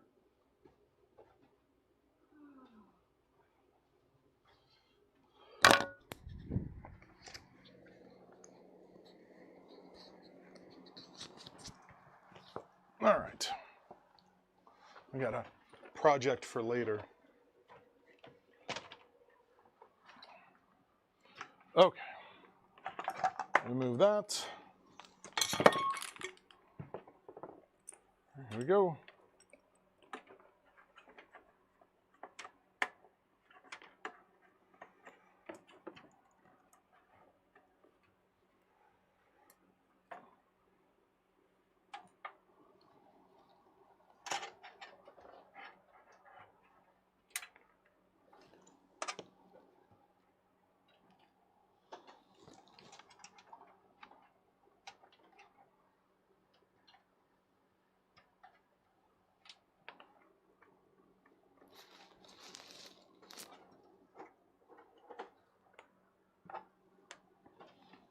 I don't know. I don't know if I'll ever see that guy again. What do you want to do with Arch Linux? I mean, it's pretty, like, open. All right, we need to adjust this screw. That's a little bit too tight.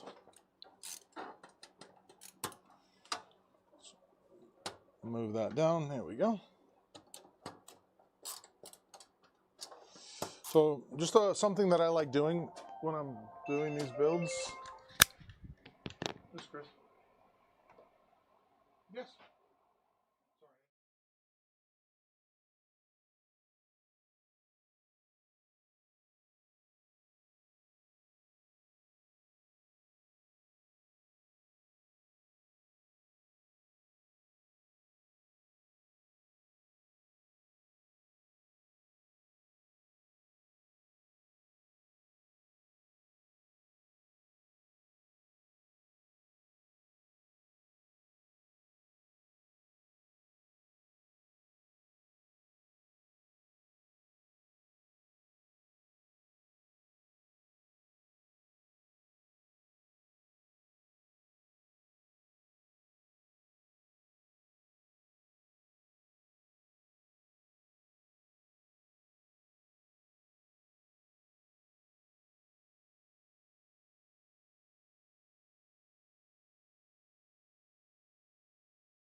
Are you using Teams on a video call right now?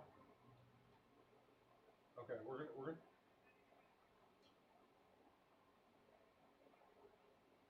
Okay, give me 1 second. I want to try something here. We don't need a camera. Not worried about any of that. So, because there's a feature that's supposed to exist. Move to group. Nope, I guess I need to. It is a board. This one. And I need to just give me 1 second. I'm trying to finish.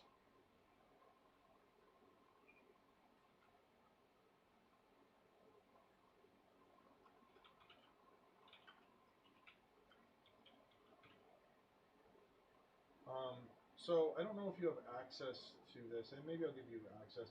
If you ever are curious about what tasks I've done in previous months, I have an archive of. I don't know. The thing is, I don't know if you have access to it.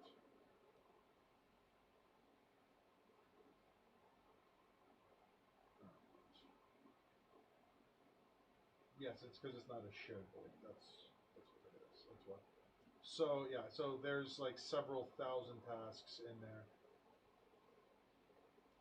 Okay, all right. So I'm gonna click Meet now. Start meeting.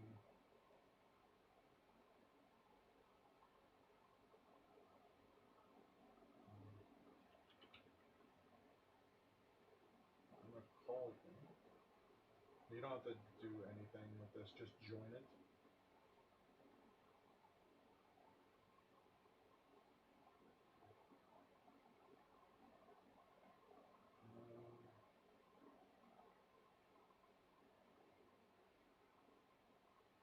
Okay, I don't know. I've never used this before. I don't use Teams for that at all. Oh, calling is not available in this chat. Great. So in this meeting,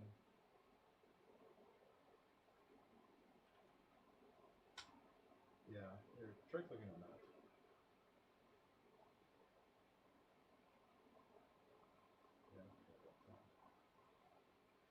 Yeah, that's fine.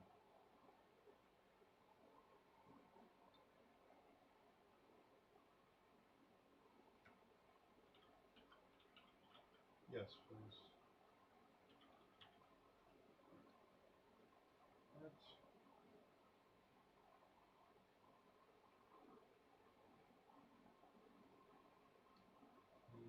okay. So yeah, it didn't work.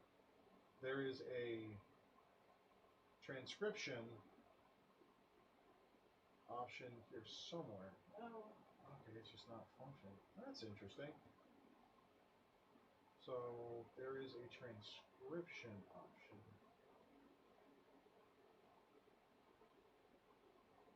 Yep. Yes. Which I am not in your organization, so I cannot do it. You're not hosting. So I'll have to look into this a little bit more because this is what I'm looking at for this. And then there was a few options out there as well.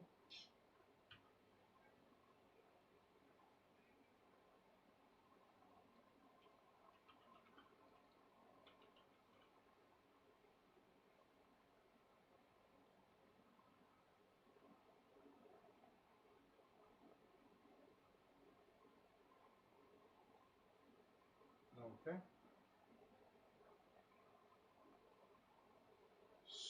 So it looks like it's already enabled in Zoom.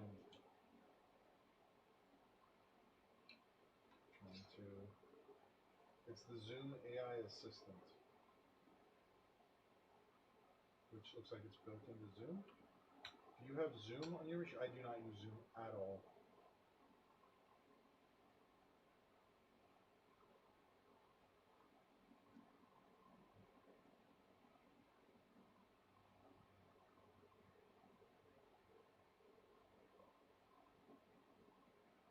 guys have a paid Zoom license, right?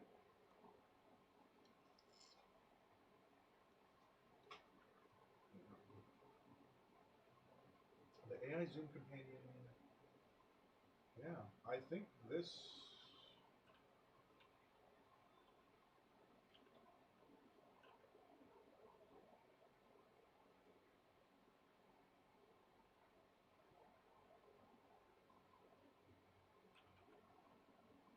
Yes.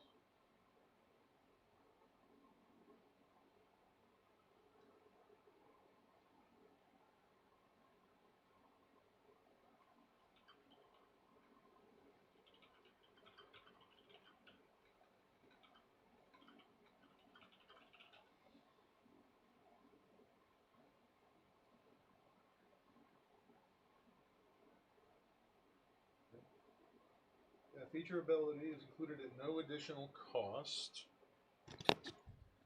for customers with the paid services assigned to their Zoom user accounts.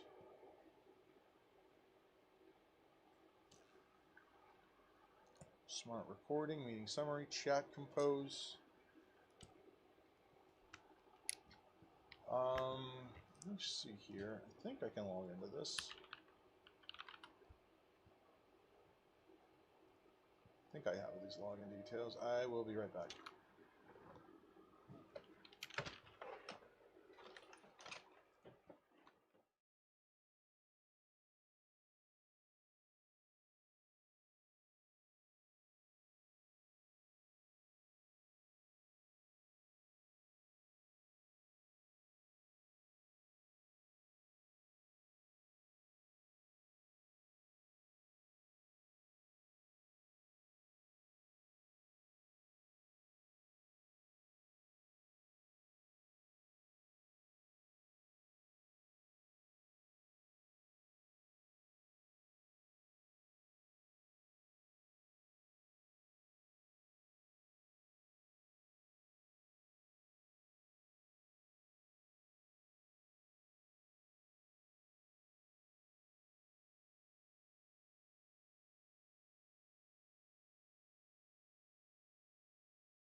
All right.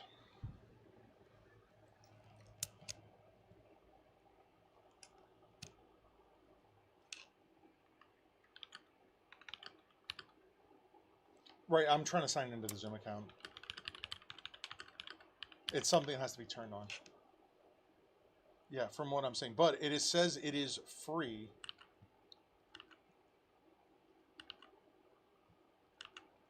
Let's see if I can get in here. All right, so, and do you have Zoom open currently?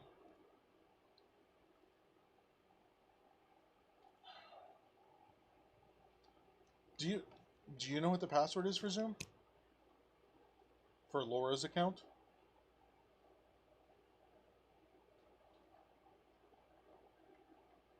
What?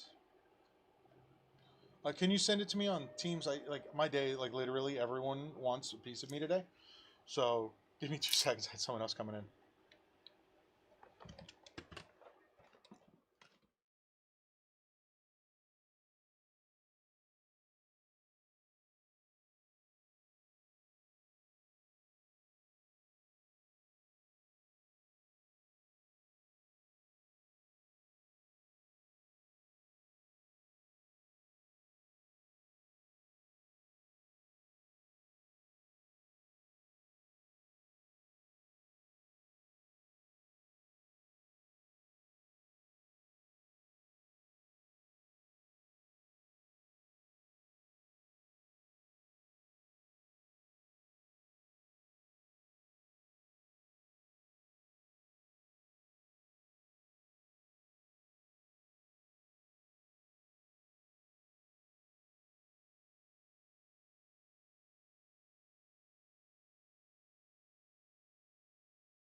I'm back.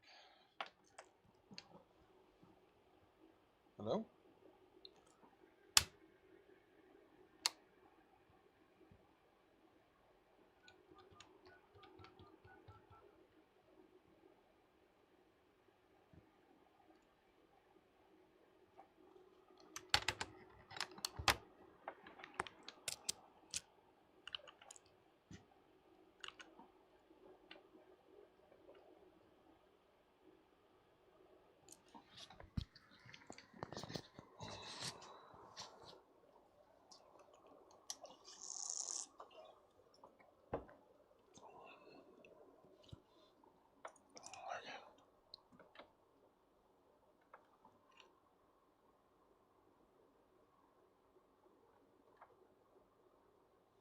So that's on.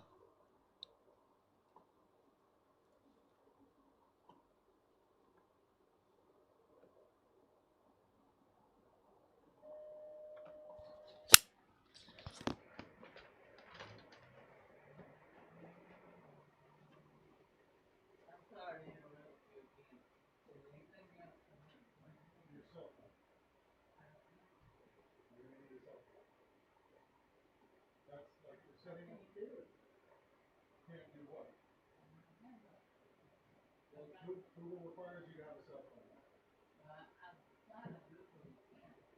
So if you can't get into the Google account, they're going to send you a text message. Or to my account. So that's the problem. If you can't get into the Google account, you got to have some way to recover. And the way they do recovery. I don't want to lose what I'm doing. Okay.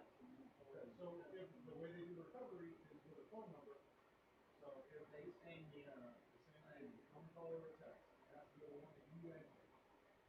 So when we come in and we look at it, we'll go through it. And we'll see what they're going to require, okay?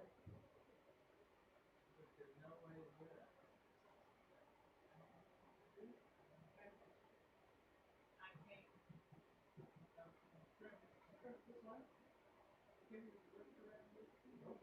That's the problem. So, like I said, I'm not going to know until we look at it on Thursday, okay?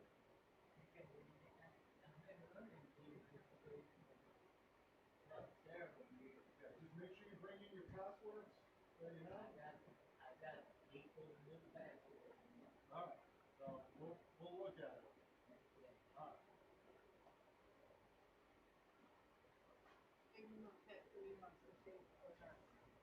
For what?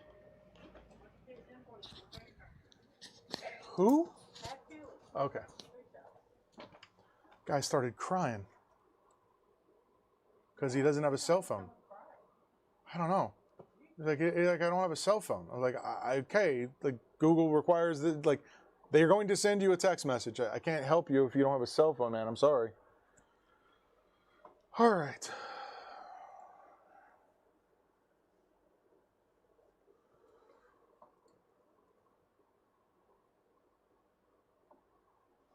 Google Voice still requires a cell phone number. They updated that earlier this year.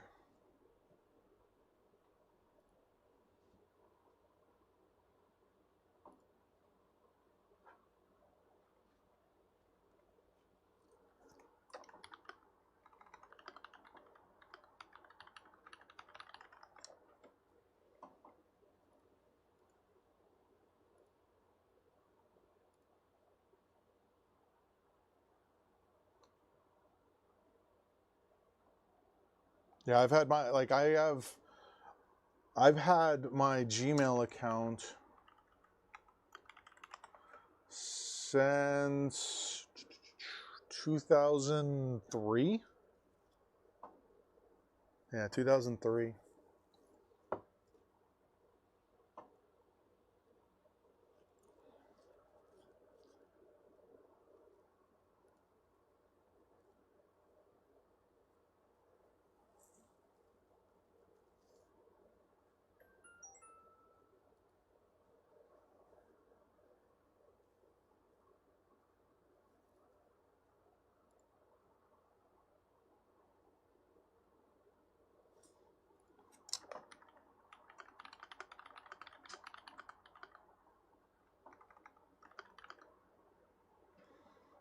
Are you not having a very good day poorly because you haven't eaten yet?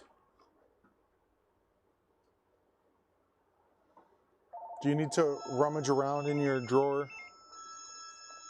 Oh, I have like 40 email accounts for all the different things that I do.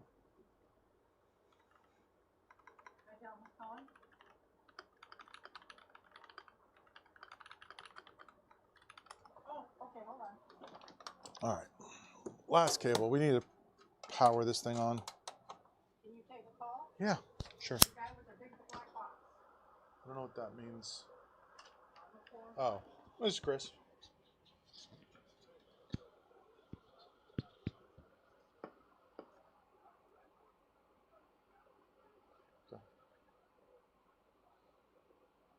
5:30.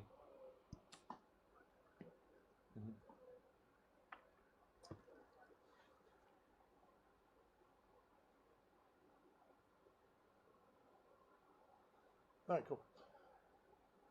Yeah, no, I didn't think you forgot about me with the size of this box. Like, trust me. Alrighty.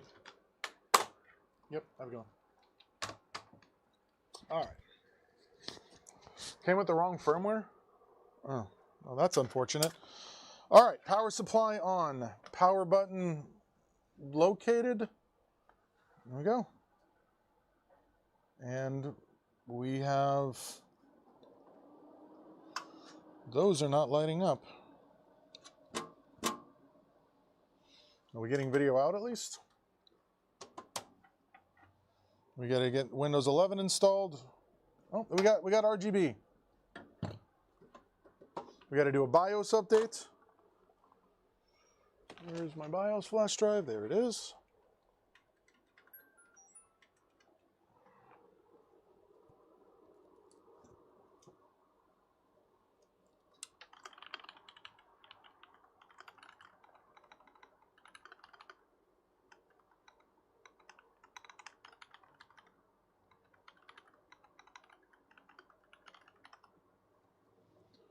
So, here we go. Yes.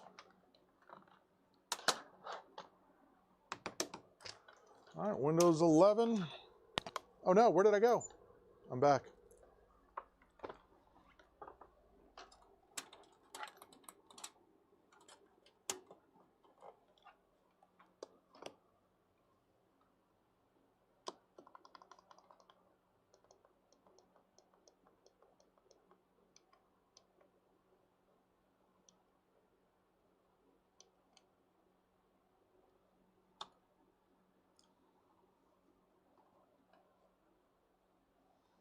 All right. B.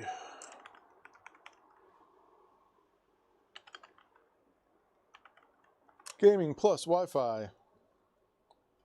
Is it?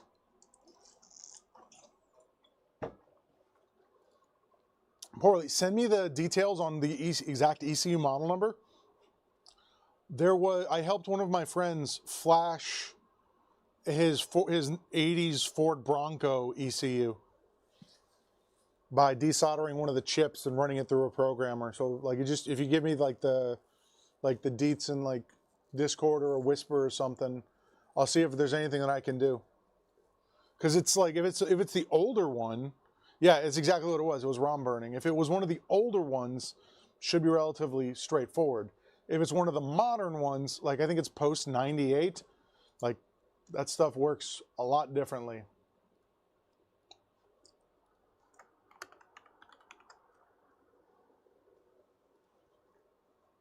Oof. Well, I mean, maybe. It's like, just send me the exact model and I'll see what I can scrounge up. I always like doing weird stuff like that, man. You know that. Like, I fixed that racehorse game thing. Come on.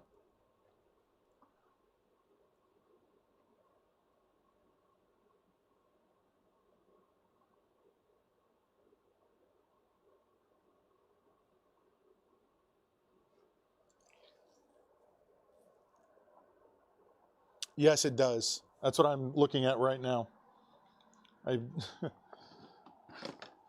It's a Gigabyte, so you know Gigabyte loves their revisions. All it says is AMD socket 5. It's weird. Rev 1.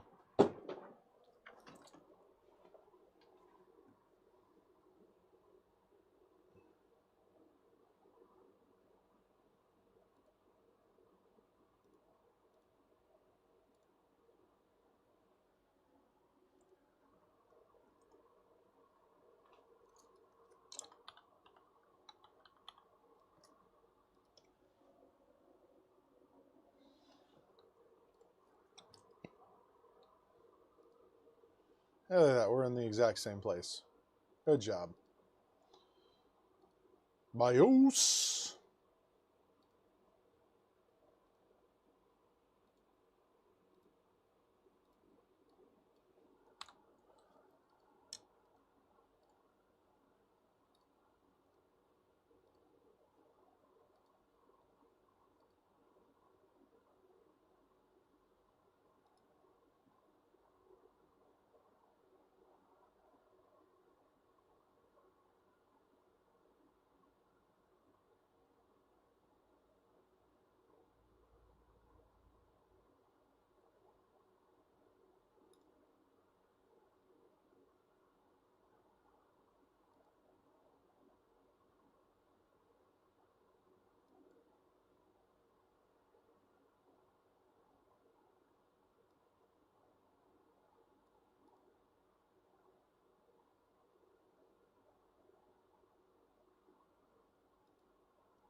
All right.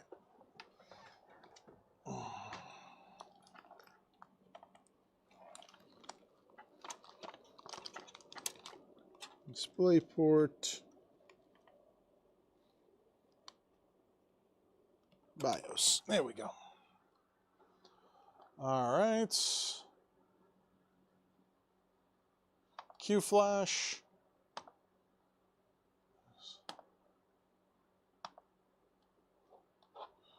That is not what I want. So restart. I'm going to unplug my IODD.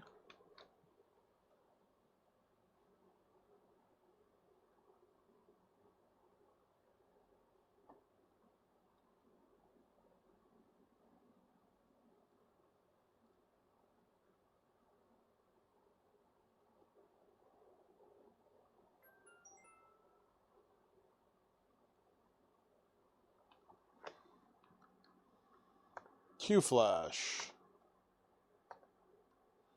No.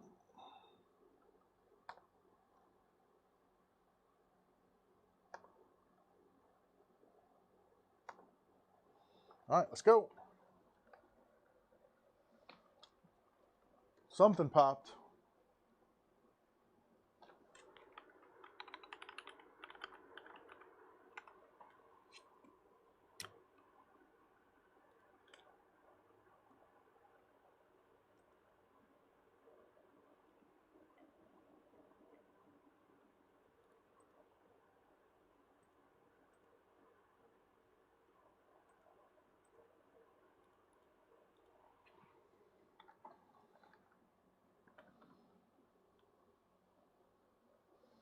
Yep.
Of course, this whole desk is on a UPS.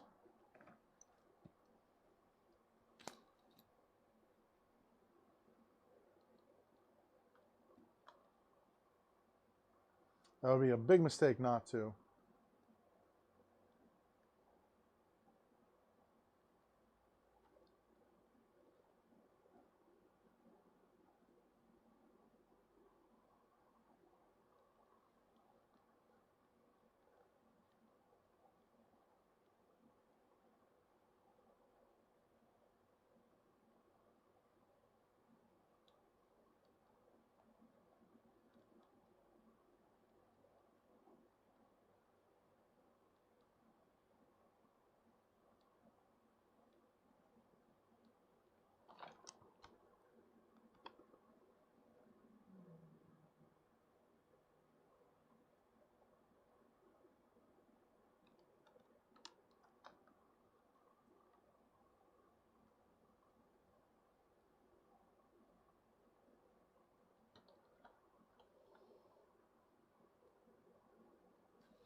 Why did that crash? That was random.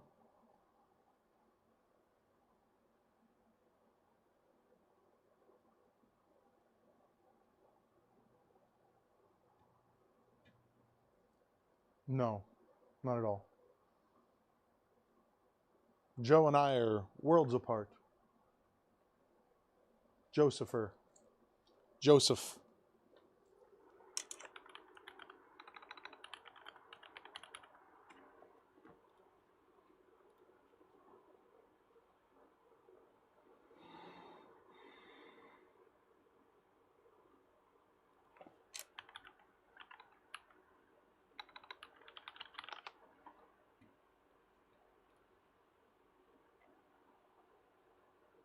All right. That update is now done. Now we install Windows 11.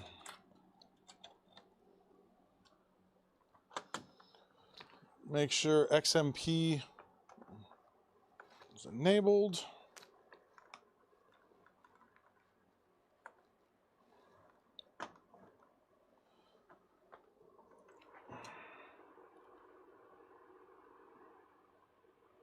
He needs more coffee. Or confifi.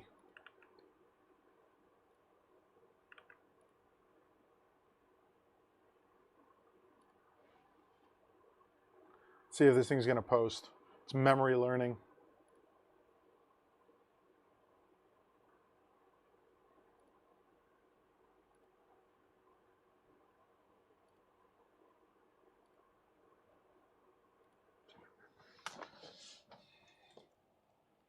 And of course, this is one of those motherboards that has 0 status lights on it. Because why would you need status lights, right?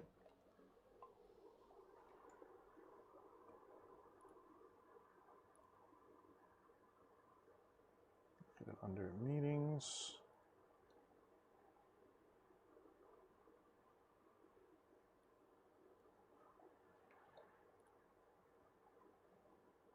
Meeting policies.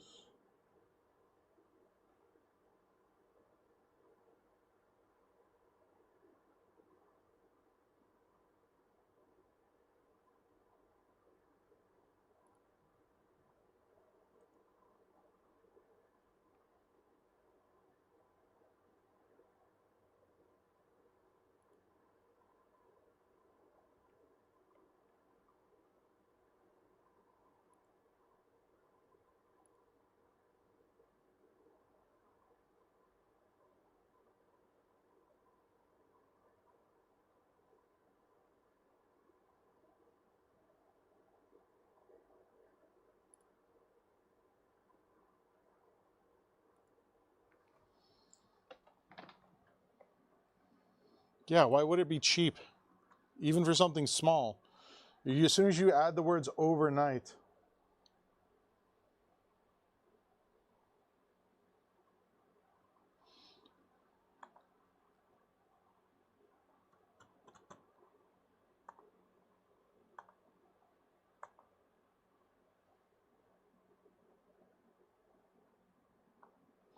Let me check something now I think about this.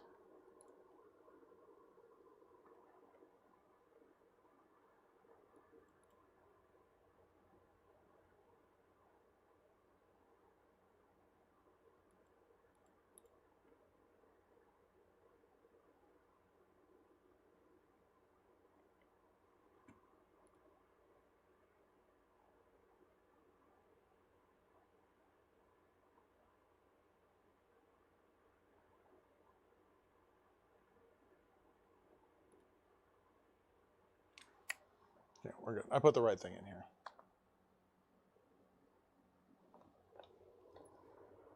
All right, let's get this installed.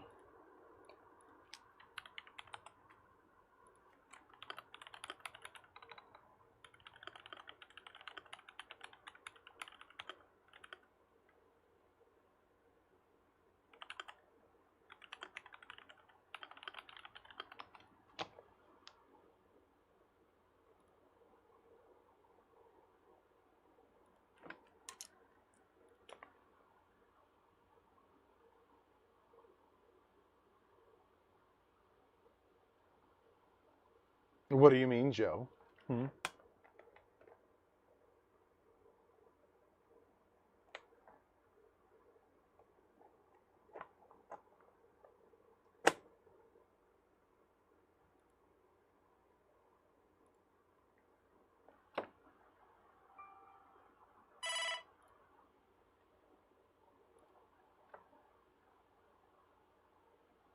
After this reboots.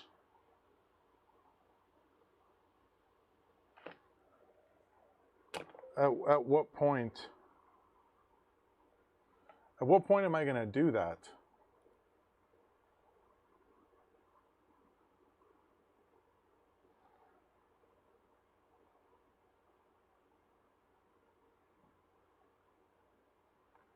I'm confused now.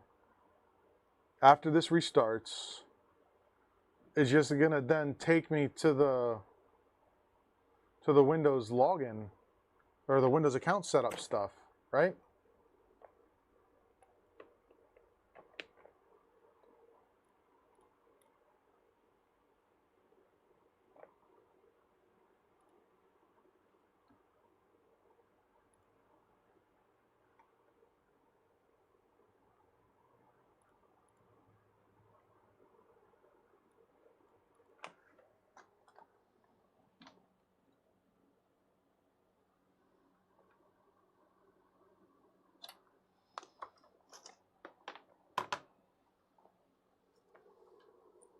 I don't think it is. I know what he's asking me to do. I just was confused at why he was asking me to do it at this point. Because it's at this point everything is done. It would be right there where it would happen. There's no way for me to interact with it before it gets to this point.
Why does this seem wrong?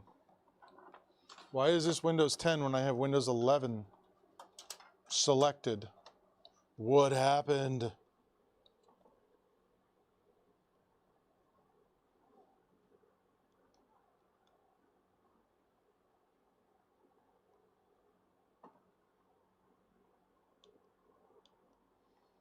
This isn't right.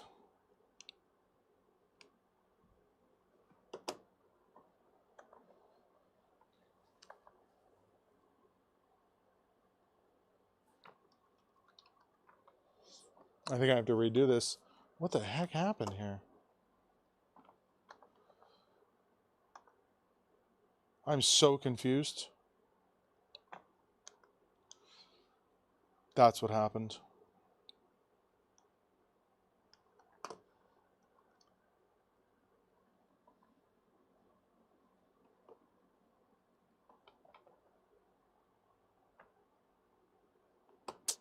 The VHD loaded.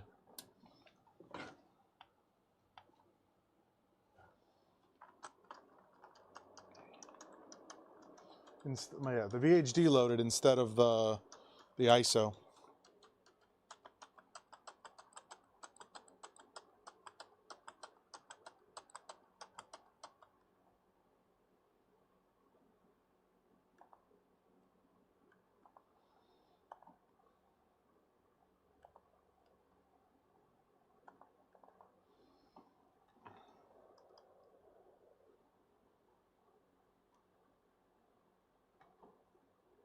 I have no idea. I've never used Jellyfish.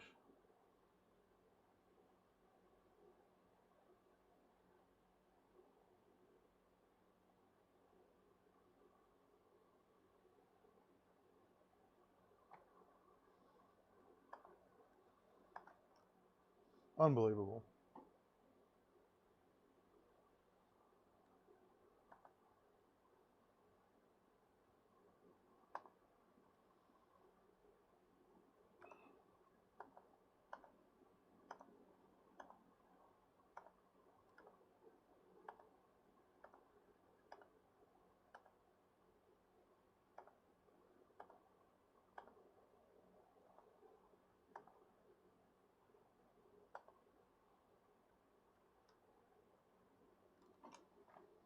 What's going on, Space Chase?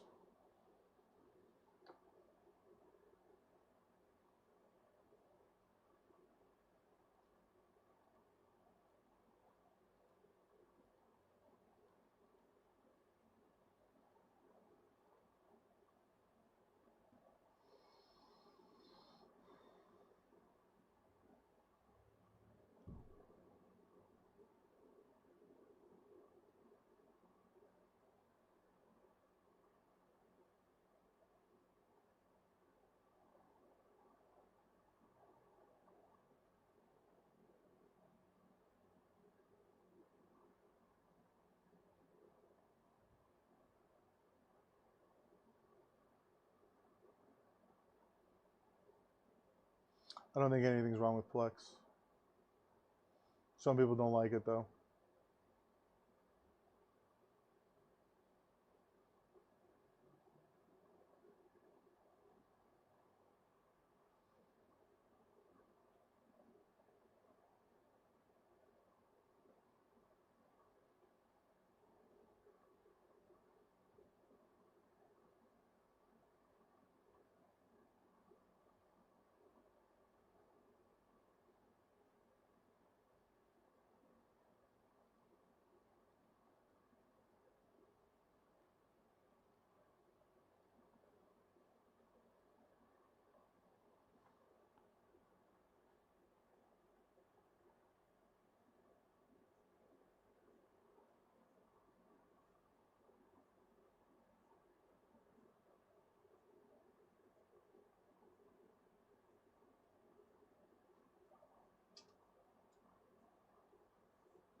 Well, I don't use Plex, so not a thing for me.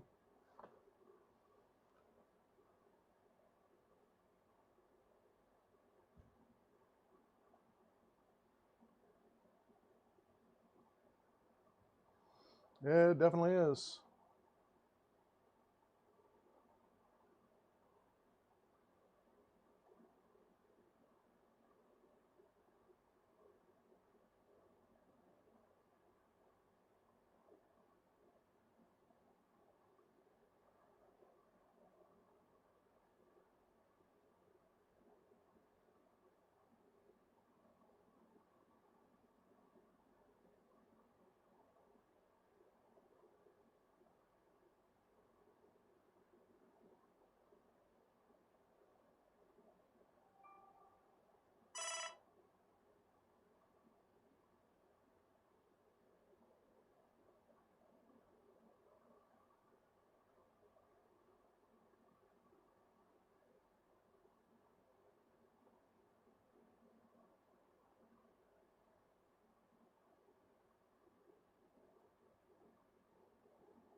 Getting ready.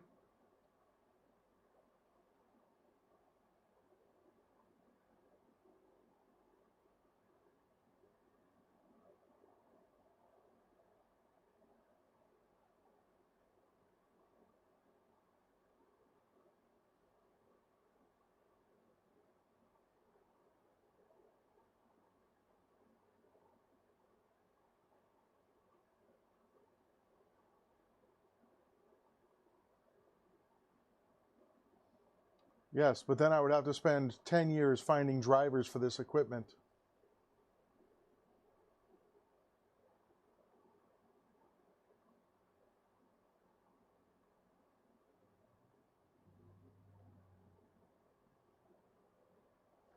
So, and then when I do one sudo command wrong, it deletes the whole drive.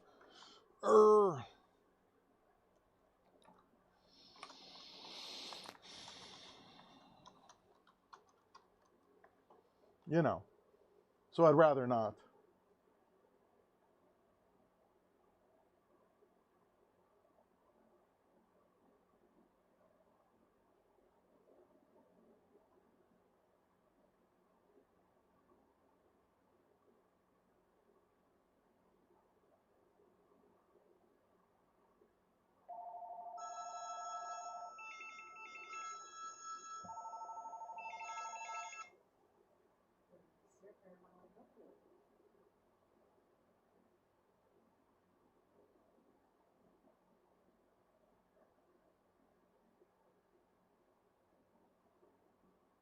Okay, hold on, let me get you to a technician, okay?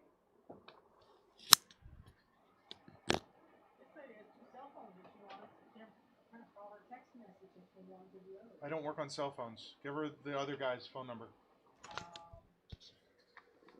iPhone repair.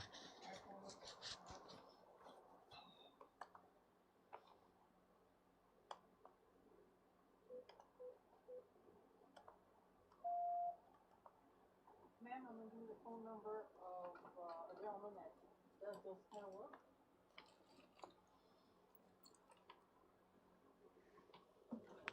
All right, Grant. We'll see you. 401 Babel. 840 0201. It's called iPhone repair. I with a letter I. He's on the corner of 53rd. All right, let's get this packed up. We get these drivers installed. All right, Em.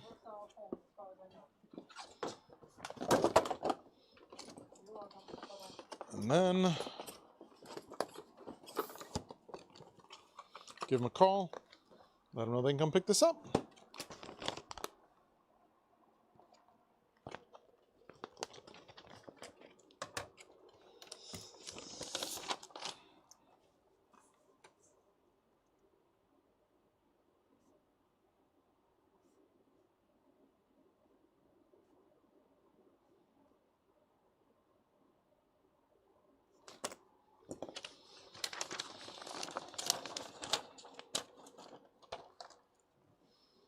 This computer.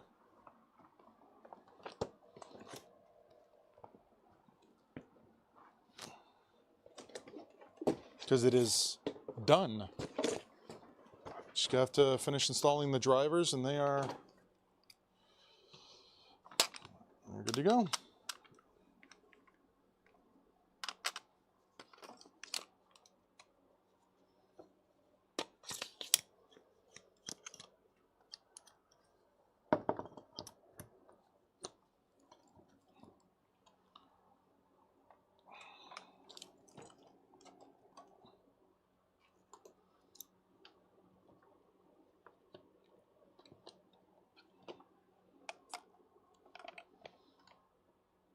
Install the control center.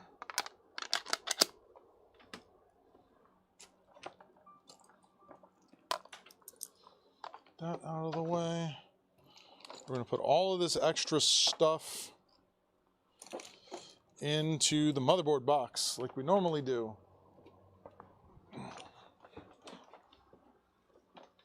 All the drivers done. And bid a deal.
Need to activate Windows.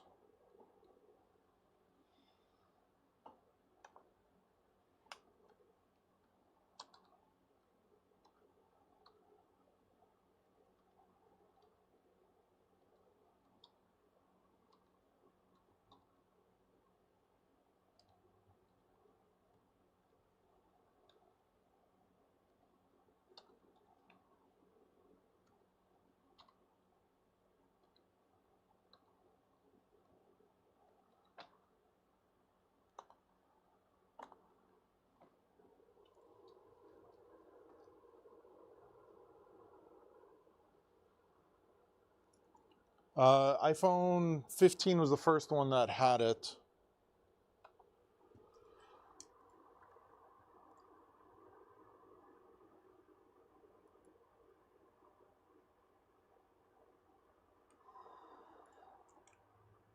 Yep. So the current one has it.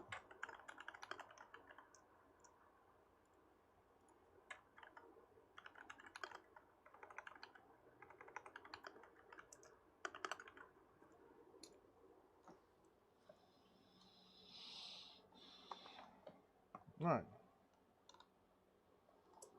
That's crazy if that actually works, Joe. That's hilarious.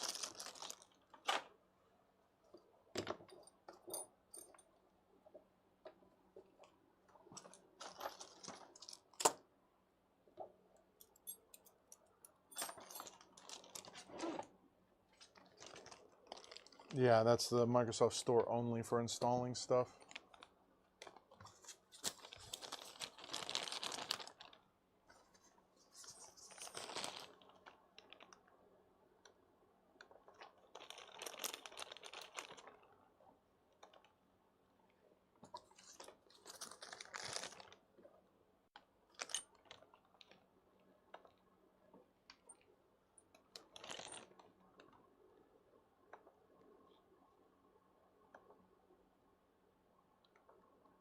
Norton Internet Security.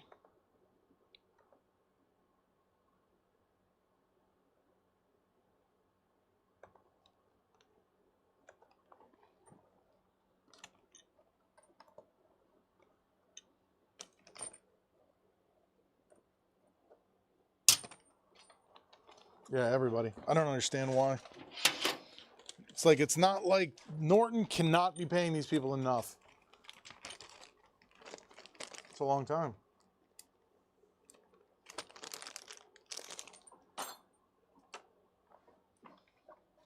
No one trusts Norton. Literally no one.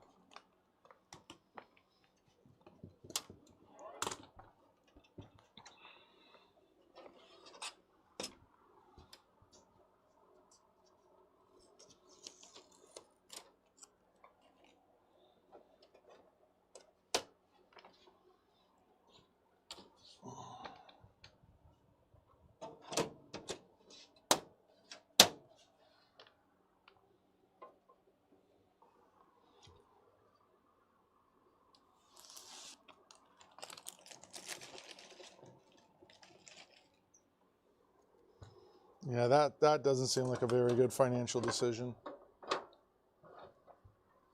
I'm sure this goes like this.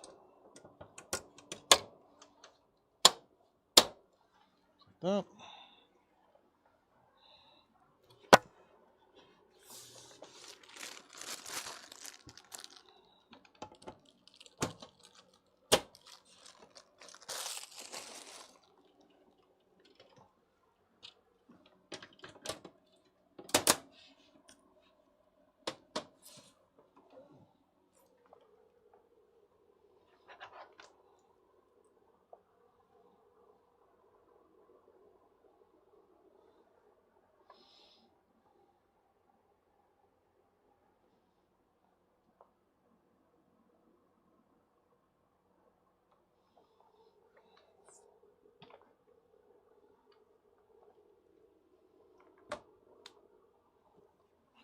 No, the thing is, Pat Gilsinger, like, knew what he was doing. The culture inside Intel is very different than what he left when he originally was with the company.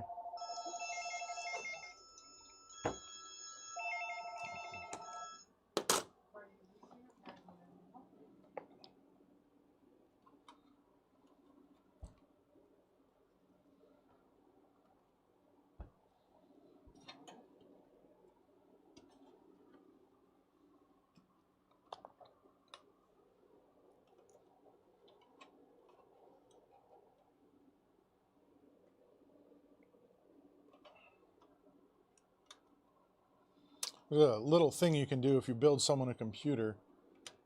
If they're not super familiar with computers, your video card comes with these little, watch, little rubber things. These guys, what you do is you put them in the motherboard slots for these.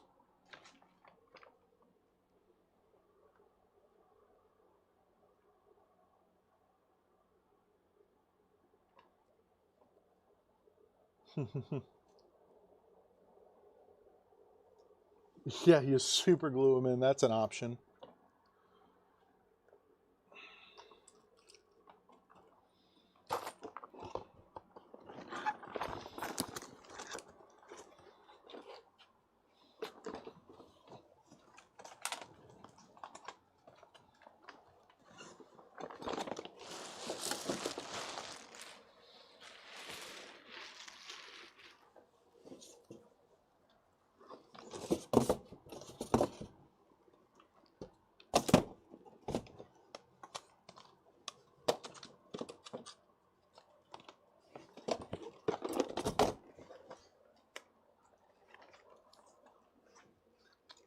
Something weird just happened. This thing just went out of video range on my monitor.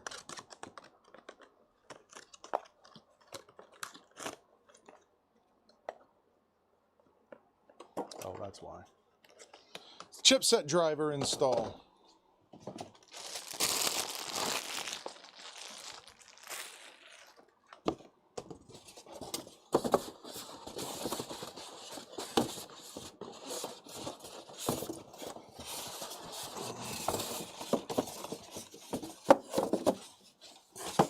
How is this box so big?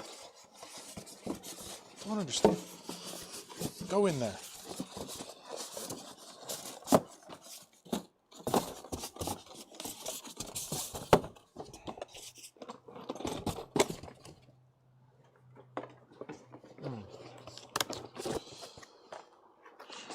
That goes in there. That goes in there.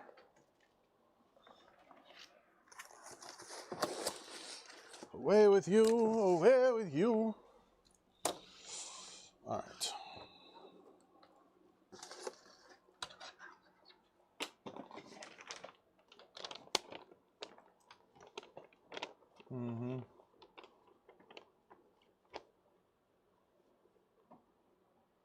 Generally,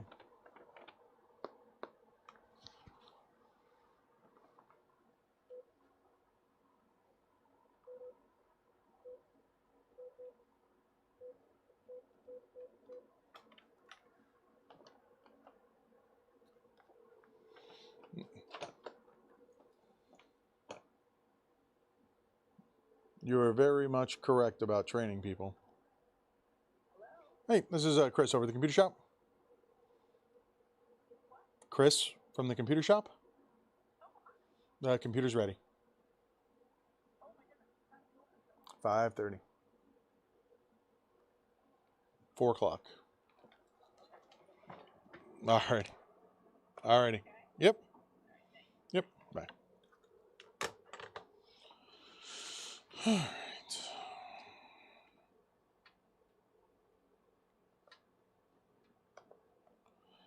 It is Eastern time.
Have a good night.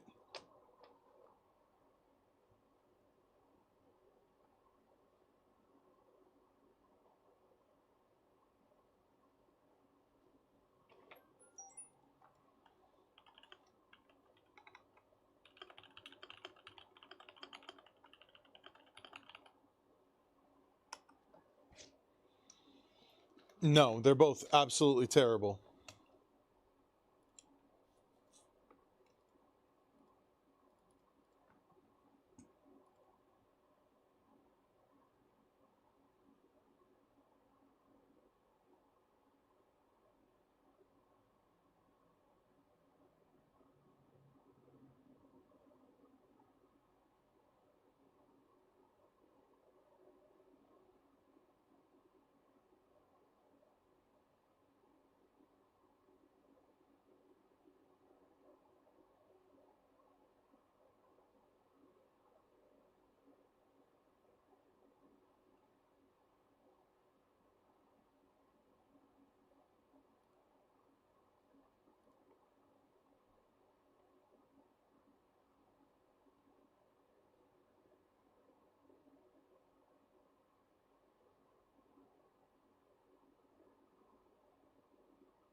Yeah, they're all absolutely atrocious.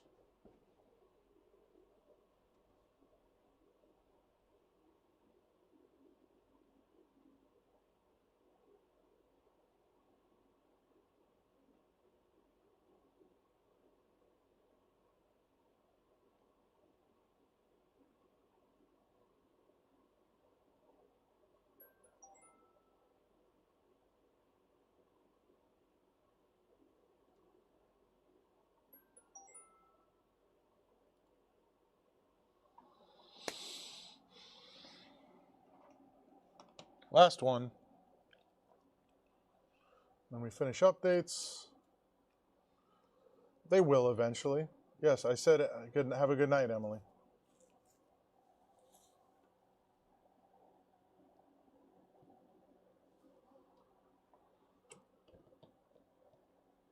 I mean, you know they have to.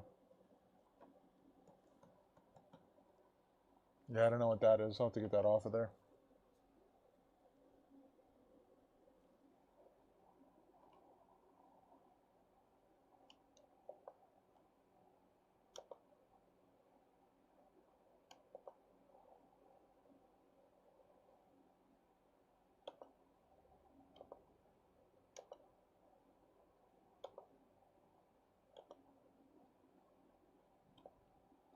Oh, you're gonna make me do this too, AMD?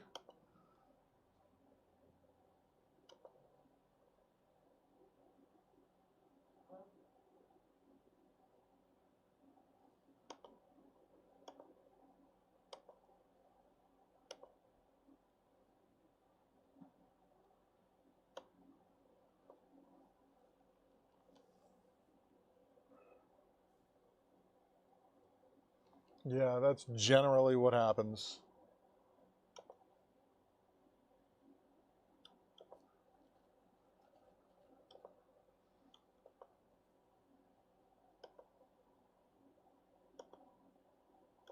That's funny. If you didn't require a Windows update or a Windows restart to install, you should probably not require one to uninstall.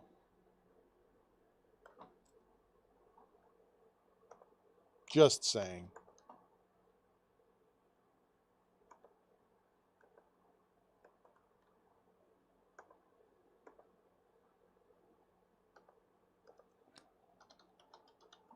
Because that's aggravating.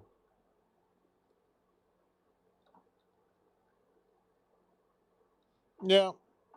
This just simplifies it when, especially when, you know, I'm dealing with not just a single issue. This saves a bunch of time. And then I will remove it.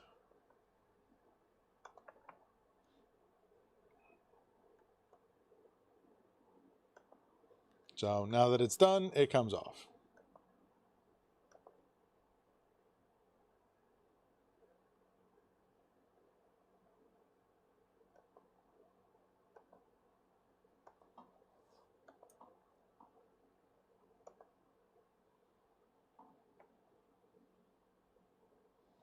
Yeah.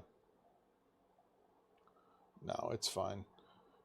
Like I said, again, it becomes a time thing.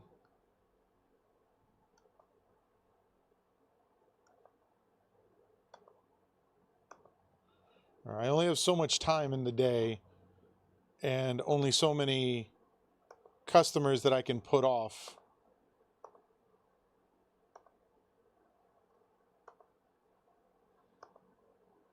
By myself.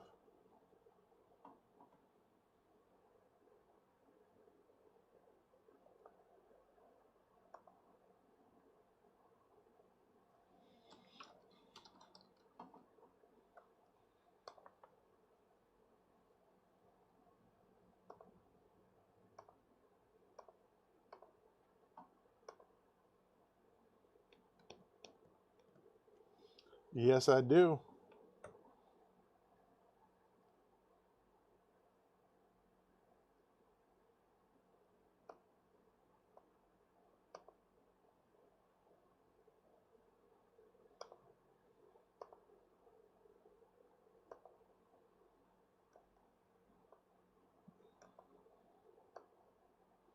All right. I'm going to wait for that to get done and then It's coming off the bench.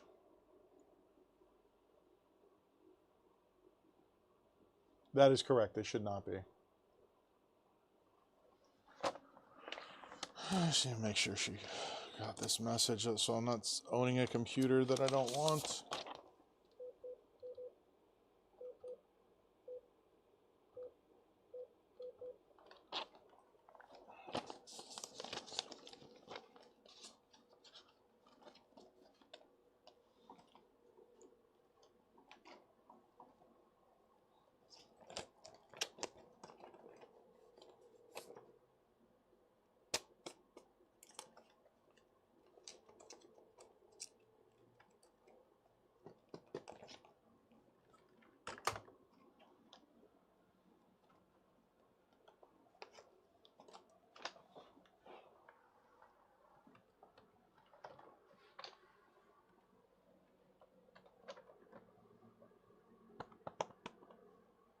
I remember them little CDs.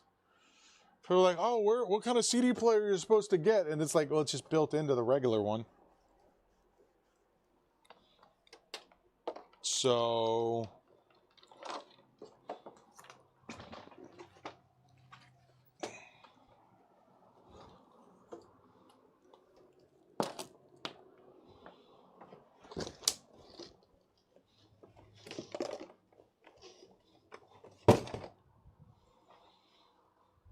How are we stacking up more PCs again?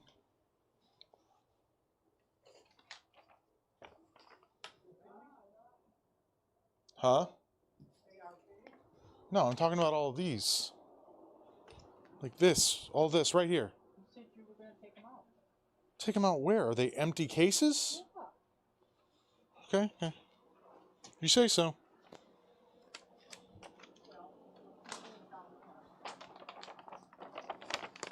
Just asking. Just because you got this one to work on. I know. Like I said, I got a whole bunch of stuff to work on. Get behind. I figure out what I'm gonna do with these Macs. They just take up space. See if I can install Windows on them, and then go from there. You want to get me a device so it can work on this power. What? So you can give me an adapter? Oh, why didn't you? Like, I'm pretty sure you have one. You can't just like let me say something and then not remind me of it when I walk by. Because like that, it just disappears.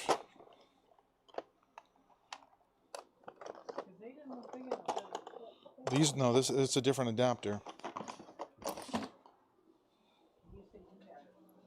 Yeah.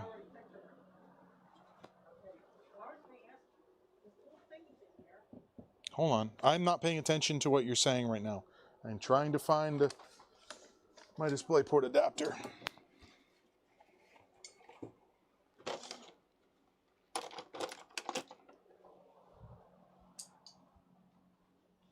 What? Okay, what about it? Where'd that come from? That was in the external DVD drive drawer. That's just a wireless receiver. That's what up? Sure. So,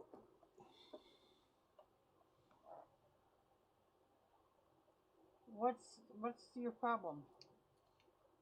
what is the other end of this cable hooked up to? It's not hooked up to anything. It's on the floor. That's why nothing is working for you, Mom. What is that? I can get my put it on to here. I understand. That thing that you plug into all the computers. Mm-hmm. The other end of the cable isn't plugged into anything. And you've been wondering why it hasn't been working.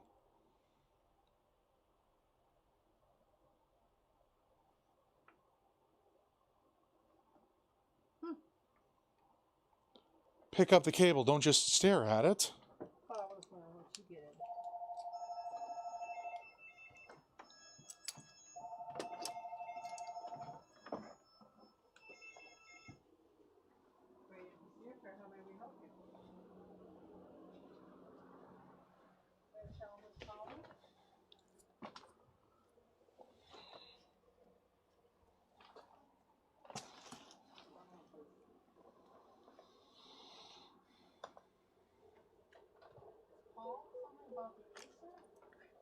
Was this Chris?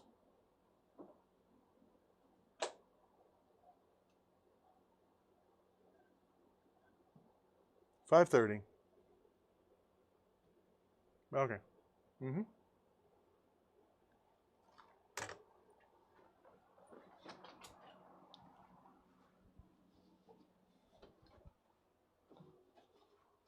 Where's that supposed to be? It's screwed into that. Unscrew that, and then This here? yes, and then screw this into that. I've never touched this. Okay. It's been on the floor since at least the hurricane. Yeah. So throw that cable out. Well, I'll figure out how to get out of here. What are you doing? What are you doing? What are you doing? No, it's gonna go that way. What's the difference?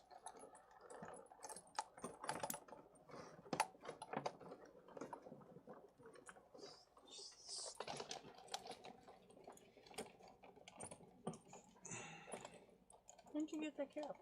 Like 10 years ago. Why did you never wear it? Because it's never cold enough.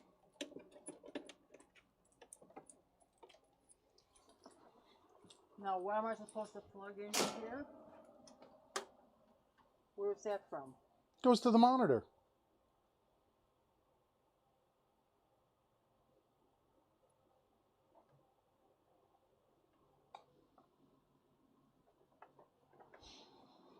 Wondering why KVM switch hasn't been working this whole time.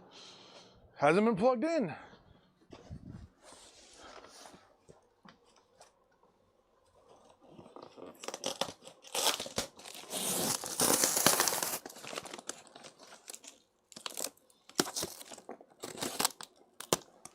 Ooh.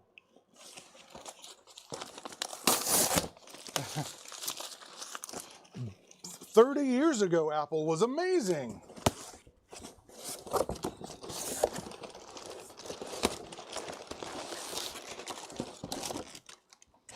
Oh, great.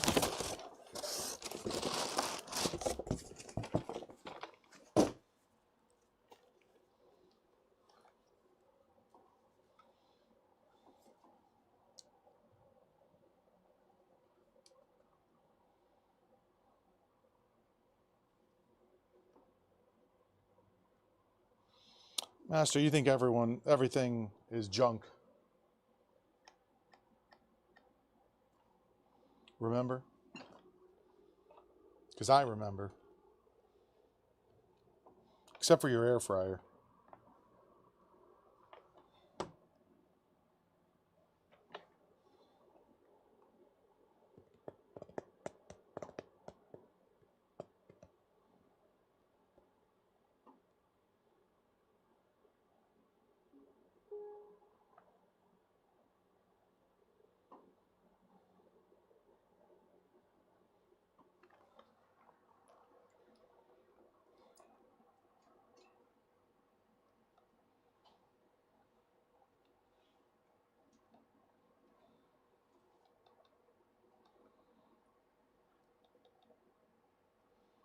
This thing's off to a real good start.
So this person who sold this on eBay lied. Big shock. So both USB-C ports are damaged.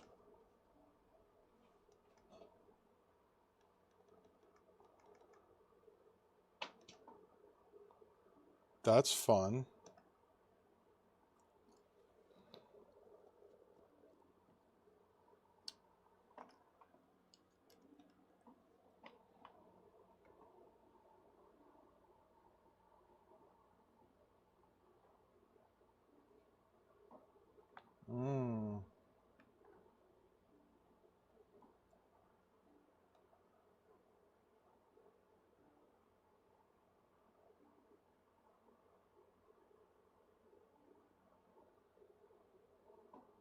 No. I am active, like I just bought this this laptop off of eBay. And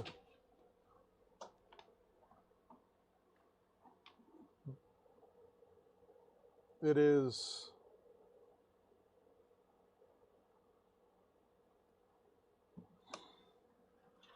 not working correctly.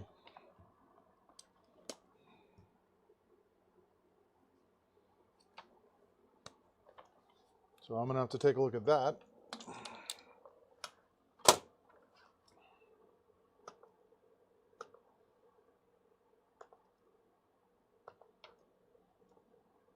Because they said the only problem with it was that there was a piece of plastic missing. Like,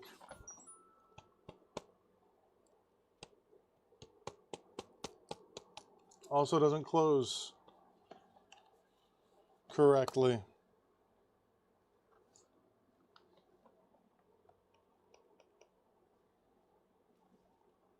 Yeah, they said this was the only thing that was missing. Right there, which is, I'm like, all right, cool, I can just order that. Nope, this thing is...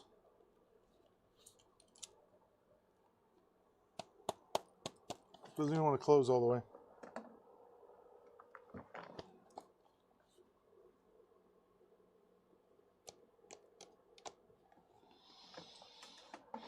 Cool.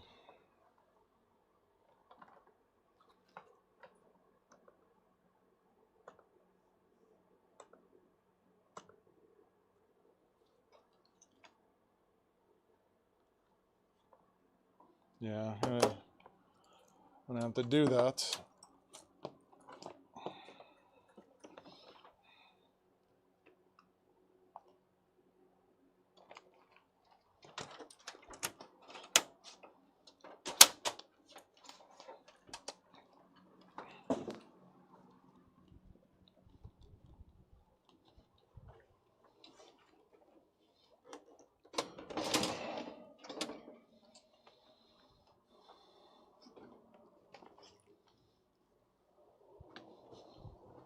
It's not going to load into Windows, Mom.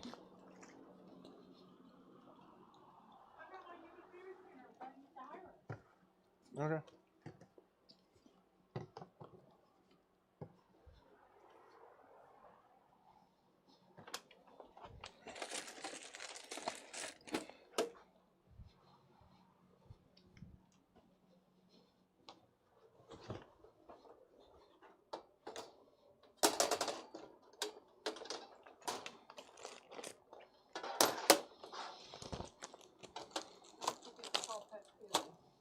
I'm not going to call him today. I'll call him tomorrow.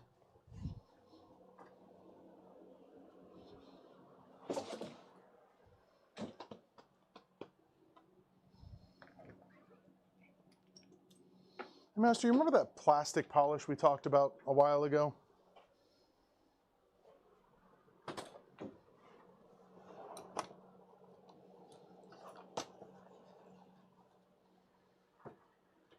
Yeah, it was for literally for just polishing clear plastics.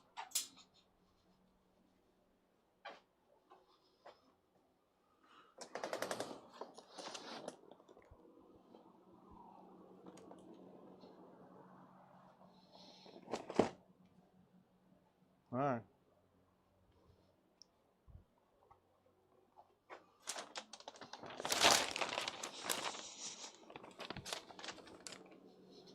We'll try and find it again.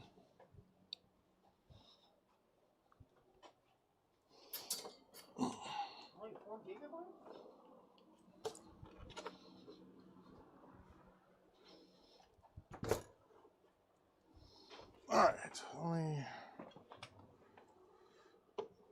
Nah, the thing with the plastic stuff is it's less abrasive.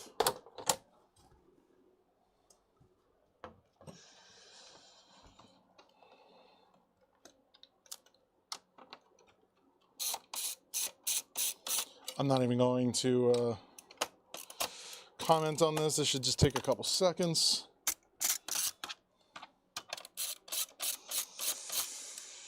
And then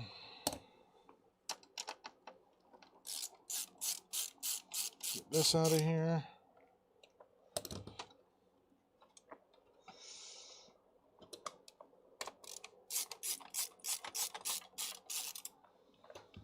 I remember, like, maybe I was watching something then. They were talking about plastic polish. Ah, I remember what it was now. It was that watch channel.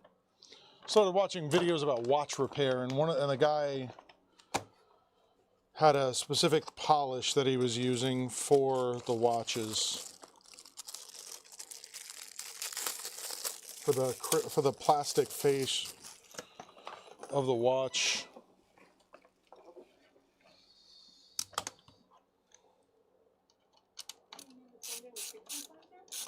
Excuse me? If it's too abrasive, it'll permanently damage it. Yeah, it wasn't quartz.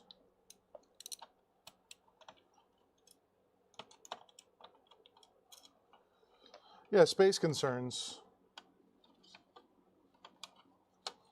would be one of the reasons you'd want an all-in-one.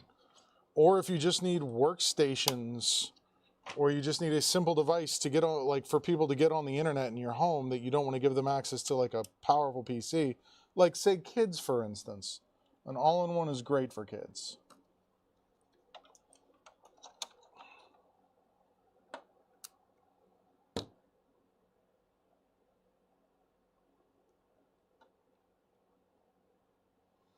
Sure, that is an option. Generally, you're having more moving parts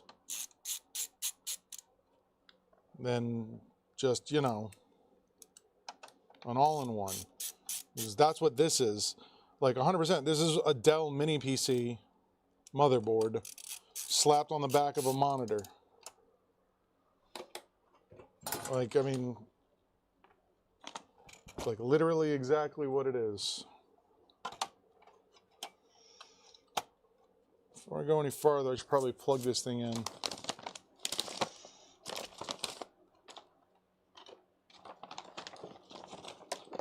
Make sure that fan works.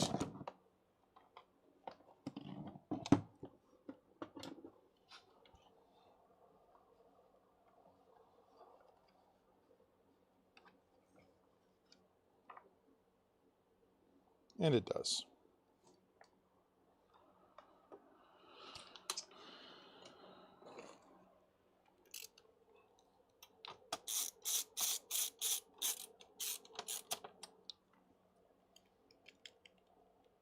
Yeah, that's why, like, it's okay to use Seagate, but you use like 3 Seagates all at once. Because what are the odds they all die at the same time?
Hey, this is Chris over at the computer shop.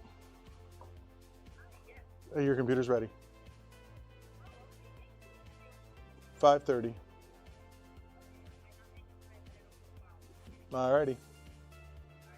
Yep, have a good one. Bye.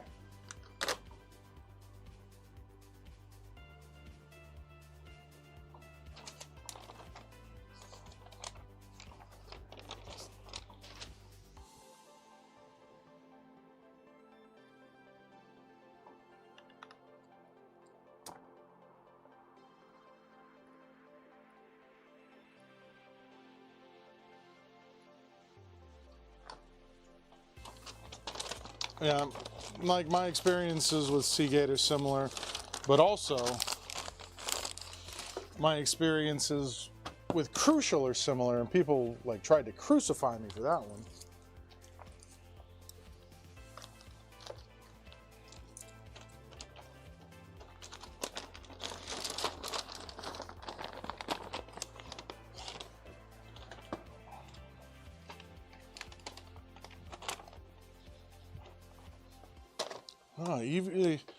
Crucial's great. They're the best brand in the nope.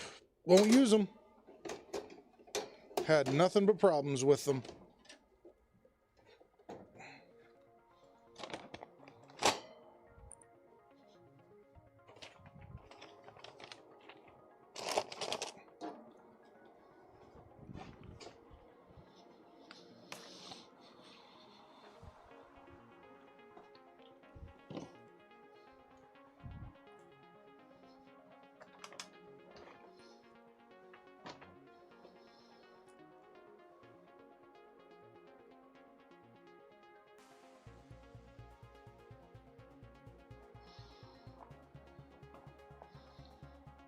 Alright, so this is, we're going to do a clone.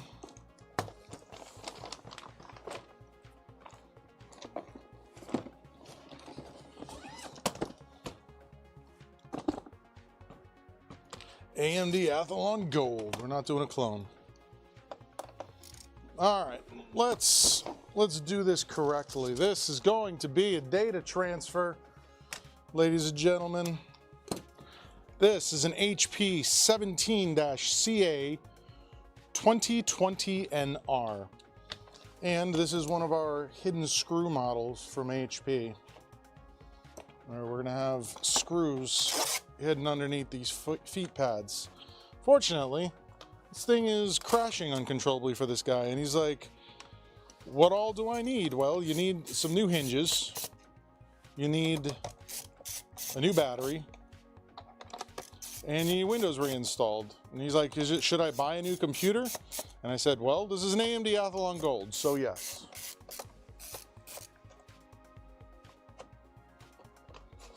I used to work for Hewlett Packard.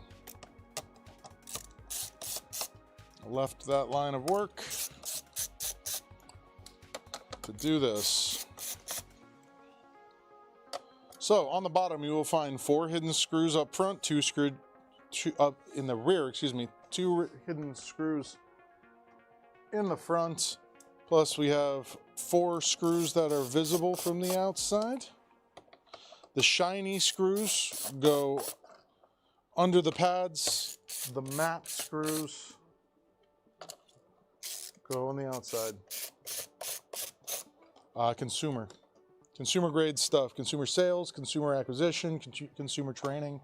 And I did retail training. I would go, like, I traveled the entire state of Florida doing training at basically every retail location where they would be sold. And then I would, do product presentations to businesses and whatnot.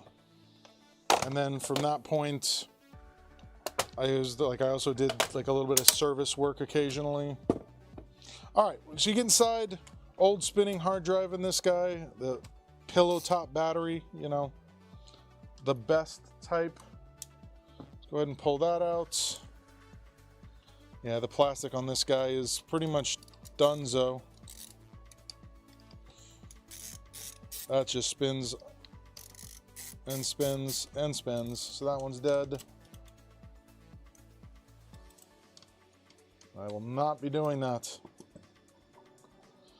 Last time I called the fire department, they were mad at me, so I'm not going to go ahead and do that again.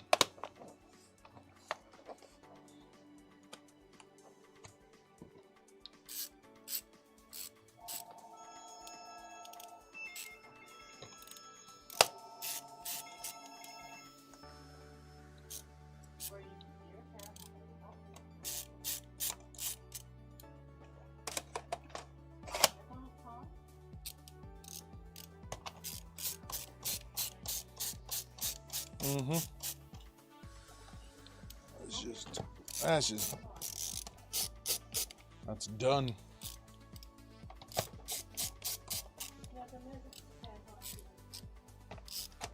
There's a message. Who is this? This is Chris.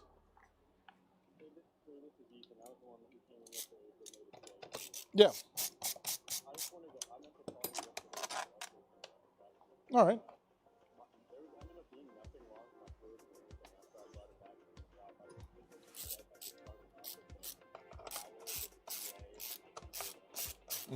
Oh, nice.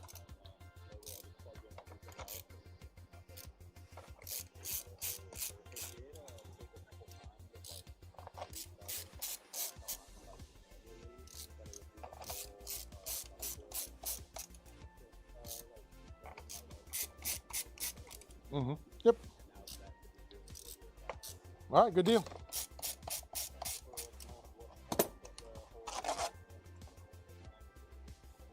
Yeah, alrighty. Yeah, man, you have a good one. Bye. No, so I had something go up, like it actually set off the smoke alarms, and they came to investigate, and I showed them what it was, and they're like, well, that couldn't have done this. And I plugged it back in and set them off again, and they're like, okay, well, don't plug this back in, and then they left.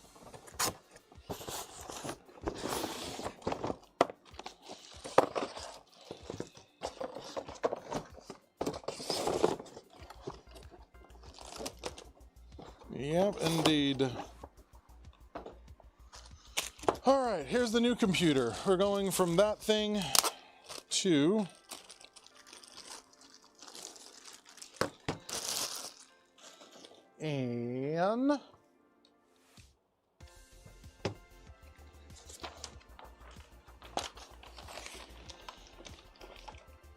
going to a Ryzen 5, dang.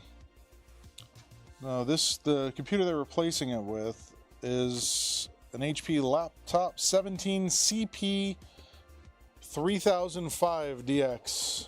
On.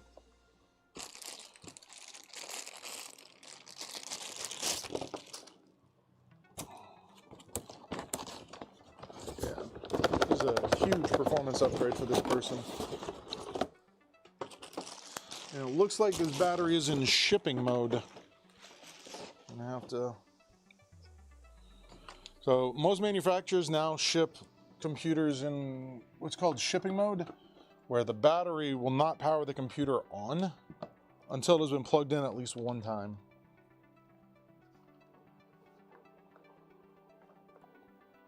All right, now it should just turn on normally.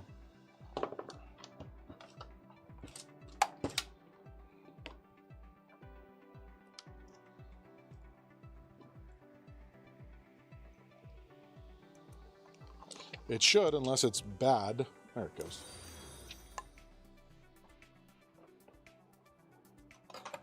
Thank you for the follow.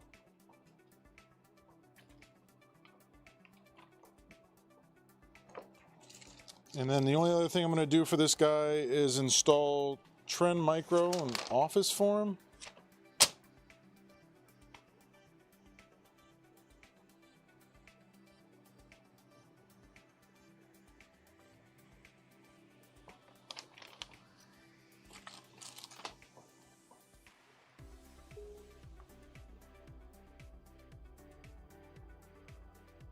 See if we can do our OOB on this.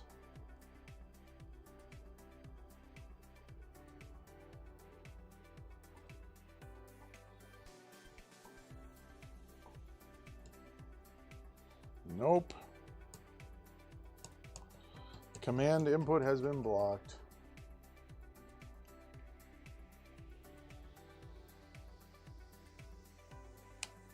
I don't know.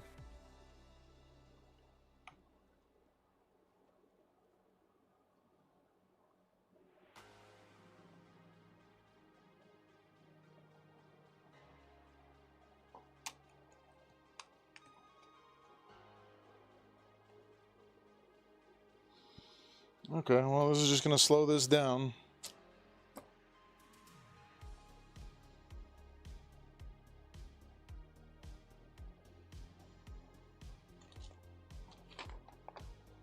And I have to create an account for him.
Can you please scan this and put this in the Grazerly writing folder on the server? Just in the working? Nope, not doing a local account. He paid for Microsoft services. We're going to tie them all together. So I have to create a password for him and stuff.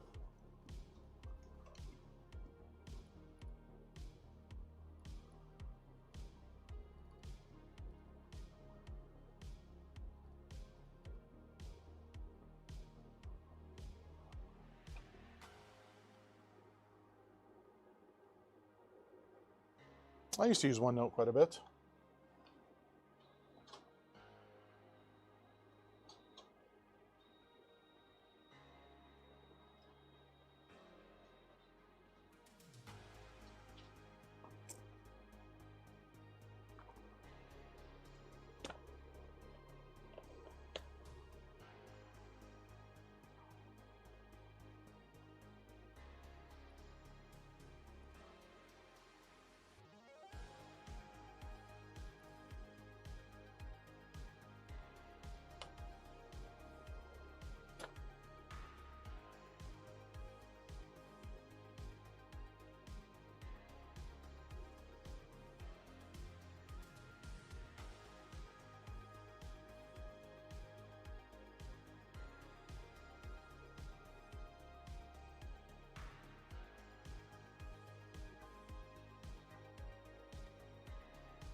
This is actually going to just take the rest of the day.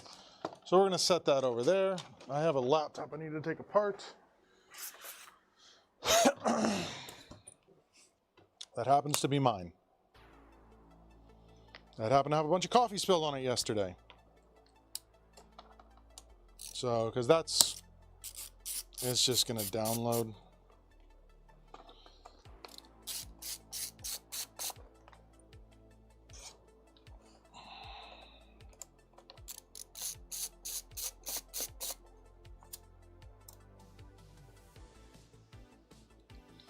Yep.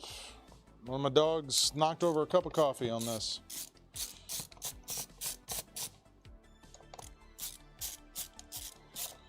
See exactly how bad the damage is.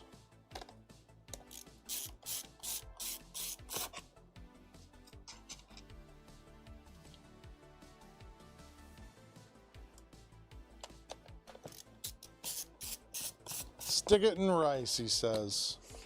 Doesn't always work. And sometimes can do more harm than good. So none made it down there. Right back.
Restart this. Restart this to my computer tonight. My chat keeps crashing.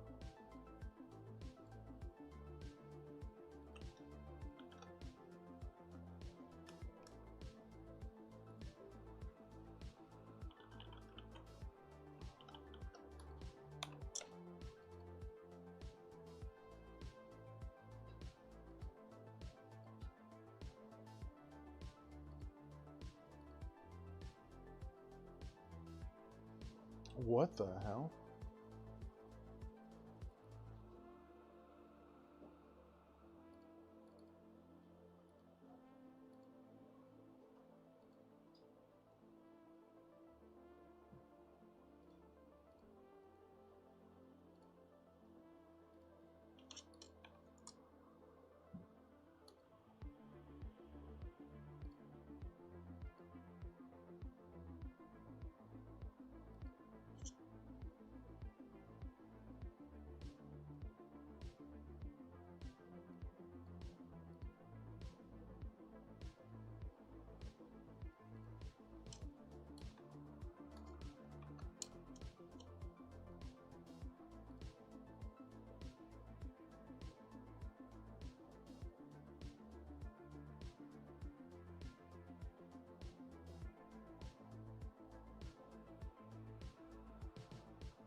Yeah, lots more ads.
So if you hit the start button in Windows 11, and then you click on your account information, which is the circle in the bottom left, it presents you with an ad right there, unless you've modified the ISO.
There you go.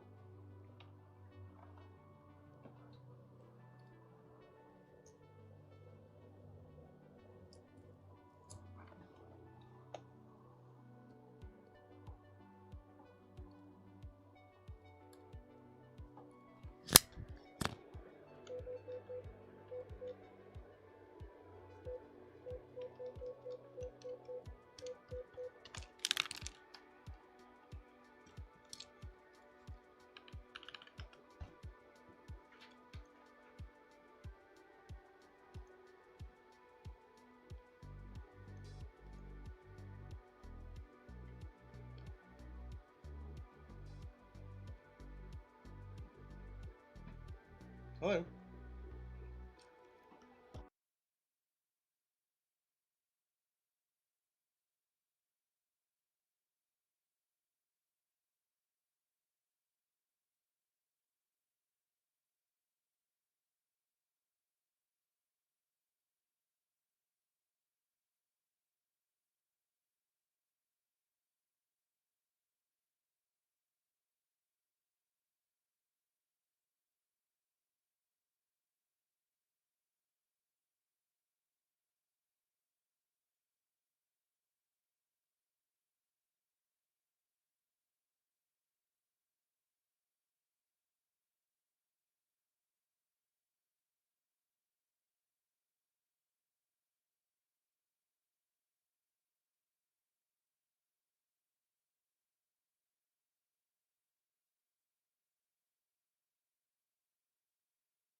Alright, we gotta switch. My microphone died.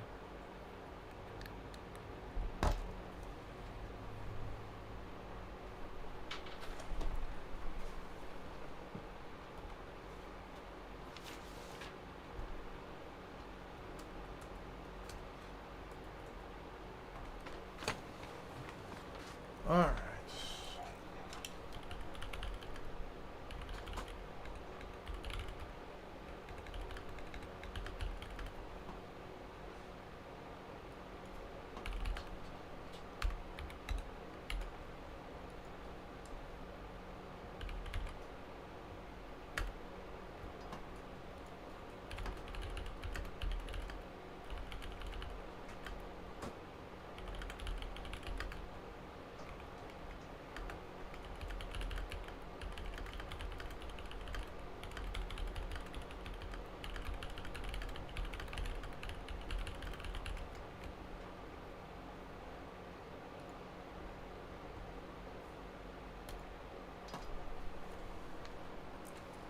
What are we talking about?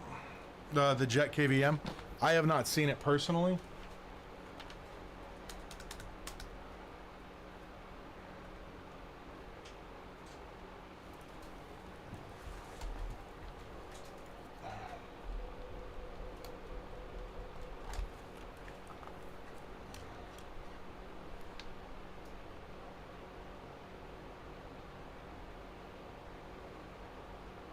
I should have asked you while you're on the phone. I have that access point. When do you want me to come out there? Okay, sure, you guys gonna be out there tomorrow night? Cool. Alright, I'll get out there. Yep, bye.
Compliance.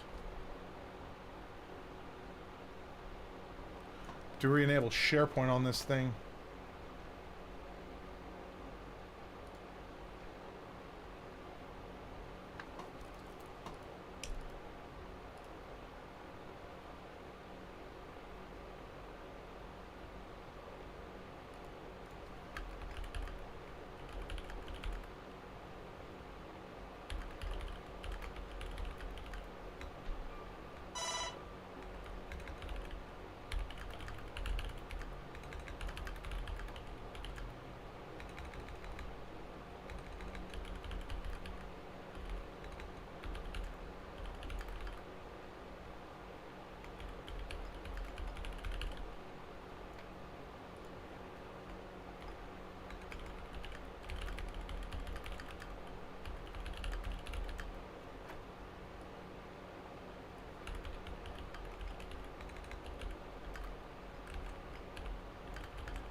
It is almost closing time.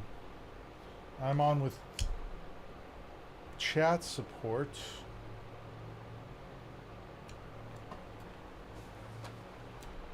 Set up his new PC. Next. Where exactly is...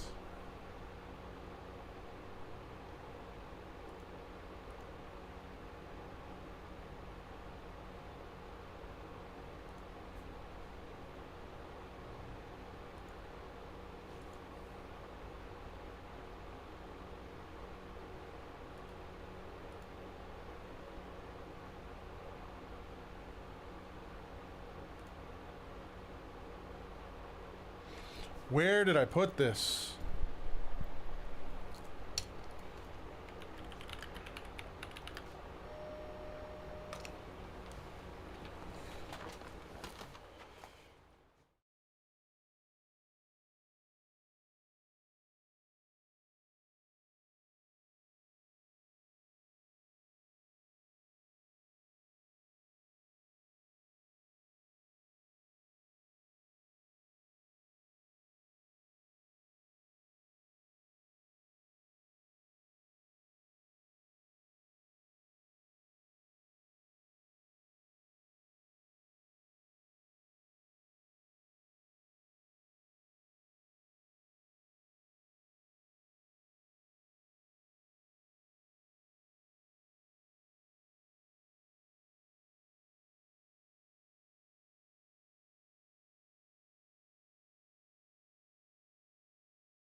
Yeah, TP-Link's fine.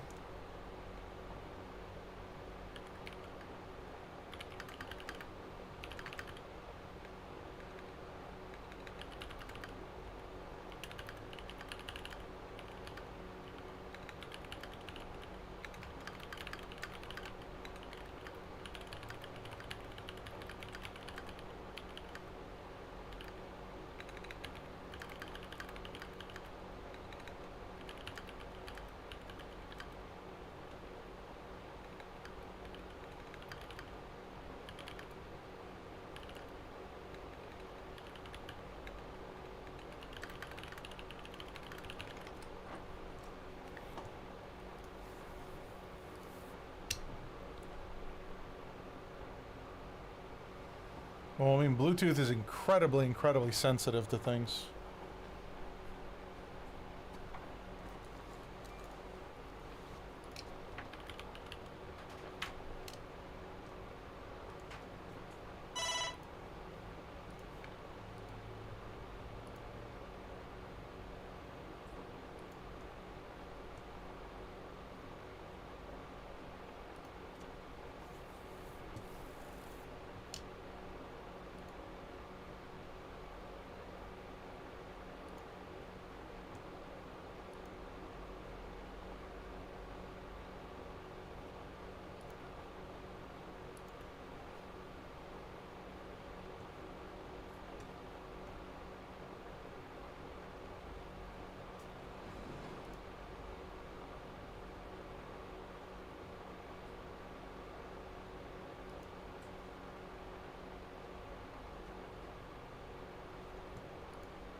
Oh, great. So now I have to SSH into this.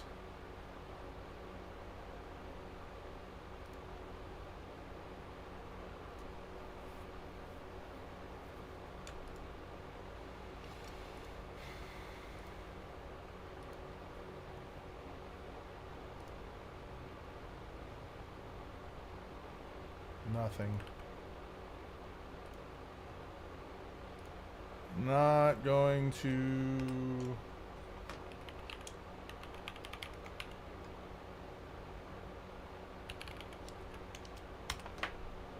All right.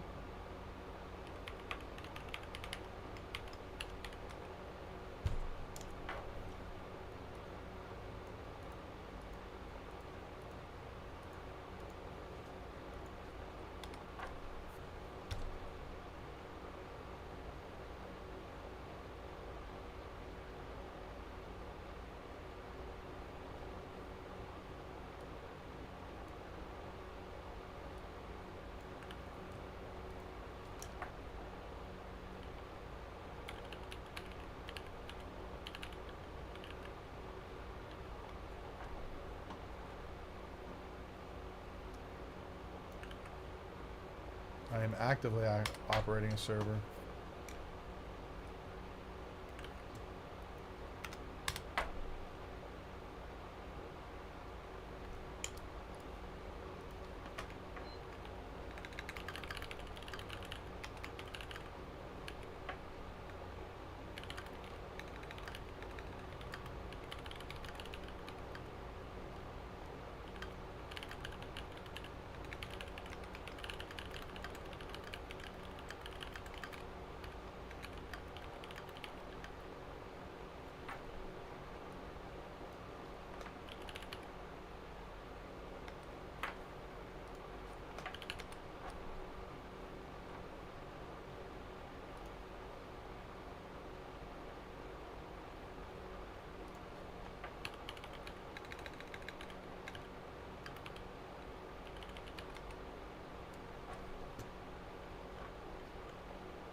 I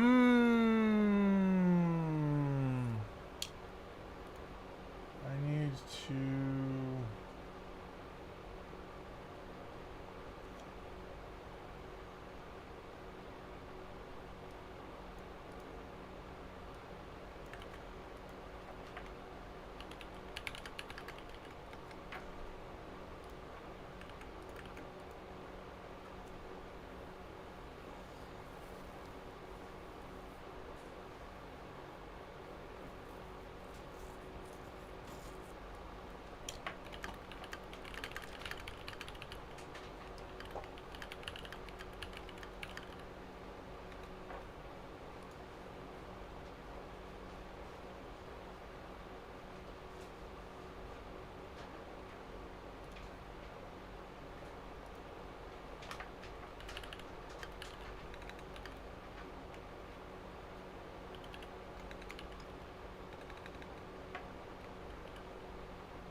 Waiting for support to respond to my question here. Because I gotta see, like, what exactly happened here. Like, someone tried to access something on one of my sites they shouldn't have.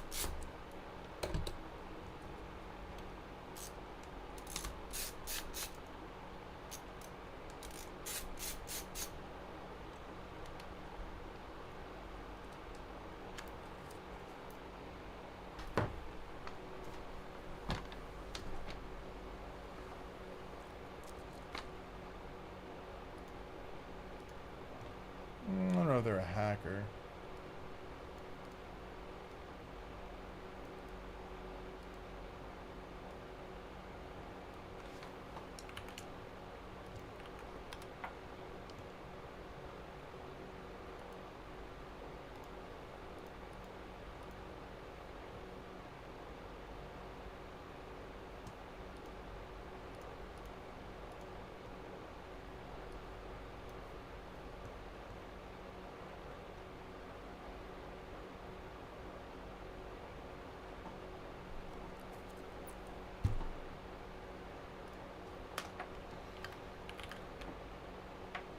I am accessing server logs.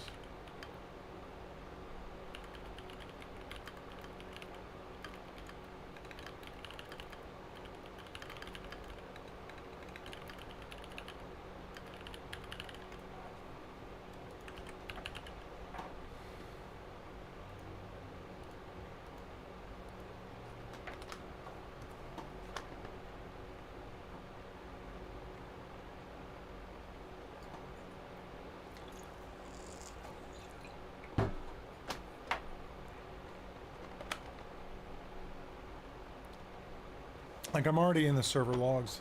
I just need it to generate a specific, like, thing.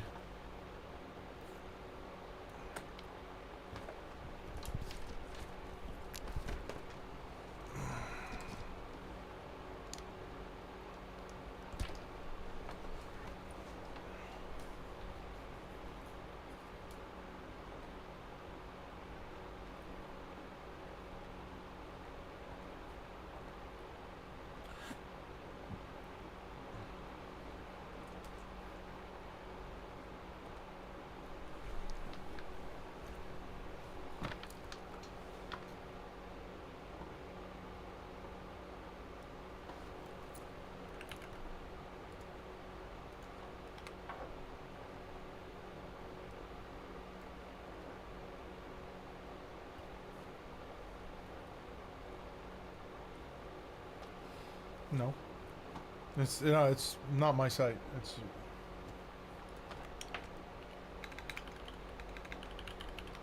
a site that I host for someone that has no, what is the word I'm looking for here? It has a single entry point into it, which only I have, and is secured with two-factor going to my device, and one of the files was deleted, and I'm the only person who has access to do that, so I'm just trying to figure out exactly what might have happened here.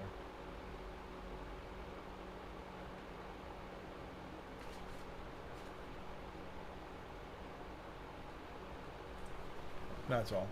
So that's why I'm on with support. And they're trying to have me do grep commands, which I've never used. Yes, a whole file, like the whole directory was deleted and replaced with a single file.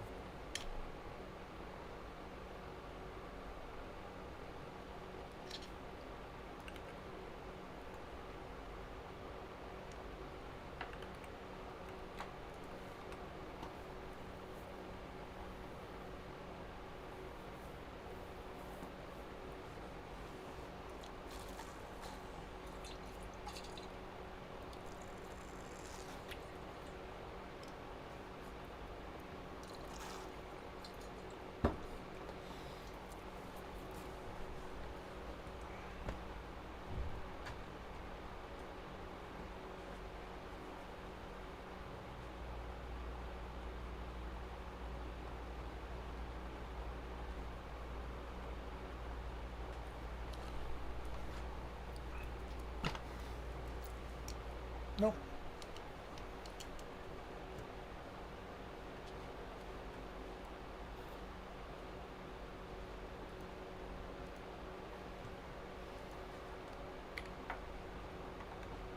So that's me.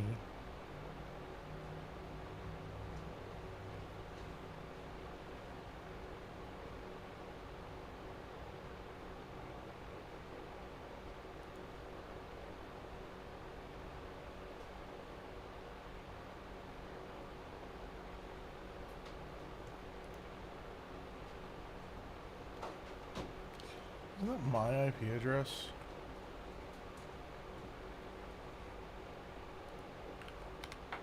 Like, I'm 90% sure that's my IP address. Yeah, that one's me.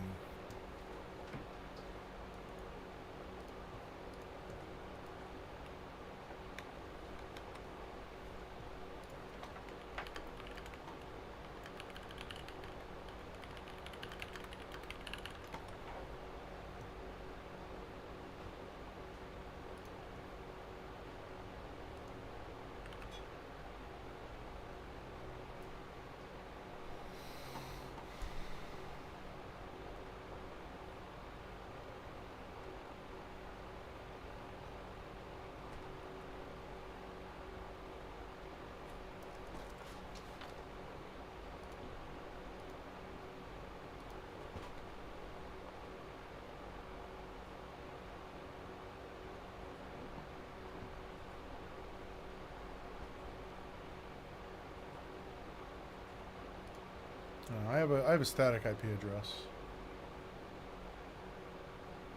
Right. Okay. So that's what that does.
No, I have. There's gonna be more stuff.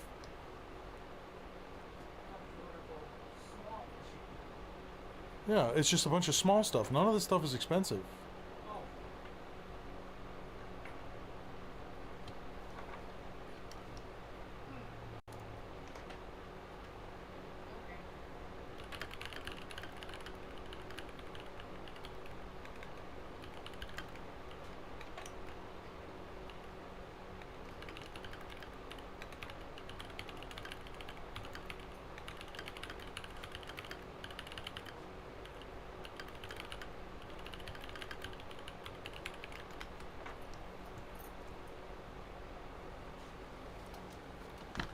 Goodbye, Mom. See you later.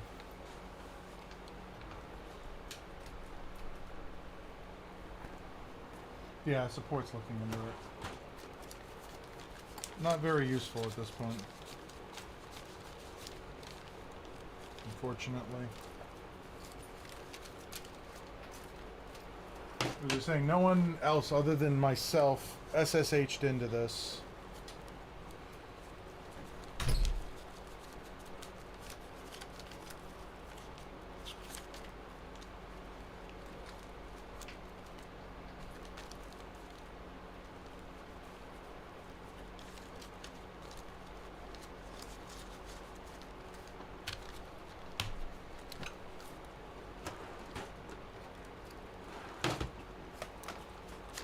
Two, three, four, five, six, 7,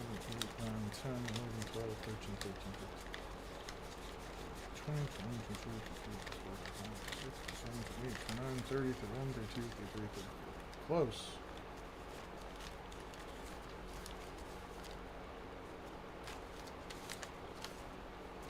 One, two, three, 4.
Alright, I'm headed out, guys. Thanks for hanging out.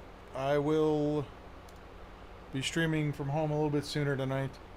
Thank you guys for hanging out again, and we'll see you soon.